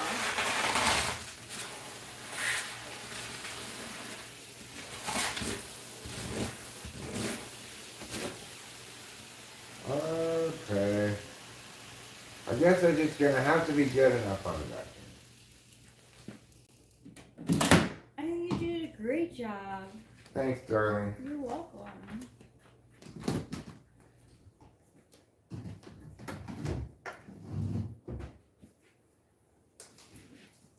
Now, next I will clean the counters in the kitchen. And then I will mop the floors.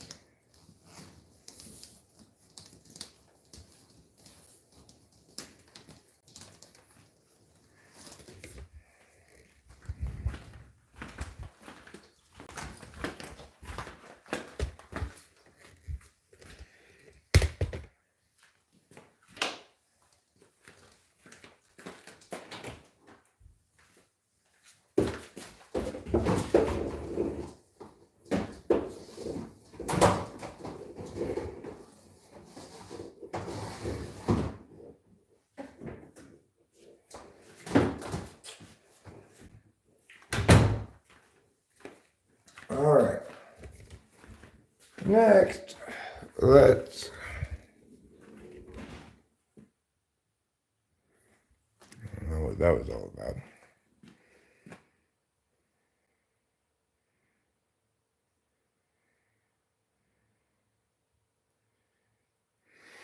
My TV isn't making any sound though. So. Are you cool if I give Zandy your number just in case, like, for Of whatever course. reason she can't get in touch? Of course, of course. Thank you.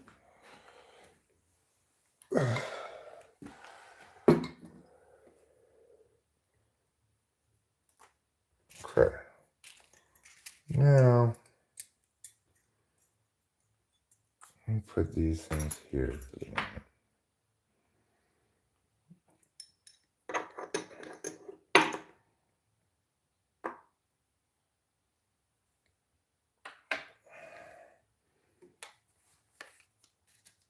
Put this here. And we'll just throw that plate away. And these plates will be for. Well, I might as well just keep this plate as fine. All right, there. Now,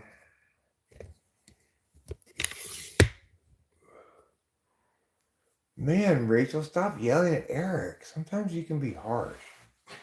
He is very delicate. Yeah, He is a baby. I am. I'm a delicate baby. Okay.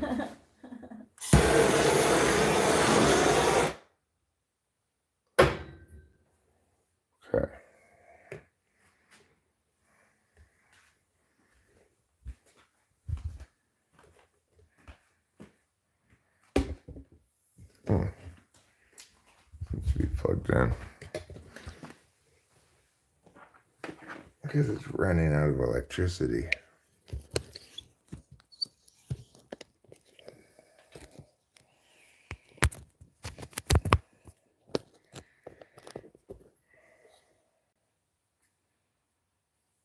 Have you ever done a house tour? Yes, I have done a house tour before, but I don't mind doing one again. However, at the moment, I need to let this phone charge for a second. Oh, it needs to be charged. Yeah. I could bring the charger with me, obviously, but let me just let it build up a little bit of electricity. Then I'll go show you the house. Well, what I could do right now before we do this, I could show you a little bit of the house. As far as this cord will go.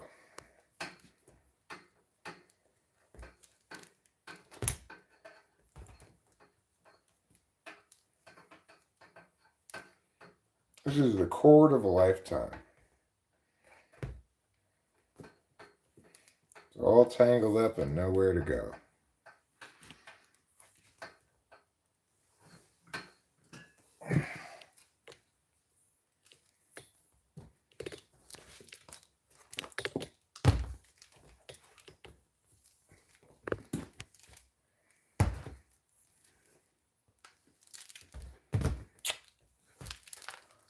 Difficult cord.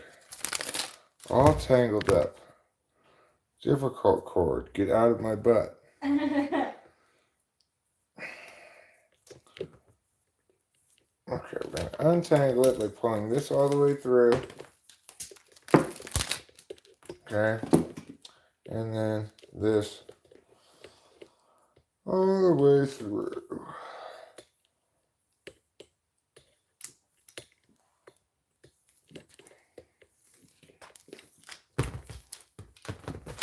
There. Okay, let's go out front to begin the house tour.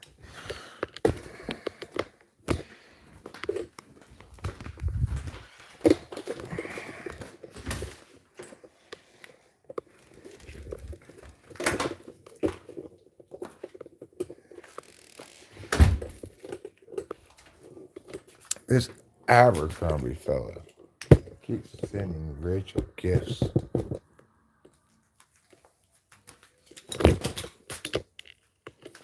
Oops.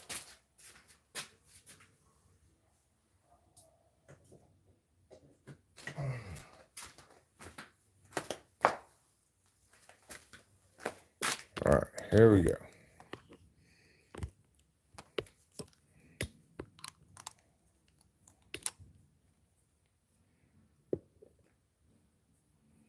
Sounds like my neighbors are playing music.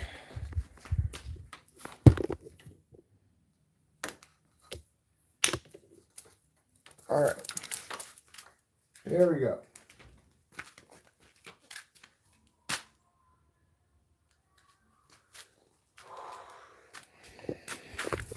Welcome to Casa Strauss. The Eric and Rachel house tour. I'll be your tour guide, host Eric.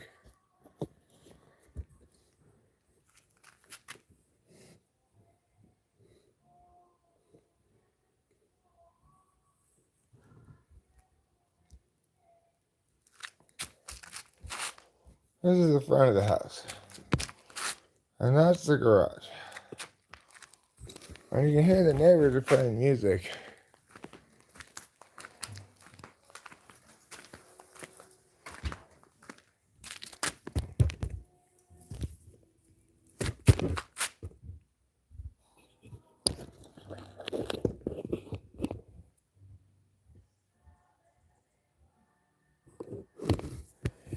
You can't see them, but they're over there.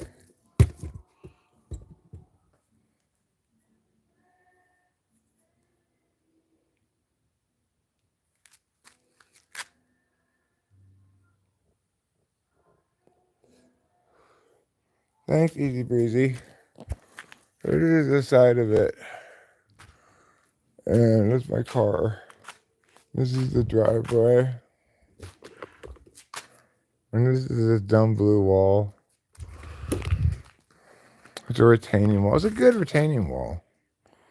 But it just doesn't look very good. It holds back this little hill, which is this hill we have between us and the street to provide some privacy from the street. Which is a nice thing to have. Obviously, it's got this walk around thing here. It goes from the kitchen door over here to this door. This is very useful in the winter. Or it was last winter and the winter before when I smoked cigarettes anyway. I'd come out here and it would be snowing as much as it could snow and you'd be fine underneath the covered walkway. So it's a nice feature. I don't feel like I'm missing a porch or anything. I can just put a chair like right there and sit there. I do miss smoking cigarettes though, because in part, it was one thing that kept me going outside. They didn't smoke cigarettes inside the house. Whereas I do smoke weed in the house. Okay, so now that we've looked at the front of the house and the side of the house a little bit, let's go look inside the house. I could go around the back of the house, I guess. Or is it the other side? Let's go around the outside first. Let's finish our outside part first.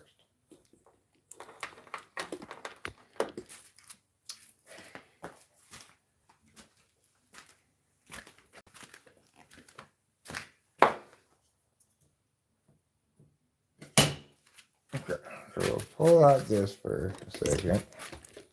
And we'll come over here. So, to give you an overarching look of the whole thing from further away, that's what it looks like. It's a little bit on a slanty right here, so. Because this driveway is kind of steep at this point. Alright, now we'll go down here. This is the gully. Down there, in the wintertime, there's a winter spring, there's a little stream down there. Depending on how wet the winter is, it'll last some time into the summer and then eventually dry up. Here's our deck.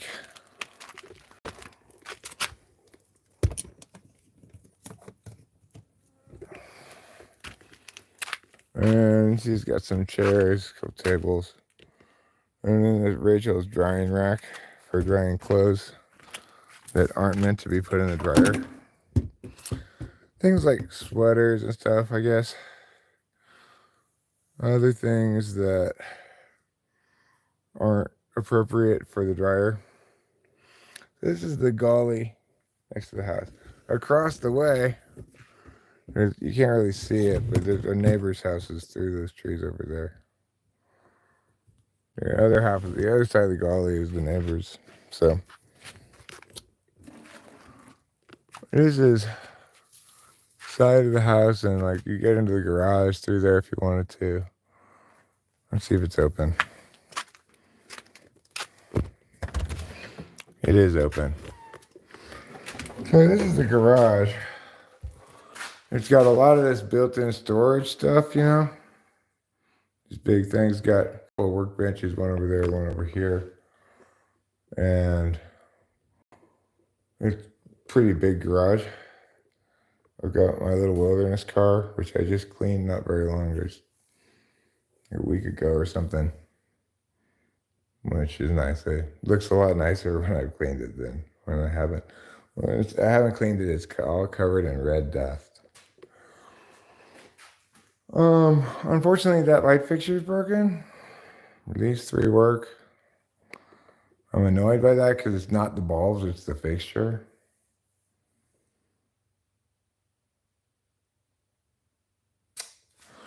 Well, you know, something to deal with. Here's a hose. This door here goes into the laundry room.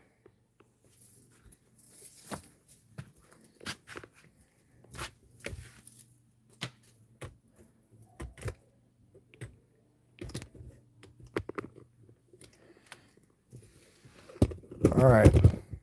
I guess we'll need to move the plug again.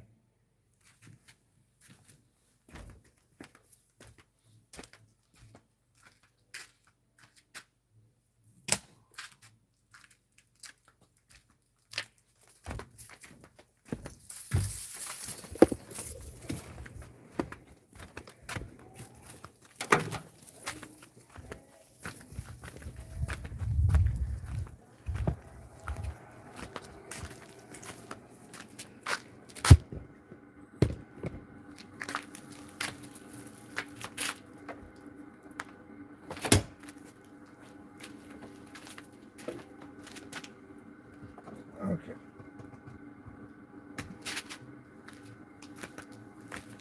All right, so now we're in the backyard. So here's what the back of the house looks like. You go through there to the dining room. That's into the kitchen. There's that other window there. That window goes into the blue room.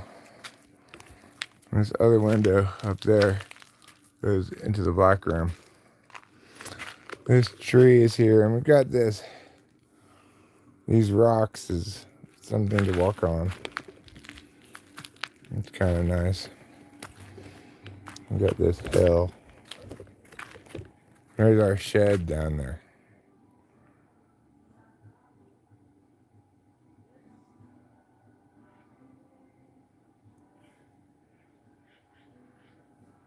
And if you keep going that way, down a little more, you get to the road. The road curves, goes down there, phew, goes around there, comes over there, and comes up over past our house. And when it's up here, it's the same road as down there, but it's got a different name. I mean, even though it's just a big loop. It's a great evening tonight. It's like incredibly pleasant out. There aren't even really any bugs.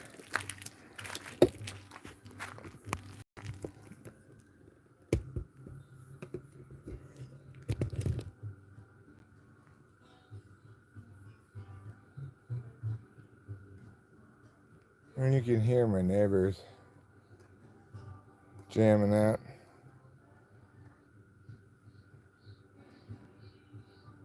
You gonna take a shower in the downstairs bathroom? Is that your way of telling me to come have sex with you? Maybe I will. Maybe I will.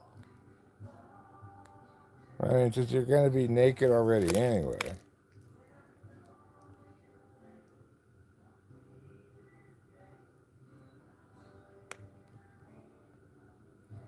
incredibly pleasant. Thanks, Rachel. What a lovely evening.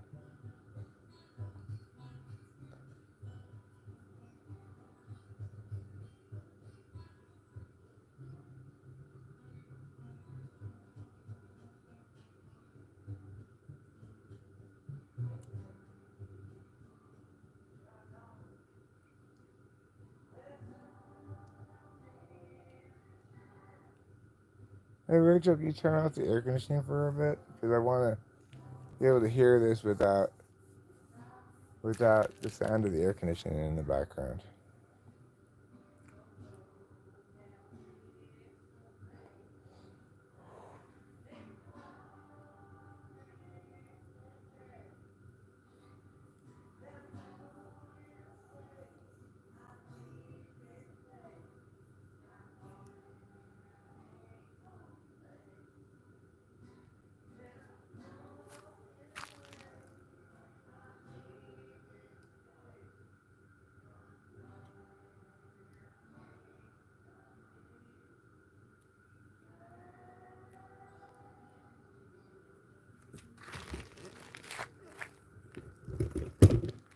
That's kind of nice, huh?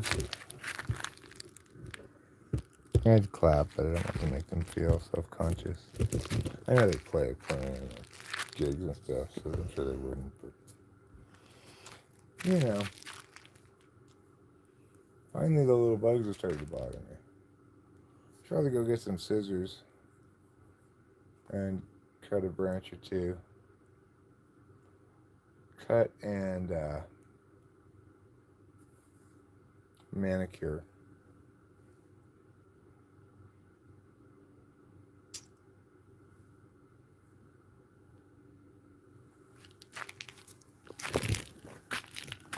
Alright, I'm going to leave you guys here for a second. I'll be right back. I'm going to go get some scissors. You'll be fine.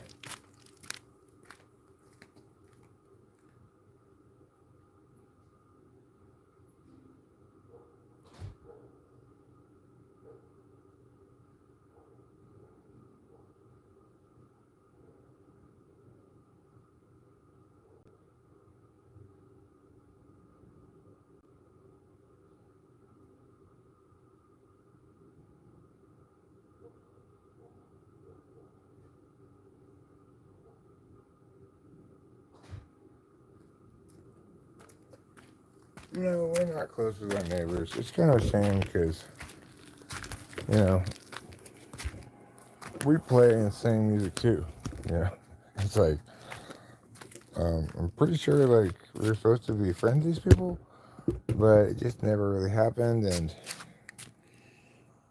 you know,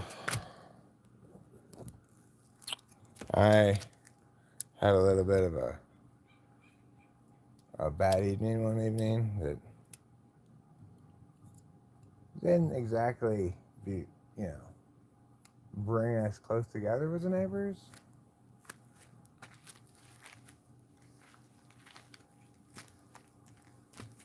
But in an ideal world, things would be different.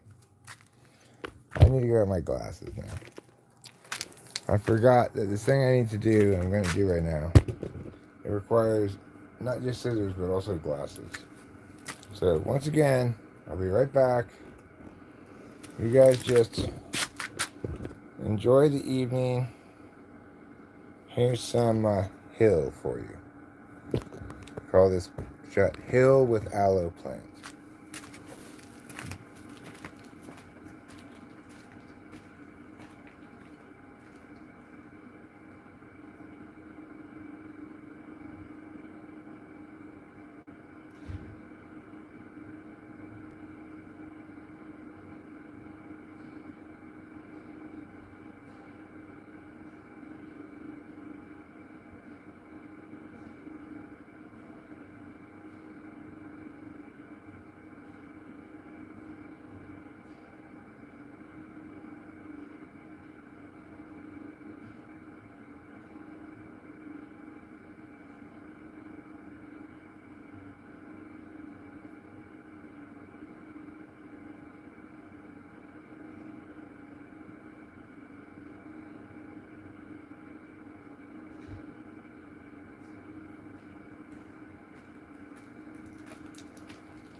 They're coming from the bathroom. I'll be coming from the bathroom. Okay, so I'm gonna go down here.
Alright.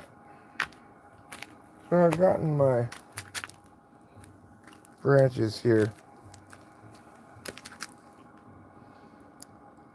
It's conceivable that the extremely small number of attendees to the stream has to do with this and me showing this stuff on camera. But I don't really know. As I've mentioned on many occasions, I am impacted somewhat by the numbers, but it's not as determinate for me as perhaps for other people, or perhaps for as it used to be for me. In part because I guess I've just come to terms with the fact that that's not how I'm going to succeed on YouTube, you know? Not via live streaming. So, when I decide to do this, it's knowing the fact that it's either going to accompany some other productive thing like cleaning, or just be to check in with the internet friends. And okay, bugs are too bad. Time to go inside.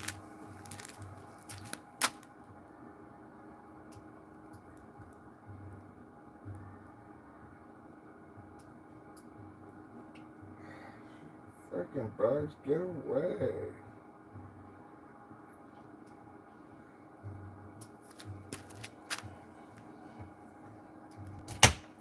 Alright, come on. The bugs are bugging me too much. So, time to go inside. Yes, I do. Grow my own. And one of my plants is at harvest time. I'm just harvesting it a branch or two at a time like this, you know. Otherwise, it's just too laborious job. Of course, really, how manicured do you need your homegrown to be? I don't know. I don't know what the answer to that question is. But I do know the answer to this question. What are you going to do with this weed? I'm going to manicure it, at least reasonably well.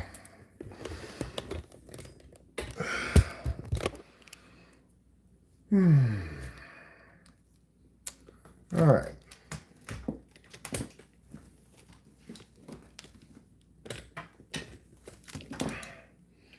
The thing is, I'm just growing from my head, you know? I'm not trying to sell it at all. So, it doesn't really matter how like store perfect it is, you know?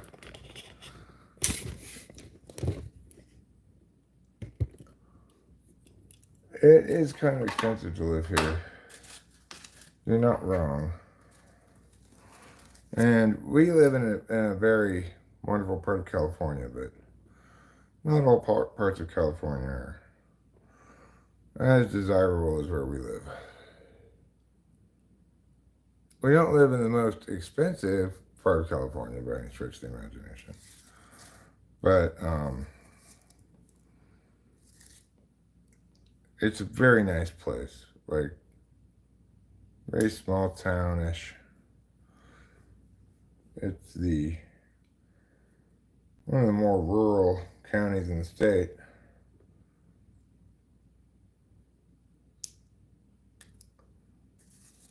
And it's a pretty small county too. But definitely has a clear identity. People who live here know what they want it to be and what they don't, what they want it not to be. So it's very low development. There's a emphasis on trying to keep people on big lots.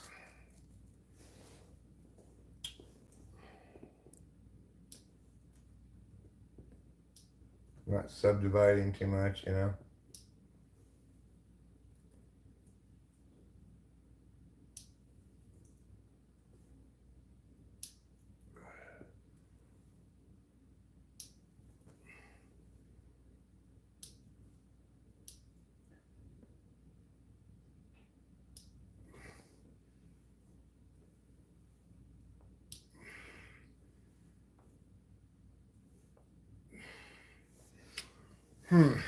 Well, that's not a great job, but I went to stream one day when I'm driving in the woods. I have streamed from the Little Wilderness car before. There is a ridge over here where I do get sufficient bars that I can stream on some parts of it. But I made a video out of a long form video out of smaller video clips about a recent trip I took out in a little car. And that was fun to make. I got lost out there. I was trying to go somewhere I'd never gone before, and then on the way back I tried to take what I thought was going to be an extension road that went back to the same road it started from, but turned out not to do that. Alright, this one's lollipopped adequately, so I could just put this wherever, you know. I've been drying it in the check closet, but I could dry it, some of it right here, you know, like this. Just stick it right there. Let it do its thing. I'll probably move it into the check closet. Okay, this thing. So obviously, when you're trying to manicure like this, you want to, any leaves that are big enough for you to cut them off at the stem, you want to do that. Like this. So this one's big enough that I could cut it off, rather than trim it. But a lot of these ones aren't exactly. Well, look at you go. You got a wrench, huh? Let's see if you can handle the responsibility. It's a pretty big responsibility. You have to feed it and walk it.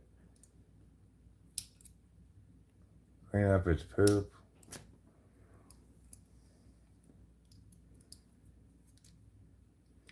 What do you mean, who's it? I am, obviously. And you have to feed me and walk me and clean up my poop. That's what it means to be a moderator.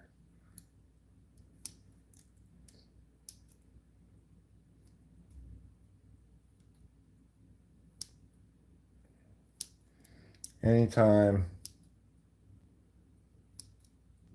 I get immoderate in my life. You're responsible to moderate me. I'm pretty sure that's how it works, yeah. Why don't people smoke the long leaves? Well, because they have much less of the part of it that gets you high.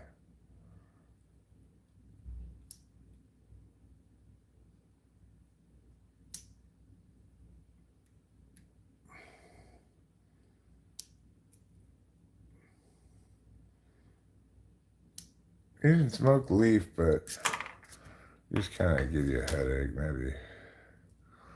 Or just not do anything.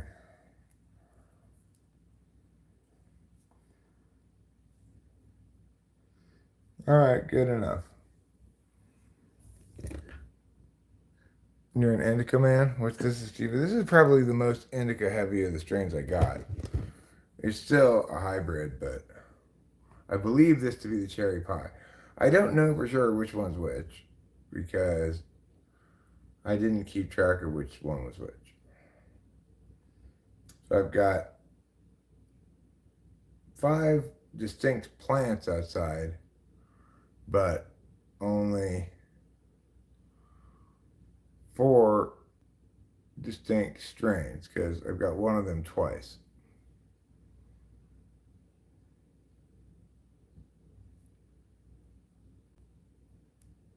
So, like, Jack Herrera is very sativa. Northern Lights, very sativa. Gorilla Glue number 4 is a hybrid. Super Skunk is one I got for free. I'm not exactly sure what that is. But I tend to think of skunk as being, I guess, an indica. Or like haze is a sativa. I mean, that's the thing about smoking weed too, is what matters most of all with it is not so much what the strain is, but smoking it at the peak moment of freshness. If you smoke it at the peak moment of freshness, then it's a lot better than if you smoke it when it's stale and old. It's not like wine. You don't need to age your weed at all. All right, I'm gonna put this into the tech closet in this one too, I guess. Put them with the rest of them. You know, I just dry it on the stem like this is a good way to dry it.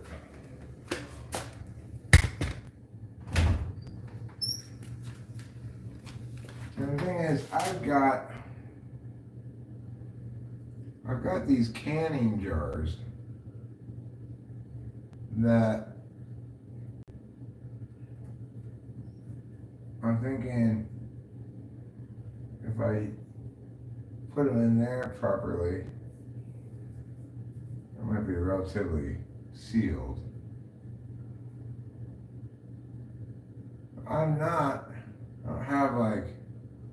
being very smart about it in the sense that I'm not putting like the most recent ones up here or anything like that. I'm just putting them wherever they are. So I've got a bunch of little sprigs of here in varying degrees of being dried.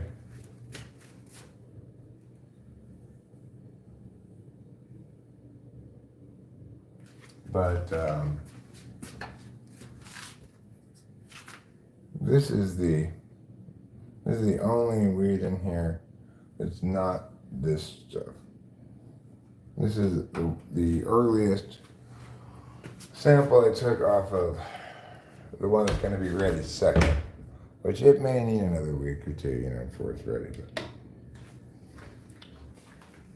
But this one smells more planty, maybe because it's a little bit premature.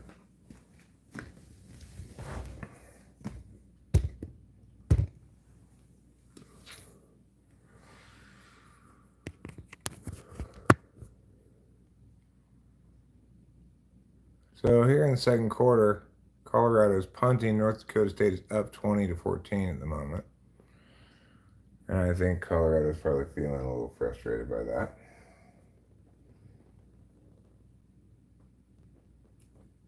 But you know what? Don't underestimate the Jackrabbits. The North Dakota State Jackrabbits. I think it is. They're one of those very good FCS teams who plays against FBS teams every year. If I've got the right team in mind. Alright, now we're going to take a bong rip or two of this stuff, see how this smokes. And then, I don't know, we'll see. Maybe I'll end the stream.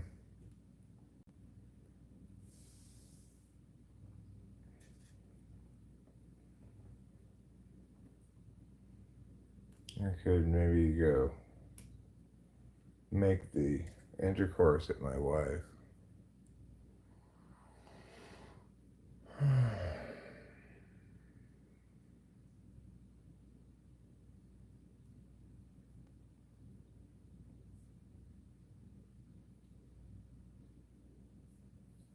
Here we go. Let's try it out.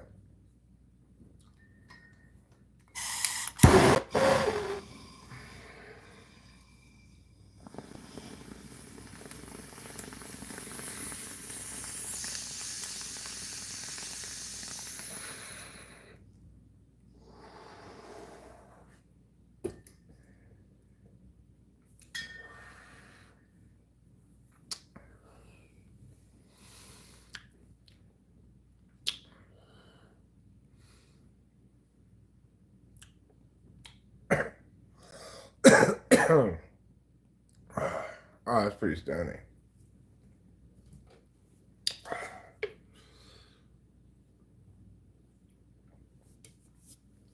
Yeah, I like psychedelics. I take mushrooms regularly, but I don't have any right now. I have to go back to Oakland to get more.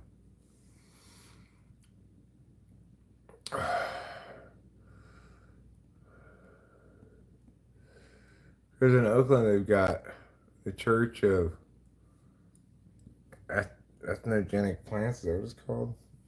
Something like that. They sell mushrooms. It's a church that gives you the sacrament for a donation.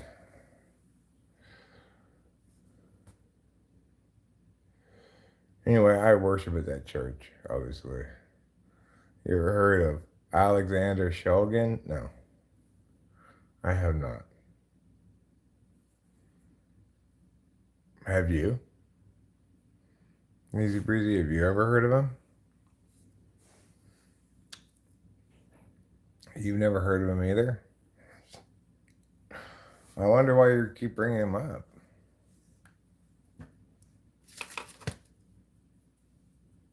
God. Don't you get it, Easy Breezy? Don't you get it? You're the one who brought him up. And you haven't even heard of him? That's why you keep getting in trouble with people. They keep going, God, Easy Breezy. Why do you keep doing that? That's what they're talking about.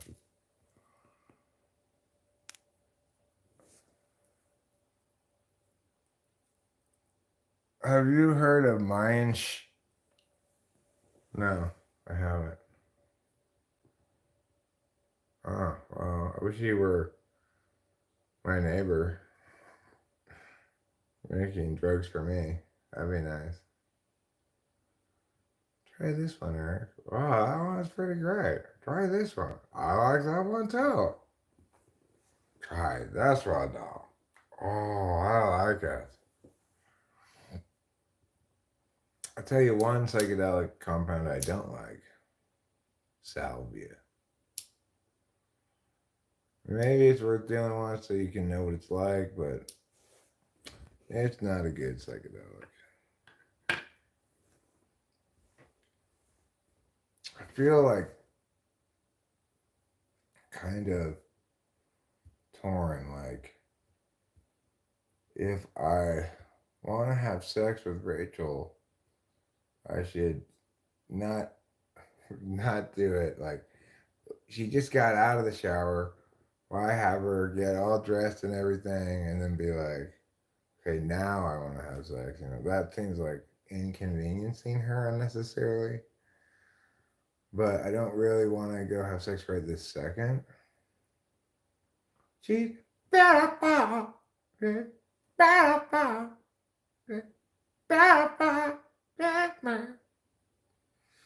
salvia should be chewed. People smoke the extract, which is too strong. Okay, well, it's not fun is the problem with it. It's not necessarily that it's too strong. If you smoke a small enough amount of it, it doesn't necessarily have to be too strong. It's just not pleasant.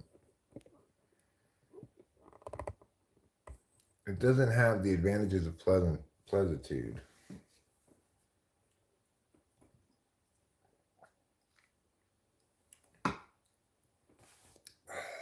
That guy who sings that "She's Beautiful" song, he just needs to shut up already.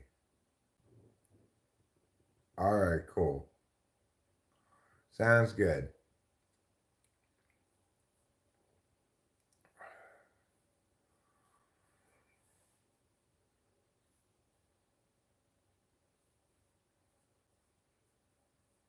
Sounds good. Jets, Mike Williams cleared to play. Mike Williams is a former USC receiver. You know what, Simon Cowell? Nobody believes that's your actual hair color. You were totally dyeing your hair.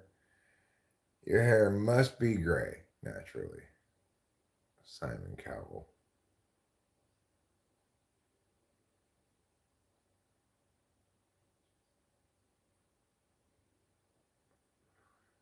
Yeah.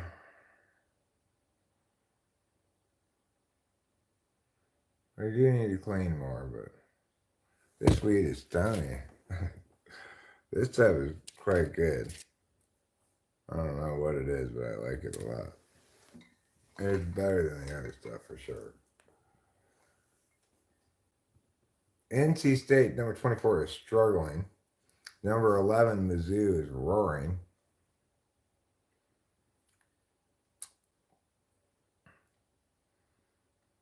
Yeah, I'm sure it would be a fun time.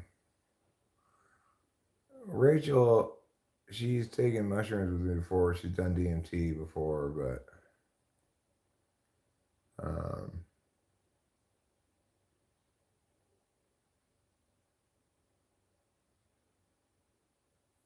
she's not interested in taking acid, for example. She's a little concerned that that's going to be too crazy. I'm not super concerned about that anymore because nowadays I know that if you're tripping too hard, you can take a benzo and it'll kill your trip. Cheers, Slender Man. This is the better of the homegrowns right here. This is the good stuff. Of the two that I've tried so far. The one that came done first, it's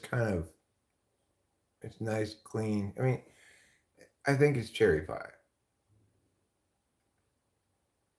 Yeah. Acid lasts too long and it's hard to dish.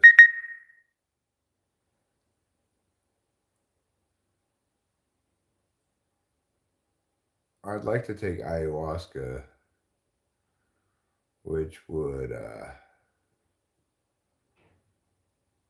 presumably be like DMT, except last a lot longer.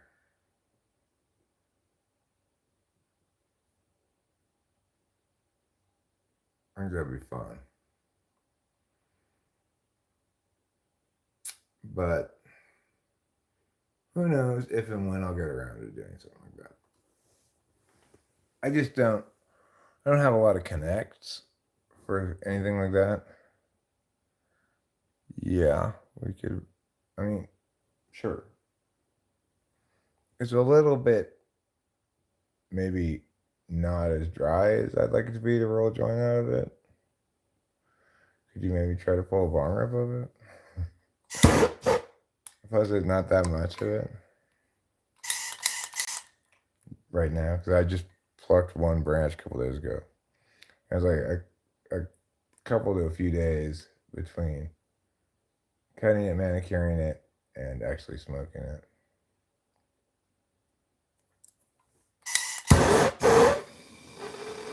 Well, Colorado's going to get the ball back with a little bit less than a minute here in the first half left, down by 6. They're going to get the ball on their own 2-yard line.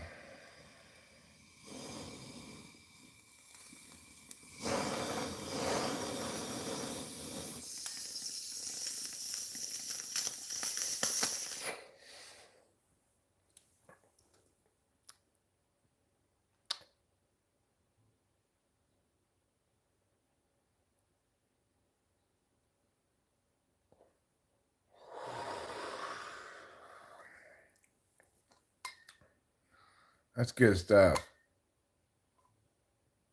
As you're holding it in, you can feel it like hitting your head.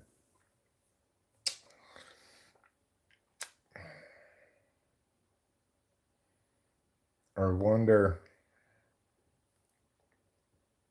which strain it is.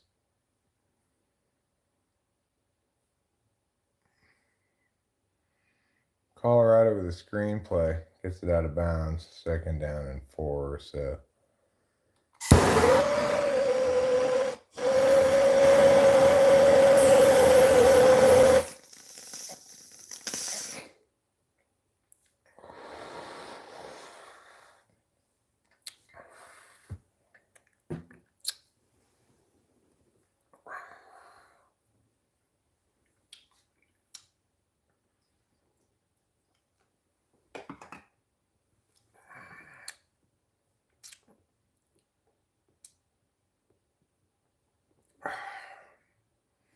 Well, I don't know what that is. It could be super skunk. Hard to say. Could be Northern Lights. Could be Gorilla Glue. I don't think it's Jack. I suspect the one that takes the longest is more likely to be Jack. Although there's no guarantee that I have any instances of Jack, you know. That might have been the seed that didn't grow. For all I know.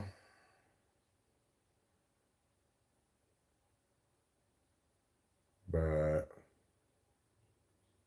you know what? It doesn't. I don't need to know what it is. It's enough to know that it's good. That's like, wow. I haven't had something hit my head like that in a long time.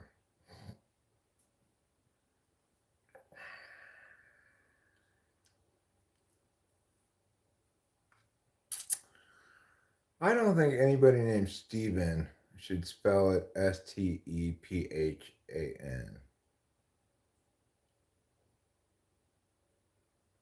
I don't think we met her previous boyfriend, did we?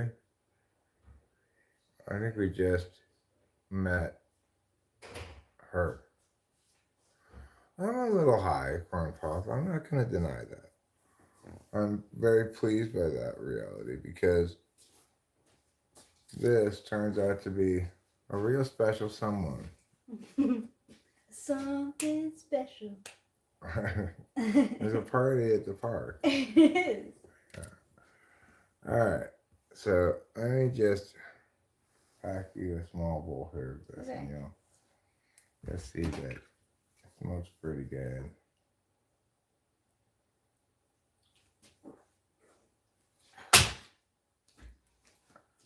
Throw it, Sanders. Good throw. Wow.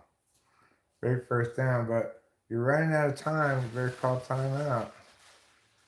I guess they do. They don't really stop the clock for very long on the first down anymore like they used to. That stuff. My fingers just smell like This guy's always wearing the same green shirt. No, I just wear it for a stretch of days, then I'll change it, you know. Probably change it later today. I'll take a shower. Sanders looking pretty good, but getting hit at the end of the play. Dear kind sir and madam, when does Thursday night taco making lessons begin and in what room? Well, we're not doing tacos tonight because, in part, I don't want to dirty a kitchen and just getting clean. I think instead what we'll eat is something from the freezer, such as more burritos or perhaps an Italian food. There may even be another choice or two down there. I could have salami. I could have a salami sandwich. I don't know. I'm not really feeling the whole cooking thing right now. I'm not really done cleaning anyway. In theory, we could go out to eat. Oh my god, that sounds so nice. I don't know why. It's just like after all the cleaning that we do. I Yeah. mean, I'm really proud of us. Well, let's do it then. You want to go out to eat? Yeah. Where do you have in mind? It is Thursday night. I was thinking Sportsman right away, but Sportsman sounds good. We'll have to go soon. Make sure Okay. they're still open. You know. Oh, okay. Do they close at 9 or at 8? I think at 8.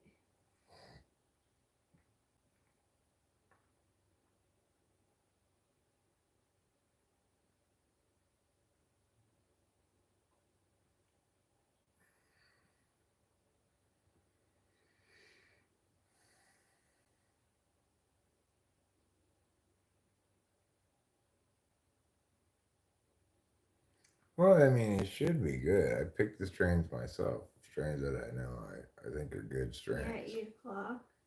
Closes at 8. Yeah. I mean, that's not a problem if we go like right now. You go ready? Yeah, if you If don't we mind. if we leave here no later than 7, we'll be fine. Okay. Then that's great. Right? That sounds Because good. it's only going to take 30 minutes to get there. Mm-hmm. Maybe a little bit less. That's plenty of time. Okay. So you might want to keep hitting that with fire because it's a little too wet still, maybe.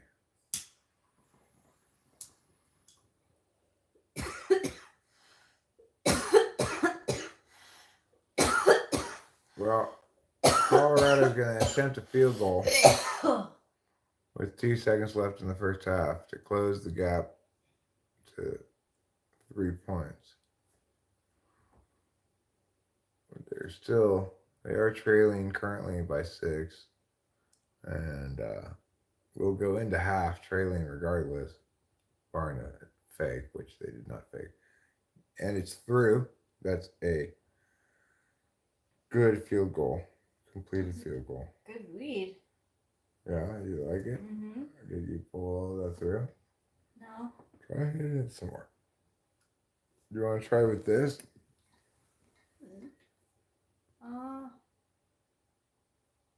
No, it's okay. They should be fine. I'm just taking small hits. Okay. While we are in town, can we pick up some rhubarb pie? No, I don't think so.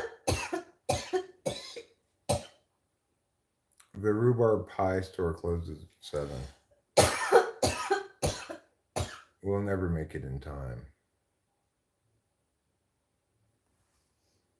But I tell you what, we will get to enjoy corned beef hash, delicious eggs, hash browns,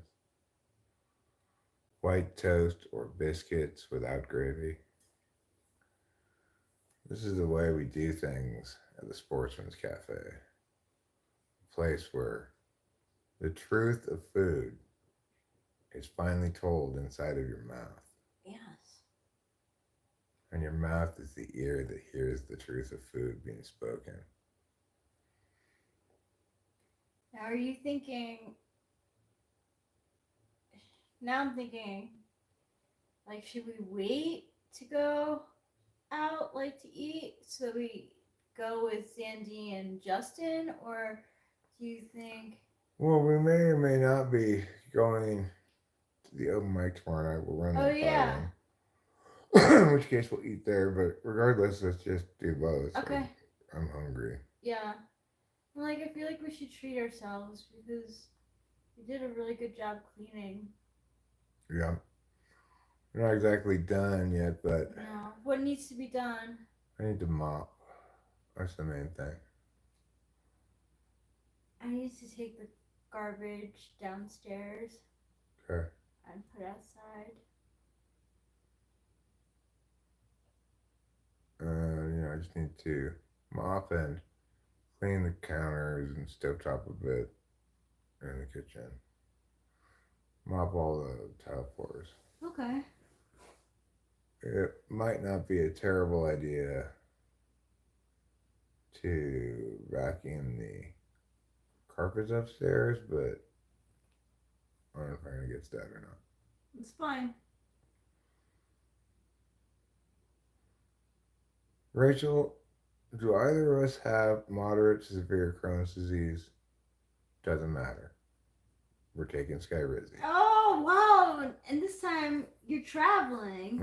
And we're taking a gondola up to take our picture over an overlook. We're helping Delilah make her boat. Yeah, her cardboard boat for cardboard boat race or something. That can't be real. It's a Skyrizzi paper mache boat race. Paper mache's boat races just doesn't seem like it goes together. Those boats would fall apart. Yes, they would. Oh, look, they won because of Skyrizzi. Thanks so much, Skyrizzi. Oh my god. This cardboard boat race was amazing. It's all thanks to you treating my moderate to severe Crohn's disease. What is Crohn's disease again? Nobody knows. Nobody knows? Except for Mr. Chrome. It's his disease. It's true. You take cranberries and stew them like applesauce, they taste much more like prunes than rhubarb does.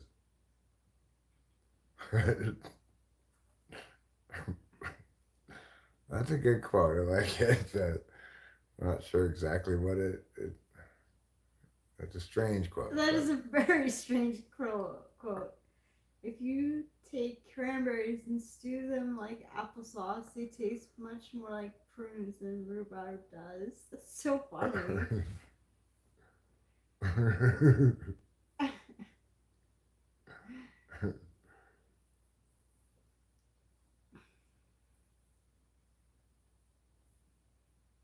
NC State is struggling a bit with Western Carolina. That doesn't shock me. It really doesn't. Is he going to get in? Yes, he does. Now they're up by 3 in the third quarter. So, struggling, but haven't lost yet. Missouri looks to be stomping on Murray State's neck early on.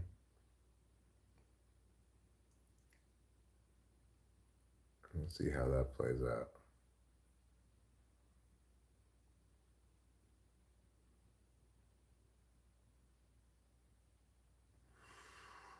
All right, well, I guess I'll wrap up this stream so that Rachel and I can go out to eat. I'm kind of stinky right now, but I just put on some deodorant and, just figure good enough. Good enough for government work, as they say. Zandy was married, but now is divorced, and she's dating a guy who she's fond of named Justin. All right, well, good to know. Thank you all later. See you all later, and thank you for being here.